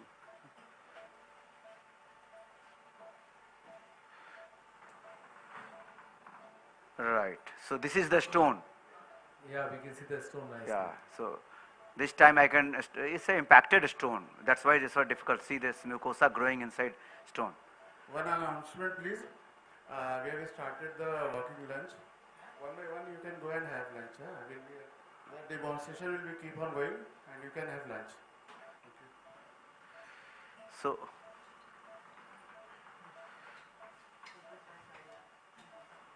I'm making it. Now this. Gone into the kidney. Yes, I just pushed it. Yeah, you push.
नहीं ठीक है, उतना वहाँ देखना है, उनका व्यू आ रहा है कि नहीं, किडनी दिखना चाहिए.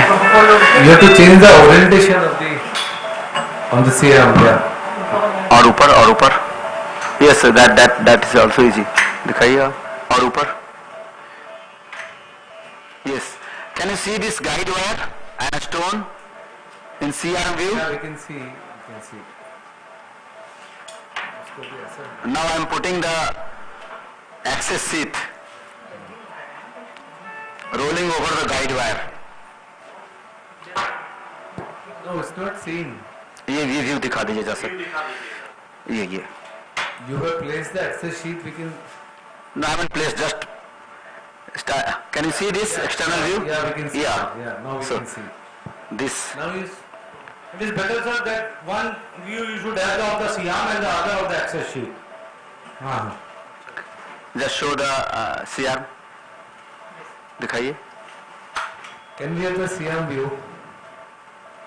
उधर दिखा दीजिए थोड़ा सा. Yeah, we can see the access sheet. दिखाइए X-ray. Yeah, this is in upper part of ureter. Can you see this? Now I am removing the obturator. Okay, 9 friends.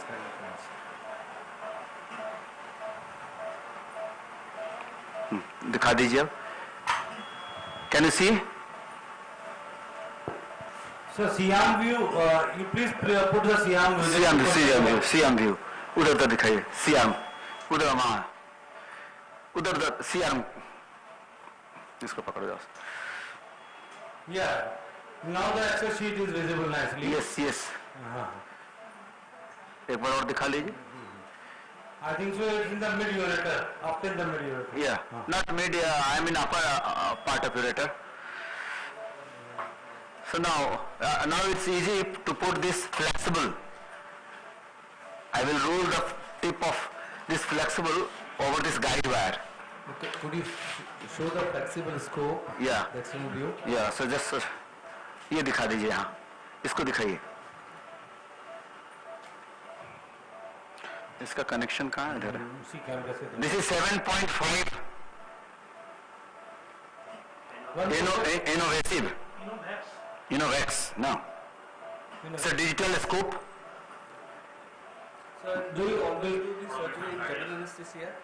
Yeah, patient is in general anesthesia. It's very important because sometimes we will have to ask the anesthetist to hold the breath during fire. Otherwise, the stone will move and or my laser probe will hit the mucosa of kidney. So now the other guide wire placement is I think so through the access sheet. No, there is no need. I am putting single guide wire. Okay. I will remove the guide wire after putting this flexible scope. तो खत्म हो गया भैया. अच्छा. Can we shift to the other body, please? Sure. QRT is going on there. Sir, Ajit sir.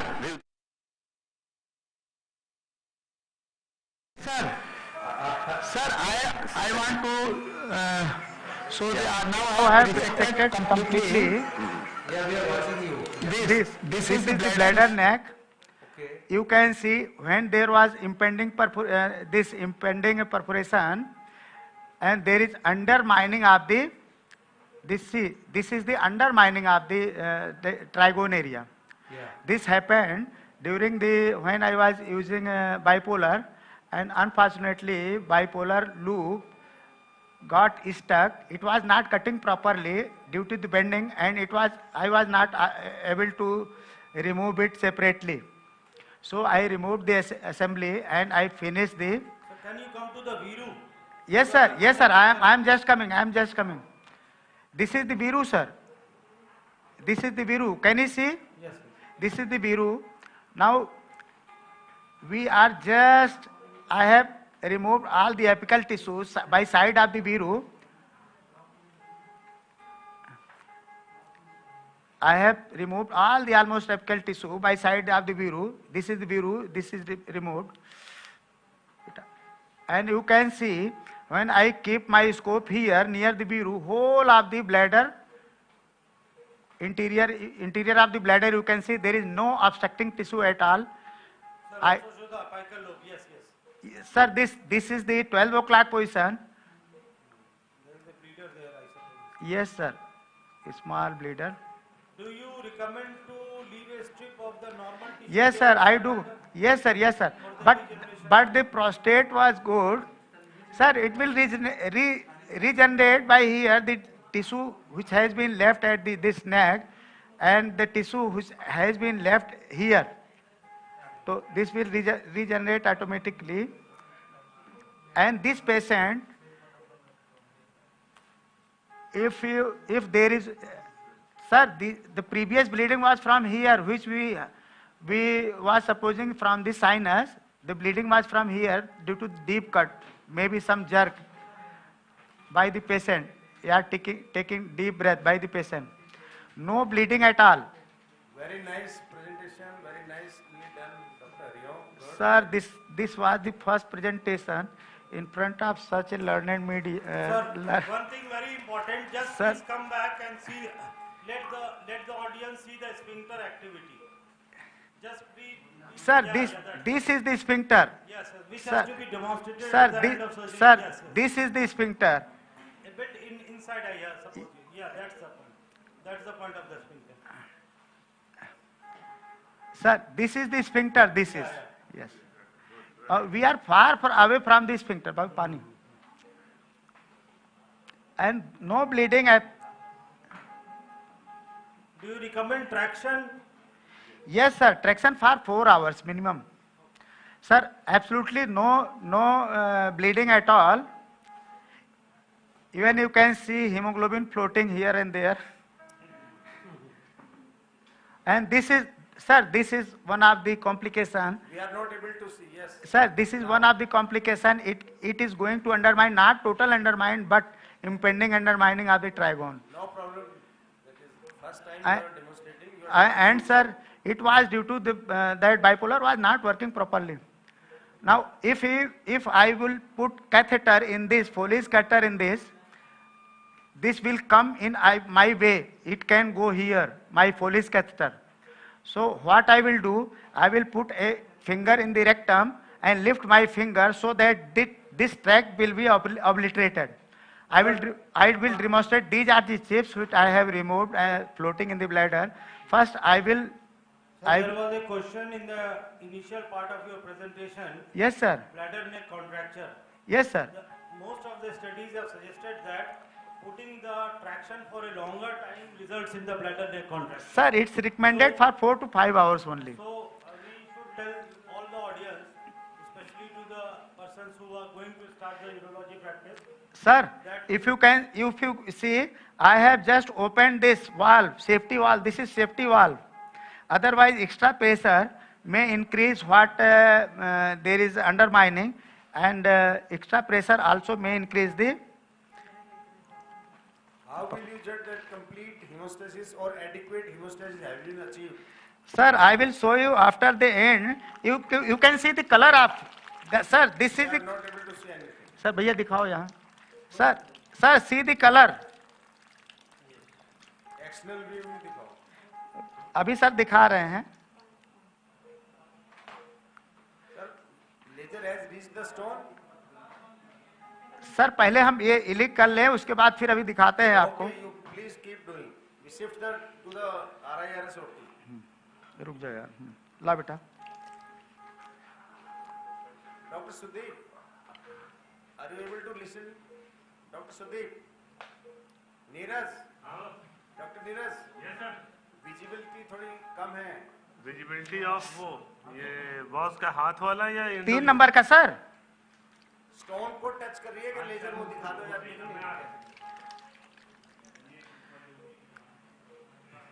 भैया. Enlarge the image or what can I say? सियान को खींच लीजिए पीछे अभी.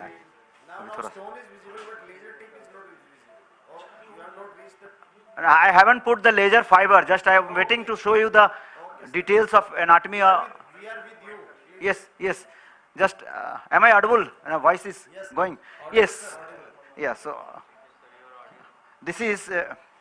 You can show this. This is laser fiber.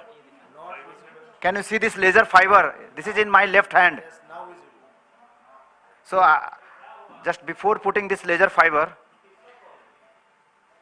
What See, just precautions we should take while using laser fiber? I will keep the scope straight before putting that. That is the most important thing. Input. See,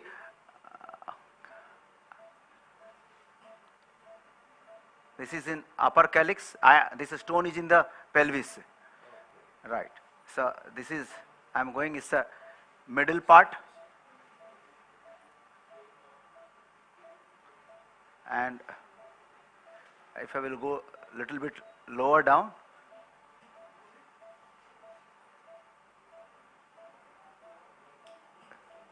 it's a lower part.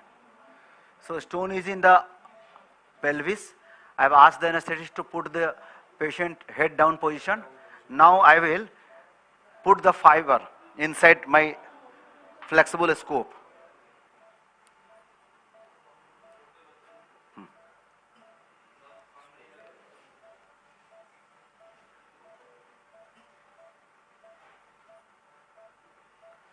Fiber is at the laser is a standby mode.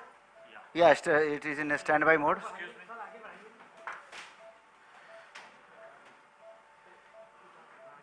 It is very important. If you activate and use them. Are you wearing goggles? No. Not required? I think it is not required unless we are using outside this laser. Can you see the fiber? It's a 9 o'clock position coming out. This green beam. Yes, yes. Now I will lock it so that it will not move up and down. Sir, what is your practice, sir? Do you run the access sheet up to the stone or you... No, not up to the stone, just below the UP junction. So now I will ask the assistant to एक बार on make कर दो, the 1 minute, बस laser खत्म होने machine वाला है। ready. Can you see हमको this? बोल दो, 1 मिनट बोल दो। Kartar Singh sir, I just want to show the placing of catheter because there is some small amount of undermining. So I want to just, I am just be drying this. I am just be drying this. Now see. Okay, nicely done. I am just putting some jelly, beta ye lo. And my assistant will push catheter. I am placing one finger in the rectum. रुक जाओ बेटा, रुक जाओ. हाँ, and just lifting. Any other way? Sir, if it's not going, then under vision, रुक जाओ बेटा, रुक जाओ, नहीं जा रहा. If it's not going, then under vision over the guide wire. बेटा नहीं जा रहा है, वो लाओ, सिस्टोस्कोप लाओ, गाइड वायर लाओ, पकड़ इसको सिस्टोस्कोप देना. So in such cases, it is always better to counsel the catheter over a guide wire. So इसमें पानी जोड़ फटाक से, पानी दो. It's not going, sir. Sir, I think so. You should go for a cystoscopy and then place the guide wire inside. Yes, sir. पानी खोल यार.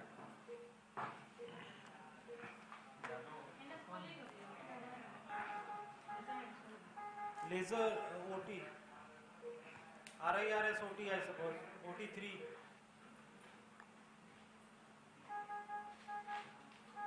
कहाँ गया? हाँ, ठीक है ना, ब्लैडर में है. हाँ, ब्लैडर में ही है. चलो, रुक जाओ भैया. हाँ, लाओ दो बेटा, गाइड वायर दो. बेटा एक गाइड वायर दे दो.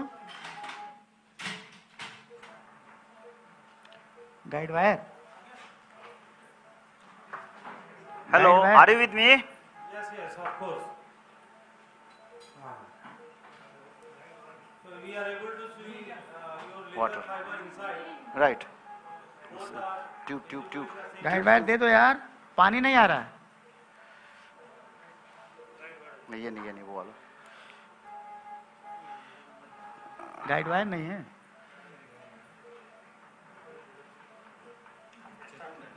कैथेटर एक्चुअली थोड़ी अंडरमाइनिंग हो गई थी ना, कैथेटर जा नहीं रहा यार. ऐसा है ना, आई वाज नॉट. अरे कोई भी पुराना खोल दो यार, कोई नंबर खोल दो, कोई भी कर दो, पुराना दे दो यार, बस जल्दी कर दो, जो भी करो. पानी थोड़ा सा दे दो. Hello. Hello, yes. Yes, I am starting the fragmentation. Not Pani nahi aa raha. fragmentation, basically the mode is dusting. Yes. So can you see this? Yes, yes, excellent.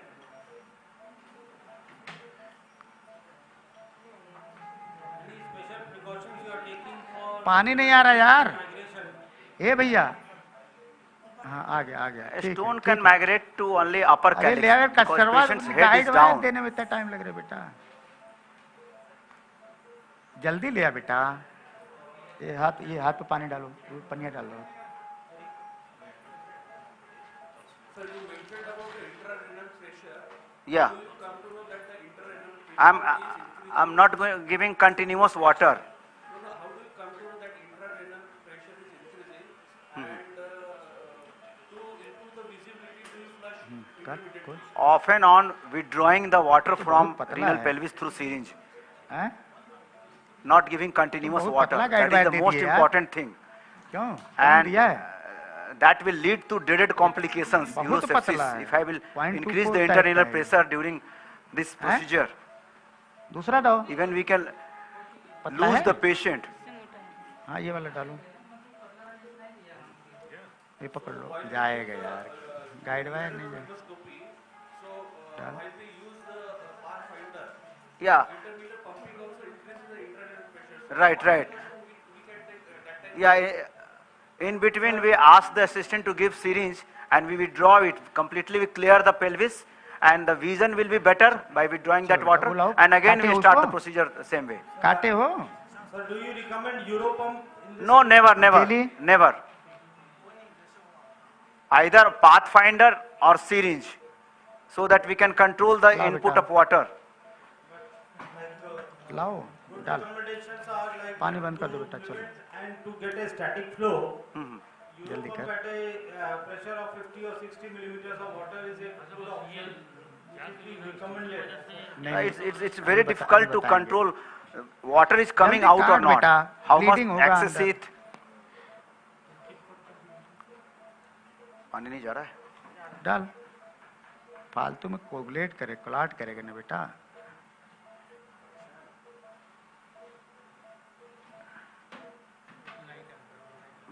हड़बड़ा करके कर रही है. इसको कंटिन्यूअस लगा देते हैं. पाथफाइंडर वाला इससे नहीं हो पा रहा है. दे दीजिए पाथफाइंडर तो.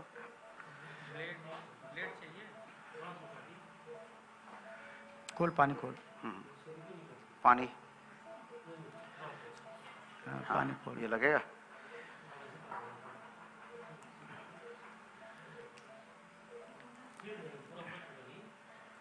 नहीं बेटा जल्दी ले आओ.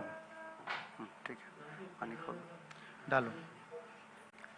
रुक जा. गया. ठीक. खुला हुआ है. सर्कल. छोड़.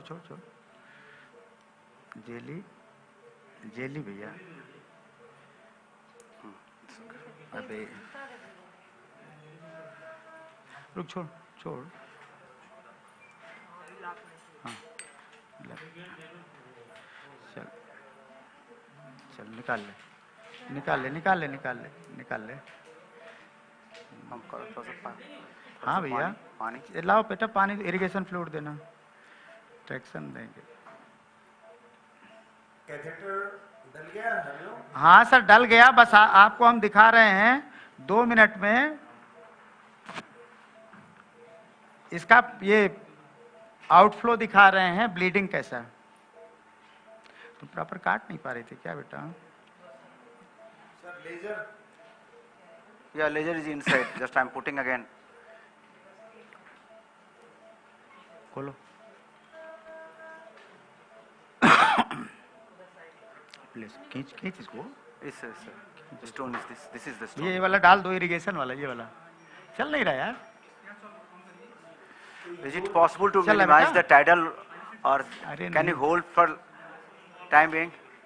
Madam, just decrease the tidal or if you can take the इसका ये लूप जो ambu in hands. We want. काट नहीं रहा था और झुकना चाहिए था. बस रुक जाओ. अभी आ जाएगा. मैडम ट्रेनेक्सा एक डलवा दिए भैया. So there should be very good relaxation so that there will be. and control of respiration so that I can fire easily. Can you see it? Yes. It's a fine dusting is going on. And here I am using 150 micron fiber. It's a very thin fiber. Bending with this fiber will be easy if stone is in the lower calyx. जो flow आना चाहिए आ नहीं रहा है. देखो इसमें सा ही नहीं रहा है प्रॉपर फ्लो. और बहुत बढ़िया फ्लो आना चाहिए. No. देखो इसमें कुछ गड़बड़ नहीं है. हाँ, because of low power the stone is not moving. Sir कर रहे हैं, फ्लो बढ़िया नहीं आ रहा है सर इसमें. दिखा रहे. हाँ सर आ गया. थोड़ा हेड इन ऊपर कर दो. अभी सर इसका कलर दिखाते हैं. छोड़ो, हेड इन थोड़ा ऊपर कर दो भैया. फाइबर और स्टोन की डिस्टेंस कितनी रखनी? छोड़ दो. It's a contact laser, so we'll have to touch. You have to touch. Yes. ये बाल्टी इधर ले लो यार. Because kidney is moving, sometimes I'm coming and going. Because of movement, it is looking like. Yes. हटा ले.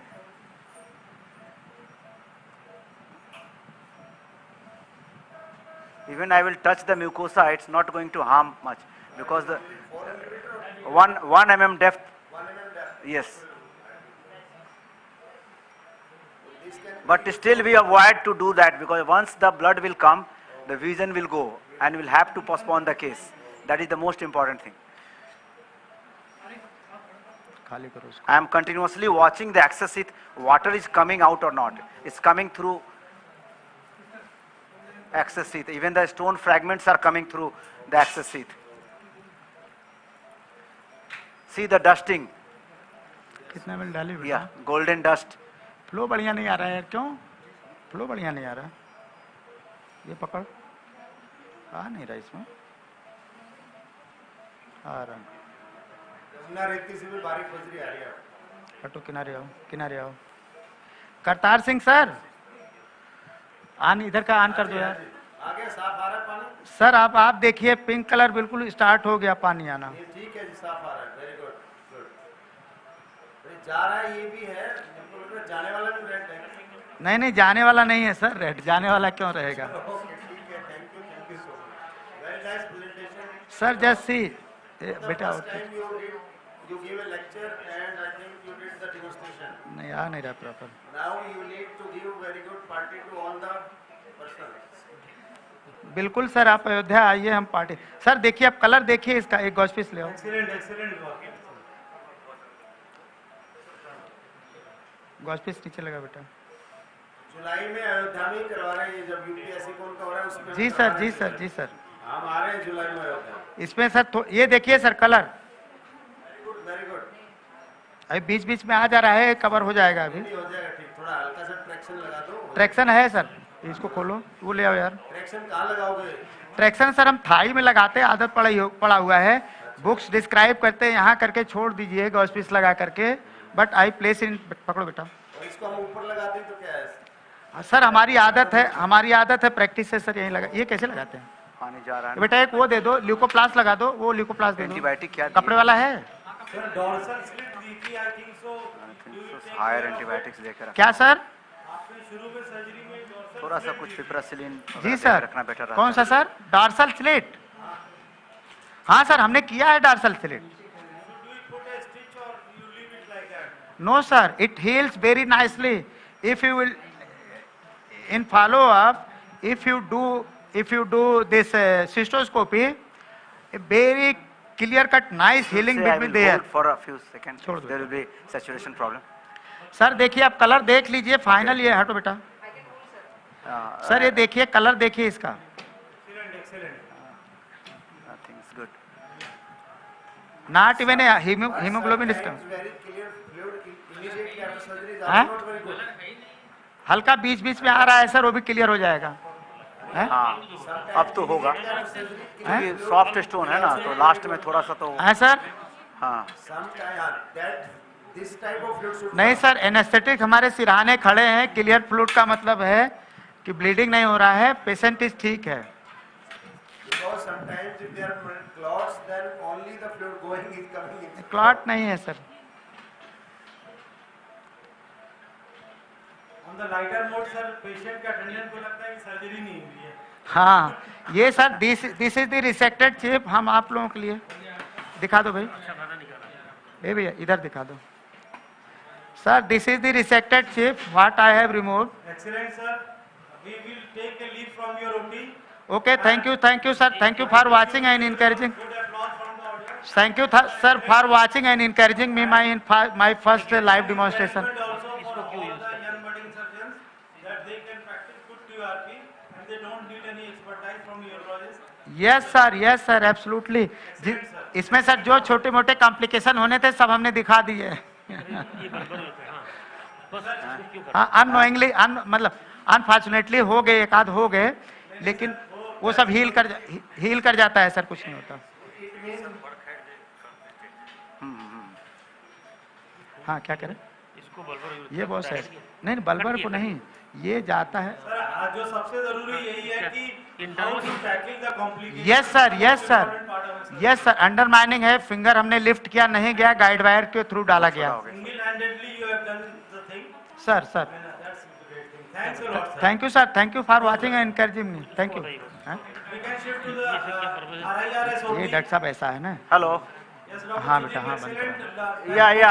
I am dusting now. Small fragments are there. This is possible in every case. In the last. Cystoscopy किया आपको idea लग जाता है कि आपका penile उल्ट्रा बहुत रूमी नहीं है. Of dusting which could be attempted. तो आप करते क्या हैं कि इसको आपने एकदम डाला, एकदम स्ट्रेट डालेंगे जब आप ये. Yeah, there's only two things. When we are doing RIRS in kidney, we are breaking the stone. We will start from side, periphery, go to the center. But in ureter, we will do from center. So, but it depends. But it's not possible always because of the movement of kidney. It's always said painting. We'll do it. If the kidney is silent, stone is large, we can move just like painting the stone.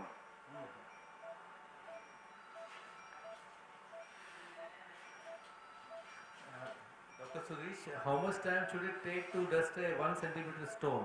Around 20 to 30 minutes. That's enough. Maximum time. Maximum time. Yeah.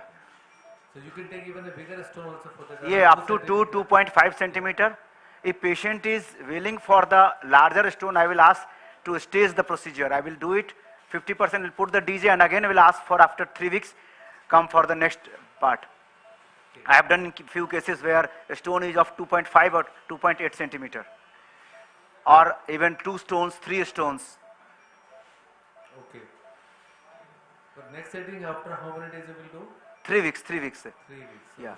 And the most important thing, if you keep the power low, there will be no oozing from the mucosa.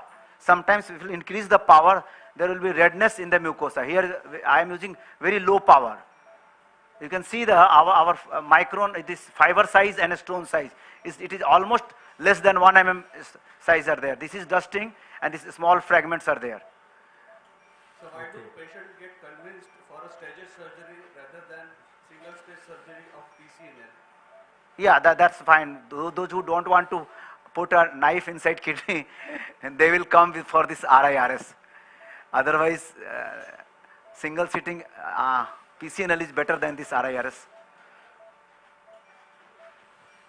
जो incision से डरते हैं वो. Yeah. There is absolute indication also where PCNL can't do, like 3 mm, 4 mm stone. Yes. If patient is going out for a job, army, marine or anywhere, actually they will have to clear complete stone, pick up a stone. So we do this RIRS very easily.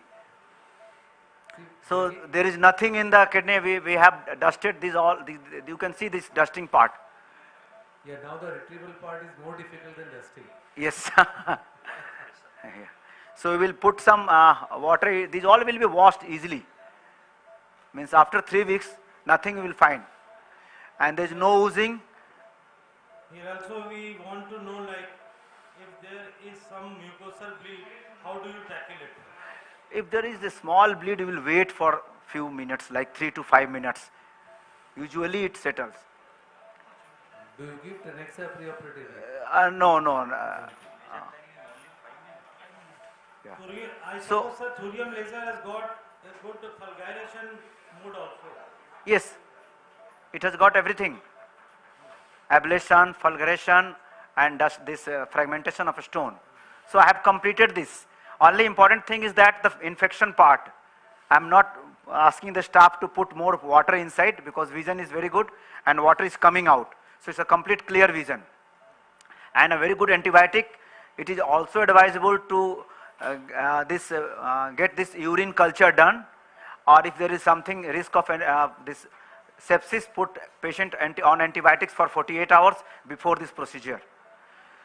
So this is very important. Even after doing these all things, there is a risk of sepsis, fever and other things. Sterilization part I am using ETO for all my this RIRs. So that's why that has minimized my infection post-operatively. Do you leave a DJ stent? Yeah, I will put the DJ stent 5 French here, and that will be for 3 weeks. Even I can do this case in the morning and I can discharge the patient in the evening. So just like a daycare procedure.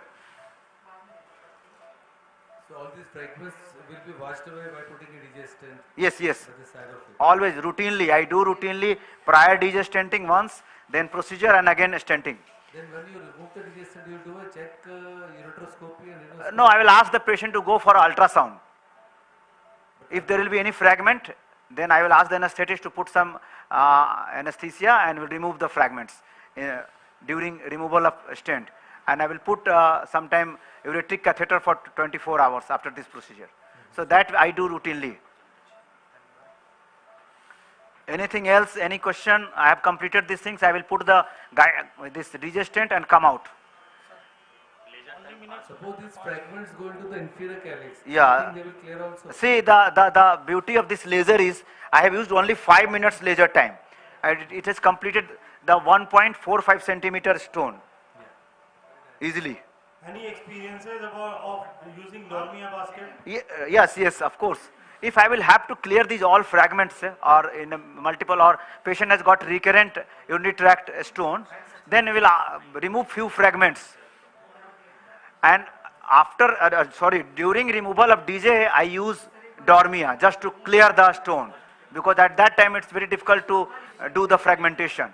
Patient generally want complete clearance. So sir, during this surgery only, if we go into each calyx and see personally, so would it not be better rather than getting the ultrasound? Sorry sir, unable to hear. Can you repeat? Sir, my question is, during this procedure only, at the end of the procedure, if you do each calyxial, if you go into each calyx and see personally, he wants to you should go for a renoscopy, proper renoscopy of all the 3 calyxes. Yes, of course I will have to do before completion of the things. Yes. What I suggest is that initial C-arm image and the last C-arm image is the most important thing to adjust. That is fine, but we can see also all calyces, upper, lower, middle. There will be nothing in this.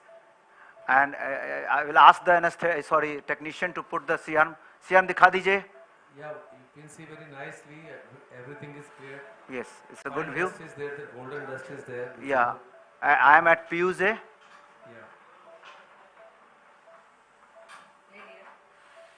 So just dikha dijiye, C-arm dikha dijiye. Will this sand wash out from the side of DJ after putting a stent? It's difficult to wash completely this dust. This will come out. I will ask the anesthetist after this procedure for one Lasix. That is routine thing. Yeah. Oh, madam has already given. Good. Yeah. So, दिखा दीजिए जैसा. You don't have the CM view. कहाँ दिख रहा है? नहीं. आप और ऊपर जाइए. अपनी ओर खींचिए. अपनी ओर. और थोड़ा सा ऊपर. हाँ. दिखाइए. Now we can see. और थोड़ा सा ऊपर. ऊपर.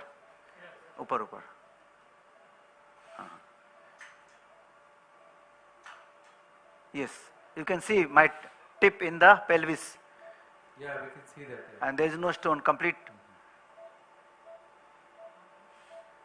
So can I put DJ? Yeah, sure. Anything else? No, Yes. Right. So guide wire दे दीजिए, guide wire. These are all blood clots hanging from the roof. You know. This is with some stone fragments. I am not going to remove this. These all will come out easily. Sometimes they got stuck up and then they will be seen on ultrasound in post-op period. No, if there will be larger fragments only, they will. That's why we are not giving this Tenexa or anything.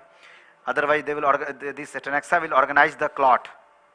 But the radiologists feel anything echogenic in kidney, they said it is a stone. Yeah. Which may not be all the time. Yeah. Even I have instructed the anesthetist, don't mention the 1 mm stone in your report after the surgery, because that is not relevant. Yeah, that's not relevant. Anything more than 3 millimeters is relevant. Yes. 5 French. What size of stent you are putting? 5 French, sir. 5 French.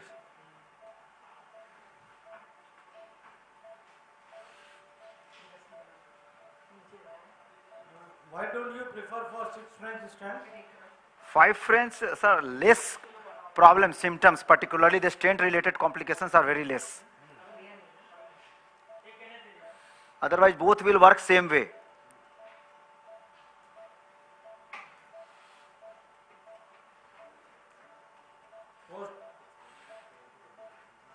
Sometimes the stents give pain to the patient. They have the same colic. Yes, that's why it's very important. Stent. Post-operatively, do you give some alpha blockers or bladder relaxants? Yes. Alpha blocker, 1 anticholinergic, 1 antibiotic for 1 week. No, not diuretics. Only 1 dose of injectable diuretic, Lasix during surgery, means just after surgery.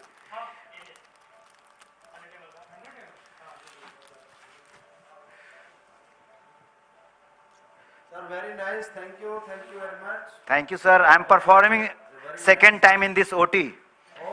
And just I think before Corona I have performed the same case RIRS. Okay, sir. Big applause from the audience. Thank you to Thank you, sir. Ajit sir for inviting me for this case. Yes. Dr. Ajit has done very marvelous and very good job in a very Yes, successful sir. workshop. Yeah. And nicely demonstrated cases by the as well as lectures. We have very senior urologist with us. Yes, sir. He is Dr. R.C. Gupta ji. He will say a few words. That's a fantastic surgery. दिखाइए. I am also impressed. दिखाइए. With this RIS. Thank you very much. Thank you, sir. He is a very senior urologist Yes, sir. in Prayagraj. Oh. And इसमें रह गया. इसको निकालो. ये. next OT time. कहाँ गया? इससे push. Next case is going to be operated is the OIU procedure for the structure of the urethra in one OT. एक अच्छा antibiotic. Another OT, PCNL will be operated. Dr. Neeraj Srivastava will do the दिखाई तो. OIU procedure in the OT number 3 and दिखाइए. Dr. दिखाई दी. Jagadish will do दिखाइए. PCNL in the OT number 2. हाँ बस बाहर रिमूव इट. हाँ एक बार नीचे दिखा दीजिए तो ब्लैडर में. ब्लैडर में यहाँ दिखेगा.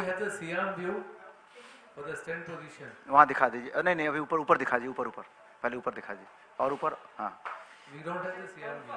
उनको दिखाइए. हाँ और ऊपर. हाँ दिखा दीजिए CR व्यू. दिखाइए. फिर से फायर कीजिए एक बार फिर से. Yeah, we can see the upper end. What about the lower end? Yeah, अब नीचे दिखा दीजिए ब्लैडर में. Because sometimes when you are pushing the guide, this digestion over the guide wire, Yes, it gets coiled in the bladder. Yeah, this is also somewhere. That's why I was asking to show the bladder. थोड़ा और नीचे आके दिखा दीजिए. हाँ. Yes, the tip is in the prostatic urethra. I will put the catheter. It may go inside. Otherwise, I will have to push. देखें जैसा. If you just put a Foley, it won't. It Yes. will push it.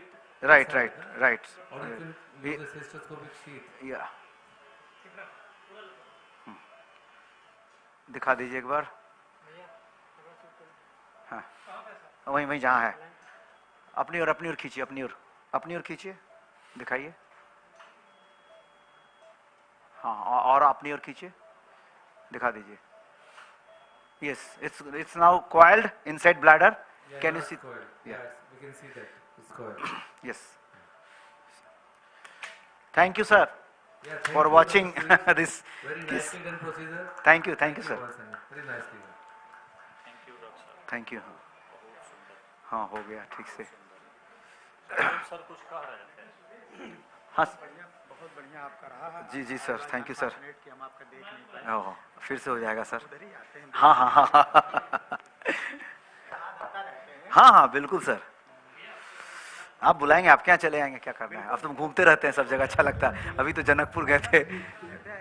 हाँ, वो तो ऐसे भी जा. हाँ, बढ़िया रहेगा, दोनों पर्पस सॉल्व हो जाएगा.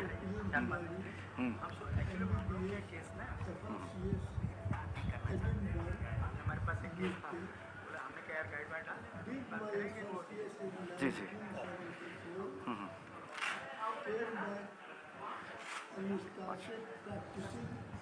In Varanasi. At that time, I did first TURP in Purvanchal. Another surgeon, Dr. B.D. Sarna, was doing TURP at Agra. It is heartening to know that AguSi is organizing a workshop in urology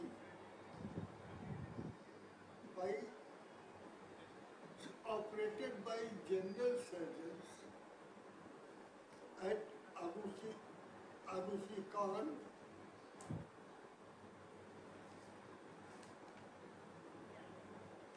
Bhadohi branch. It is a great start, and I sincerely congratulate and all my best wishes to organizing AguSi, led by Dr. Achal, Dr. Kartikar, Organizing Secretary Dr. Ajit Gupta and Dr. S.P. Gupta. Thank you. Good morning, everyone. My name is Vibhash Mishra. My potential association with this conference comes from the fact that once upon a time, in our beloved city of Prayagraj, I rubbed shoulders with two future greats, Prabal Neogi and Ajit Gupta. I'm currently a consultant urologist at the Royal Free Hospital, London, and an associate professor at the University College London School of Medicine. Jeevandeep Hospital is very special to me, as it has been created by my very dear friend Ajit Gupta. Naturally, it partly becomes my institute as well. And it is in that capacity that I welcome you all and indeed thank you for making time to attend from all different parts of the country. When I looked at the program, the one thing that struck me the most was the topics. There was no current controversies in urology or the latest toys to deal with an enlarged prostate. Instead, what you have is a very utilitarian set of topics, and to me, that is the beauty of this CME. Yes, the profession does need scholars and academics, but what the society needs more is doctors who can perform common procedures safely. A urologist who can perform a safe TURP, a safe ureteroscopy, a safe TURBT. And in that sense, this is a very, very useful CME. I wish it all success. Make the most of it. Jai Hind. Hi, good morning everyone. It gives me immense pleasure to address this August gathering on this Sunday morning. I welcome you all for the first ever AgusiCon 2025 at Badoi. I really appreciate enthusiasm and the determination of organizing committee and the office bearers of Agusi, led by President Dr. Achal Gupta, Secretary Dr. Kartar Singh Yadav, and Treasurer Dr. Chandrasekhar. Also equally supported by the local organizing committee led by Gupta. It's really wonderful to know that Agusi has again come together very strongly to take it further. I also believe that like endoscopy should come back to the surgeon again, same way all the basic urological procedures, whether it's open or endourology, must come back to the surgeons, to its armamentarium. And Agusi is doing great job in that direction. Not only office bearers, but other members of the Agusi, like Dr. Hariom Yadav from Ayodhya and Dr. Neeraj Srivastava from Gorakhpur, all are forefront to take it back to the general surgeons. My very best wishes for this conference and workshop, and I wish every success for all the endeavors that you are looking at in your future. Thank you so much. I really regret not to be there physically to encourage you, to support you, but always my best wishes and my all support will be there for all your endeavor. Our representative from head office, immediate past president, and your own man, Dr. Prabal Nogi is there. So I'm sure he will take care of all the communication, whatever required at head office during the meeting. Thank you so much. Dear Dr. Harimu, it is indeed my pleasure to speak about the conference we are organizing in Badawi under the aegis of ASI, which is known as AGU SciCom, and the Association of Genitourinary Surgeons of India. It's a very good idea to organize a conference in Badawi. The topics are of interest of general surgeons, like ureteric calculi, and other topics which are very commonly seen in the patient population. And I hope this conference and this program is very rich. I hope this conference will enrich the local surgeons and practicing surgeons alike. I wish the conference a huge, huge success. My best wishes to you, your entire team. And I also see that my friend Ganesh Yadav is also there. And along with you, my dear junior, wish you best of luck for the conference. Thank you. Myself, Dr. Albin Singh Yadav, Professor and Head, Department of Surgery, MLBMC, Jhansi. I wish a grand success to the first CME and workshop being organized by the Association of Genitourinary Surgeons of India at Jeevan Deep Hospital, Badawi. Now this organization is a vibrant organization by the leaders trying to deliver the latest advancements in the field of urology to all the general surgeons practicing urology across the country. I am sure that all the participants will learn the nuances from basics to advanced by the speakers in the lecture session as well as in the operative session. And I request all the general surgeons as well as the postgraduates to participate in the CME as well as the workshop to make the best use of this great opportunity. Thank you.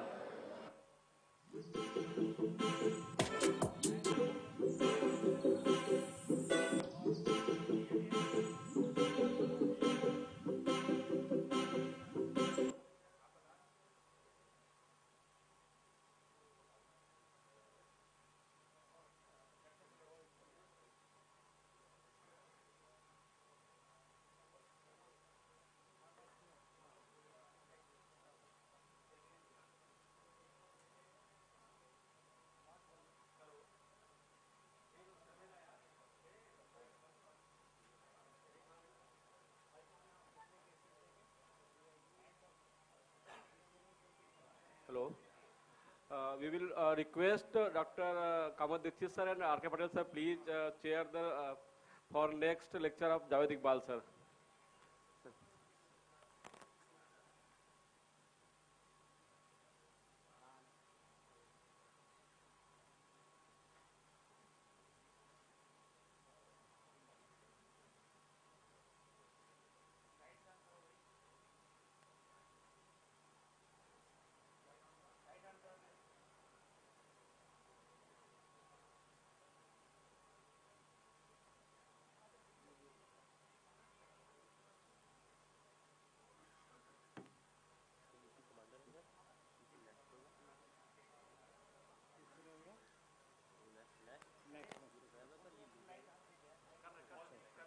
ये है ना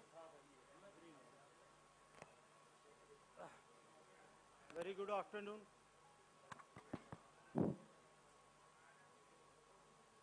Very good afternoon to the august audiences here and renowned surgeons here. First of all, I pass my thanks and I give my great congratulations to Dr. Ajit Gupta sir, a very pioneer surgeon of Eastern UP and as a torch bearer of urological practice for the general surgeons in this area, and it's his sheer efforts which have made us come here, and I applaud and give congratulations to ASI and AGUSI for the nice conference which has been held here, and it's a tremendous beginning. I hope so. We will go to a good strength and we will go to a good direction to make it as an established part as a subspecialty of the ASI. So, sir has rendered on my shoulder a topic very important, which is urological emergencies. I assure you that most of the urological emergencies are coming to the surgeons still in our practice. You can assume that all the data, whether it is Indian data or the global data, it is suggesting like 10 to 15% of all the emergencies which are coming are urological emergencies. I will try to be very short and precise, and my lecture will be based on my own practical experiences from last 15 years in the urological emergencies which any surgeon can tackle. And also, at the same time, I will suggest that, as it has been suggested by Dr. Nyogi, that we have to make endeavors to become a good surgeons. There is a very thin line of differentiation between an average surgeon and a good surgeon. So endeavors have to be made by us. So practically, I have divided the topic into two parts, non-traumatic and traumatic. Depending on, starting from the symptoms like hematuria and clot retention, renal and ureteric colic, urinary retention, urosepsis, acute scrotum, paraphimosis and priapism. These are the common emergencies which we find in our general surgery practice also. Similarly, the traumatic one are renal injury, ureteric injury, bladder injury, urethral injury, testicular injury. I am coming from up to down. Now, hematuria, as you all know, that hematuria is defined as macroscopic or microscopic. It is clearly known that what you are able to see by your eyes is macroscopic, which you are unable to see and you find in the routine microscopic examination are microscopic. Workup of this hematuria are important, like very precise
these patients.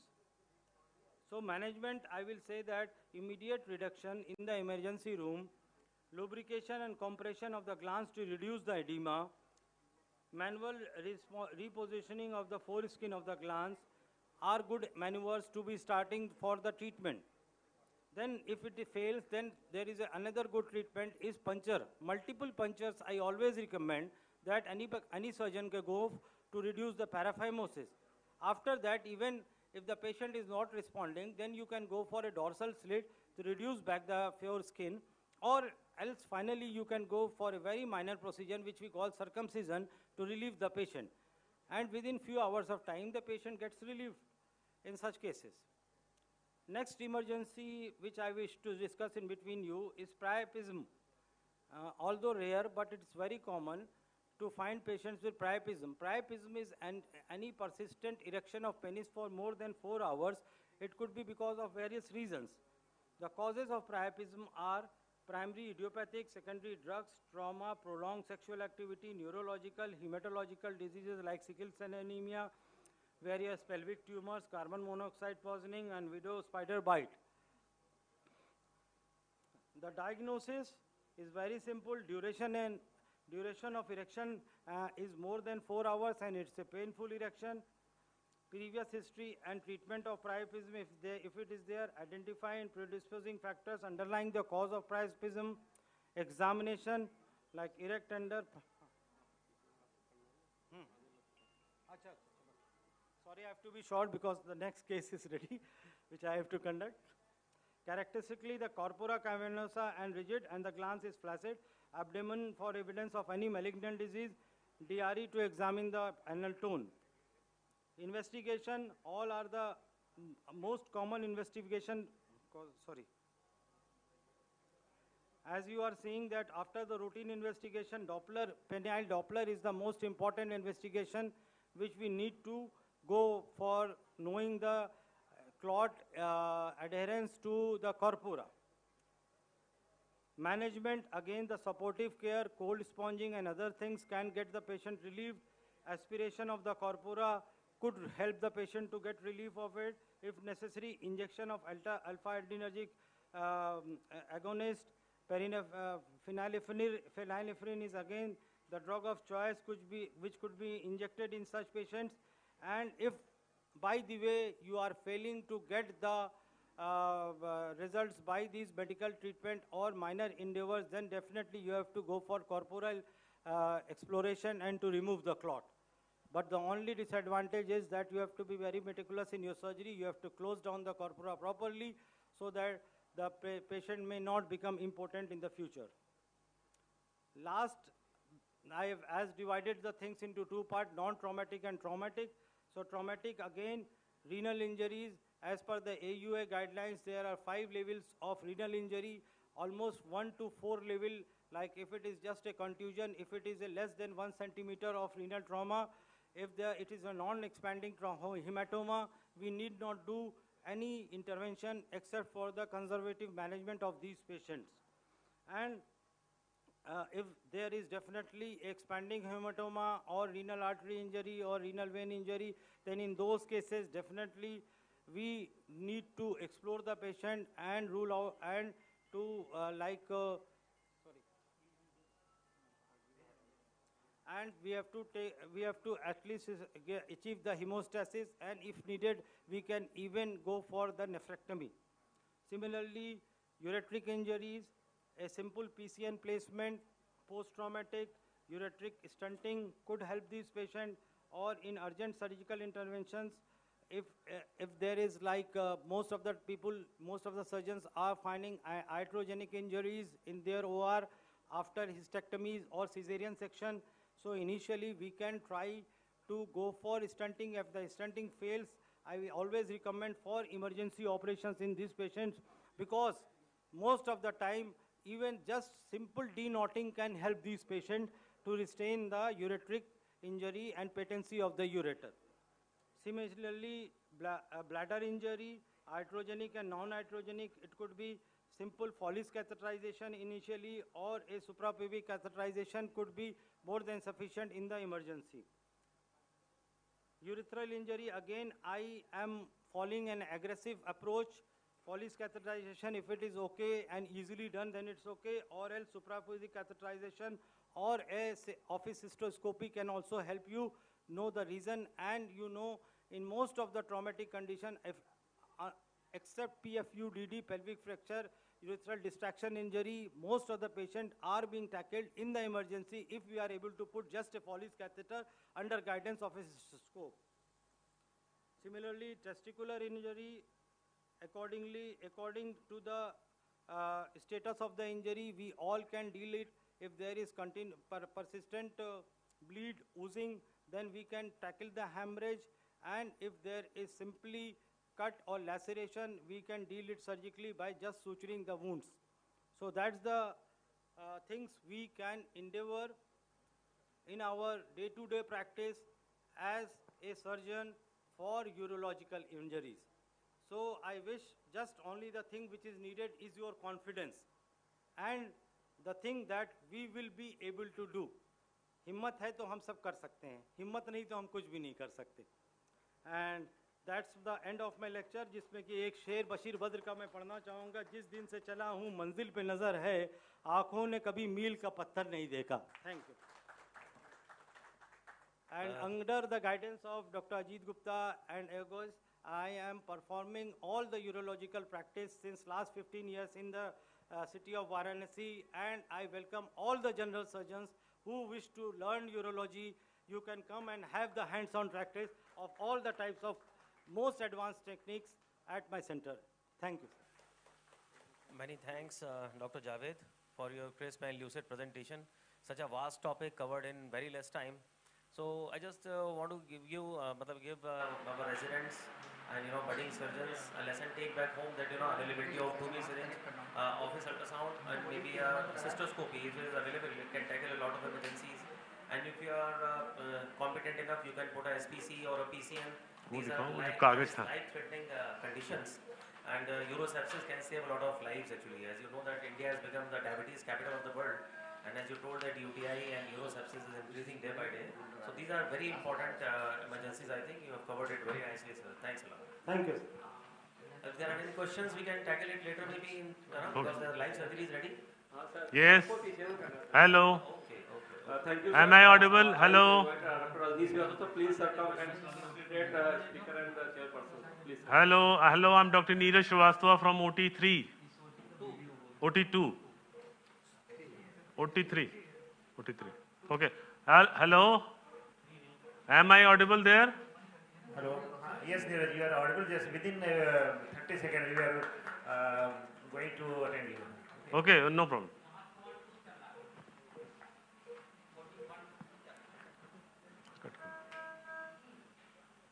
Cut कर लो, अभी आएंगे. Fan क्यों बंद कर दिया? गर्मी लगी. अच्छा, नीचे प्रेजेंटेशन हो रहा है.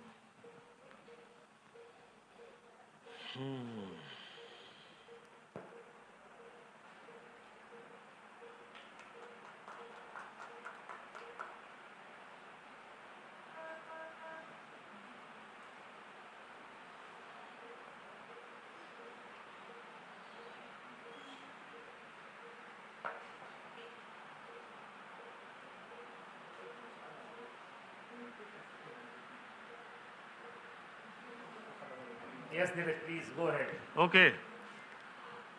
Now I'm going to demonstrate a case of DVOIU. The patient is Sri Narayan Srivastava, 57 years, male. Voice is not clear. Voice is not clear? Voice is clear, but video man, please manage the...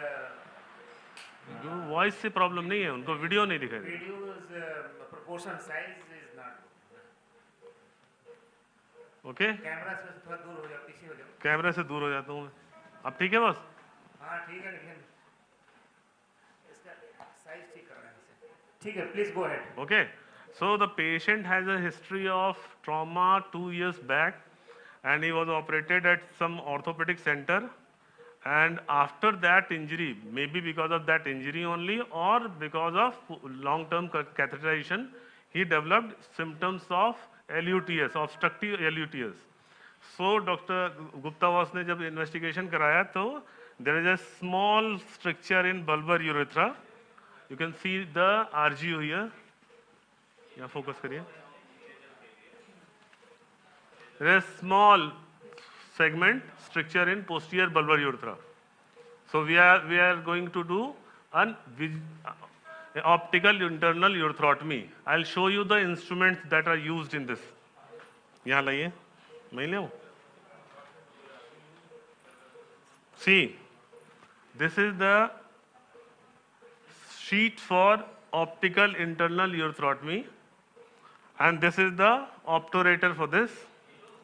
This is the working element in which we'll put the cold knife. This is the तेरा camera गिर रहा है भाई, तुम्हारा camera गिर रहा है. रुको रुको. सही है. This is the cold knife that will be used with this working element of normal monopolar TURP, and this is the cystoscope, and this is the bridge. We use silicon catheter for every case of stricture. This is the Jalocan jelly. Now we will start the surgery. First, I'll pass a guide wire through the stricture. We'll do a cystoscopy first.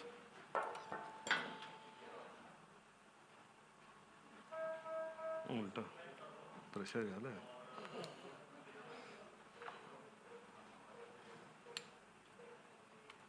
Okay. लाइए jelly. पंखा चला दो भाई. कोई एक तो चला दो.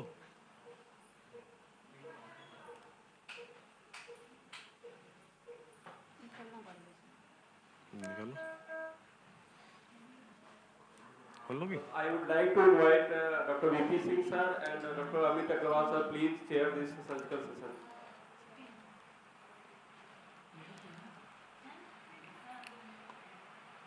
ये कैसे खुलेगा? खुल गया.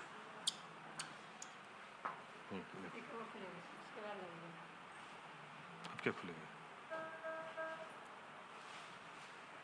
इसमें नहीं जाएगा? जाएगा? रुक जा, रुक जा. नहीं. लाइट कैसे लगेगा? नहीं, यहाँ से नहीं खुलता बेटा. अब नहीं खुलता है, यही खुलता है. ये लाइट केबल कैसे लगेगा बेटा? देखो जरा इसका सिस्टम. देखो लाइट केबल कैसे लगेगा ये? नहीं जा रहा. सर वो ब्रिज लगाना पड़ेगा. नहीं, ब्रिज पे तो नहीं आ रहा. इस पे तो बिल्कुल ही नहीं हो रहा है. हाँ लगाइए सर, इस पे लगाइए. नहीं हो रहा है. इसी पे होगा सर. लग तो रहा है इस पे हो जाना चाहिए, लेकिन हो नहीं रहा सेट. अभी तो बॉस ने केस किया तो हो रहा है. निकला था तो निकालो. अभी क्यों नहीं निकल रहा? देखो ये निकला था. नहीं निकलता नहीं है वैसे. तुम देख लो, मुझे नहीं पता इसके बारे में.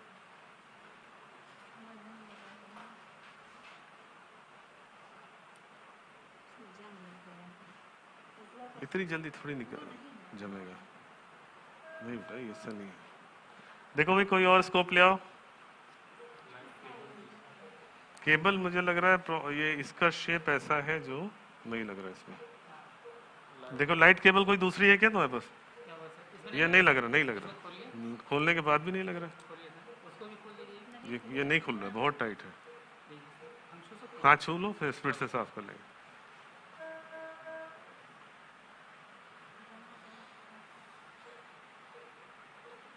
हाँ अब मेरे को ढेर सारे वो दो स्ट्रीलियम में.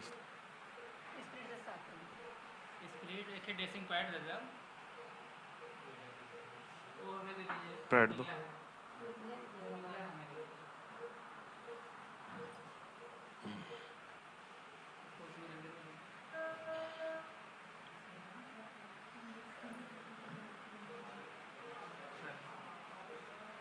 अब लग जाएगा.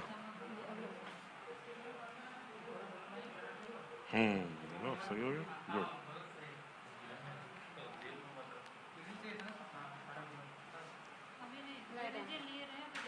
लाइट ऑन करो. Light on.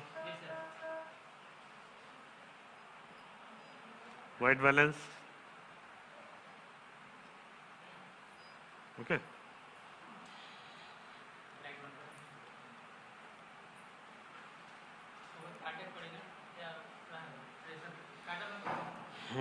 थोड़ा jelly डालना, ज़्यादा नहीं डालता. So we are going to put some jelly.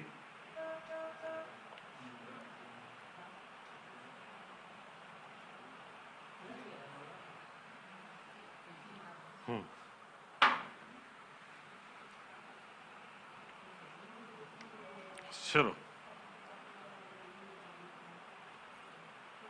Air ज़्यादा है, एयर देखो एयर ज़्यादा आ रही है. ठीक है. Okay, we are going inside. See, I think this is the area of stricture.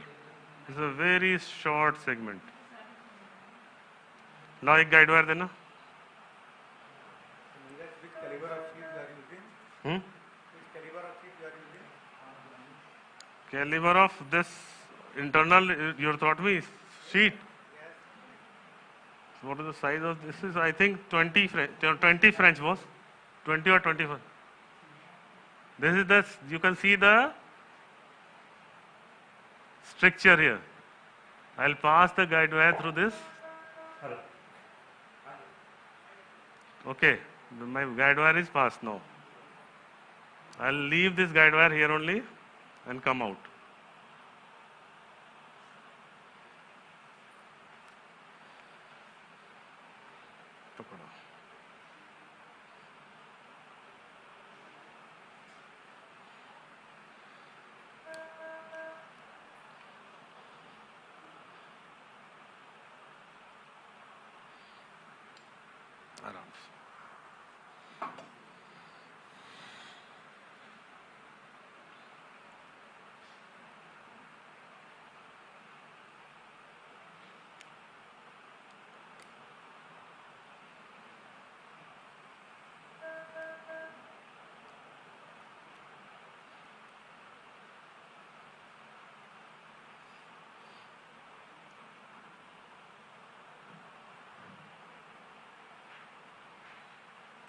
So we are going once again,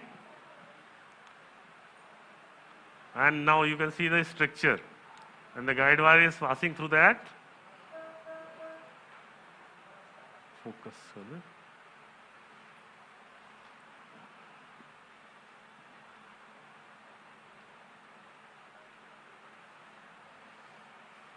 The picture is clear now.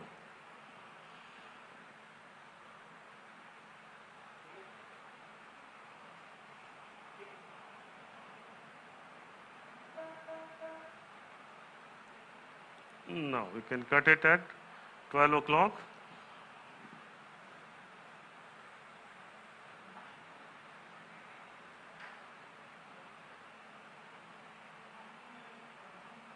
This is very important to pass a guide wire through structured area, otherwise you can miss the track. Guide wire देखना बाहर ना निकले भाई, क्योंकि मामला छोटा सा ही है, लेकिन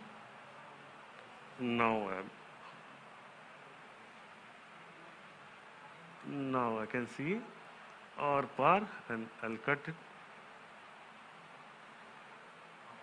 Done. It's done. Okay. Thank you. I like to make a cut at 4 o'clock also. Dr. Neeraj, very excellent demonstration.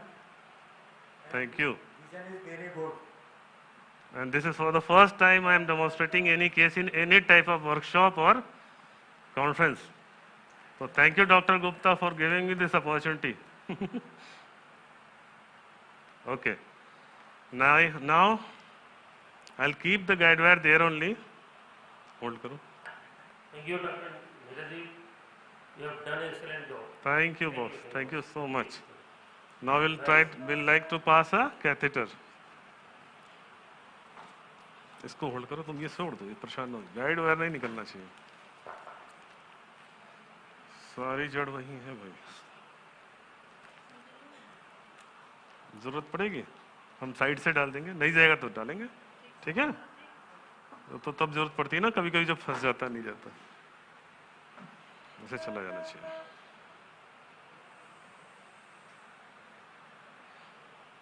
तुम यहाँ होल्ड किए रहो, इसको नहीं छोड़ोगे। Yes, we have passed the catheter now. We can take out the guide wire. Inflate कर दीजिए।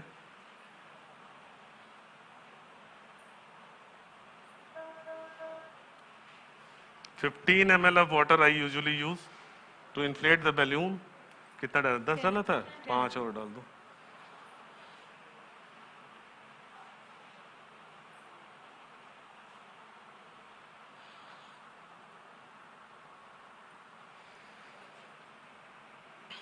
Okay, the case is done now. Thank you so much. Is there any question you want to ask?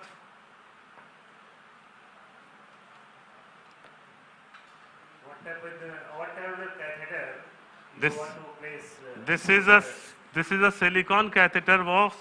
This is a 16 French silicone catheter. I usually prefer to put at 18 French catheter, but here it was only 16 French was available only. That's why I put this one.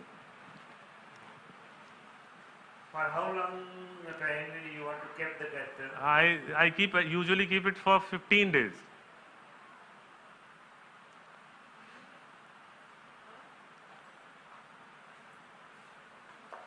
After how many days you want to do urethral calibration?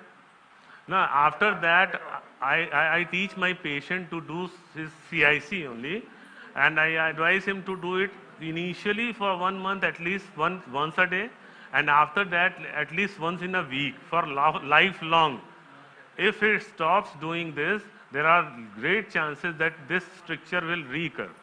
So I advise him to do it for lifelong, at least once in a week.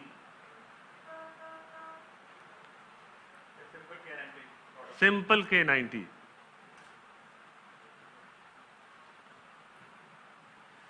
Okay. Actually, in our practice, I used to do the scheduled dilatation of the urethra. This is all. The OIU. Yes. After removing the catheter, first dilatation is done on the 10th day. Second is after the 1 month, then 2 months, 4 months, 8 months. Okay. In this way. So that the chances of the recurrence is the lesser. Okay. You cannot avoid the chances, but you can decrease the chances of the recurrence. Okay. Thank you, Riraz. Thank you so much. Thank you. Nice presentation. Thank you, boss. Thank you so much. Sure. Dear friends, बंद करो पानी. the membership form for the Agusi is available on the counter of the Agusi. Please get it, collect it from there and fill it and submit it offline or online. And the payment mode is given over the form. It is only 1100. It is simply 1100 rupees for lifetime membership. And midterm AgusiCon is going to happen in the July 25th, 26th and 27th of the July at Ayodhya. All of you are invited there to attend and make it the grand success there. Next case is case of the right renal calculus, for which the PCNL is going to be done, and the surgeon concerned is Dr. Javed Iqbal, who had just delivered a lecture over the emergencies in the urological practices. Hello? Hello everybody in the hall. Yes. Very good afternoon. Now we have to be alive to be watching this live surgery. I am describing the stone, first of all, the disease of this patient. He is 35 years male and is having a lower calyceal stone. So as you are able to see the, please put the camera over this film.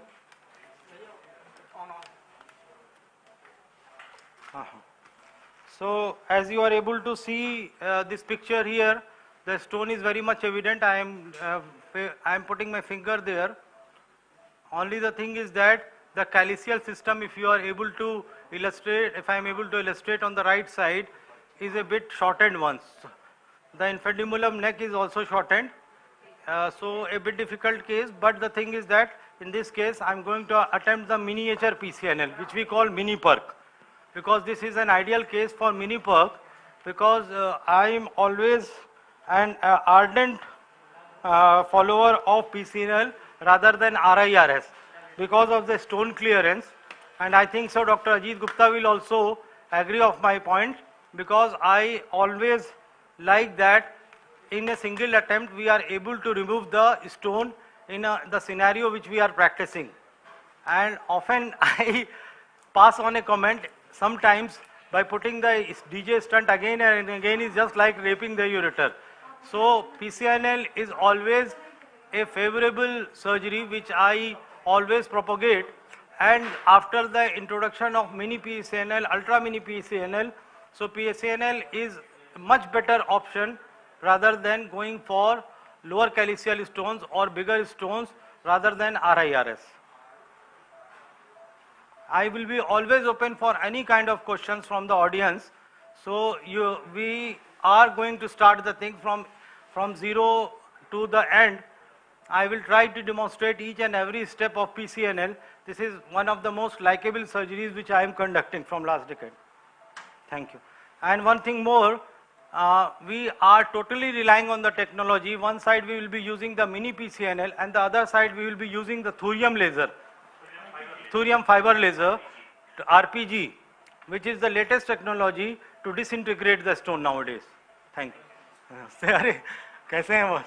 बहुत दिन बाद. And I have also found a very good friend, anesthetist of mine, who is going to give anesthesia, Dr. Mishra sir. After a decade, now he is going again to give anesthesia in my patient here. थोड़ा सा डालो जल्दी. Spinal दी है ना? This surgery we are going to conduct in spinal anesthesia.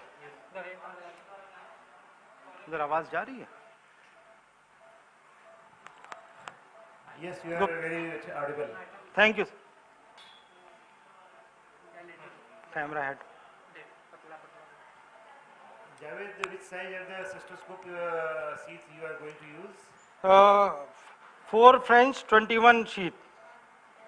4 French 30-degree scope 21 sheath, which is the standard sheath which we are using.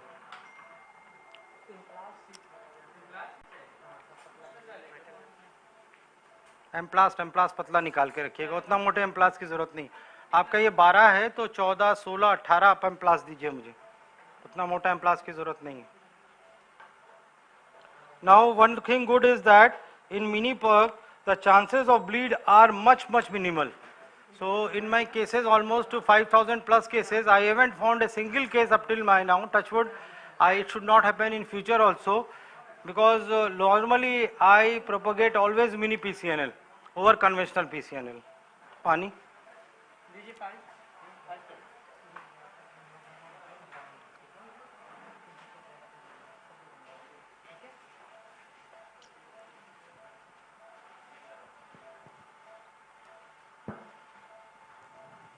Guidewire चढ़ा लीजिए उसमें.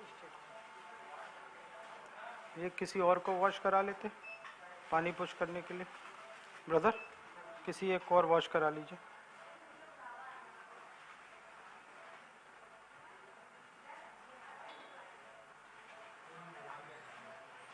So I think so the ureteric orifice left side is visible, right side you are able to illustrate. I am able to illustrate the right ureteric orifice. Very clear. Guide wire डालिए भाई. At this juncture of the surgery, would you like to, what is the stage of the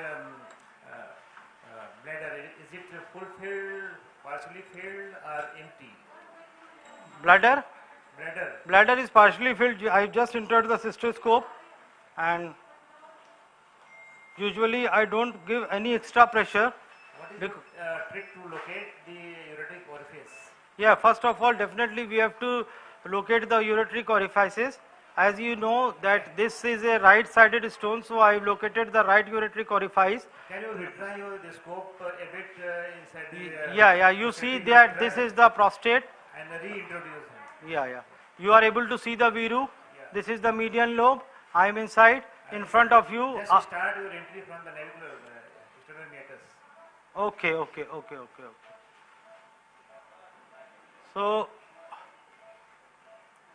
So I am starting to introduce my scope. Similarly, पीछे करिए अभी इसको पीछे करिए. Similarly, you are able to see this is the anterior urethra. This is the bulbar urethra.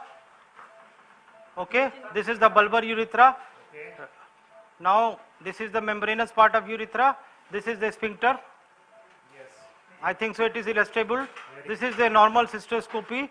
So it's again a learning point how to do a normal cystoscopy. This is the viru and this is the prostate. Here the cystoscopy completes and I am inside the bladder now. Here you are able to see the right ureteric orifice. I hope so. Everybody will be able to appreciate the reality. नहीं उसके ऊपर चढ़ा के दीजिए. Ureteric stunt के ऊपर चढ़ा के दीजिए. सॉफ्ट टिप आगे होनी चाहिए.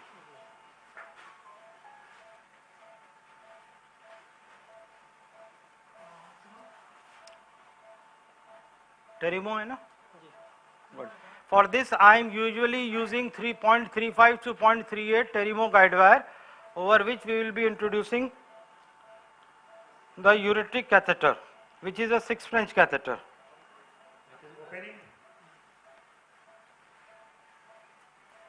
C-arm please.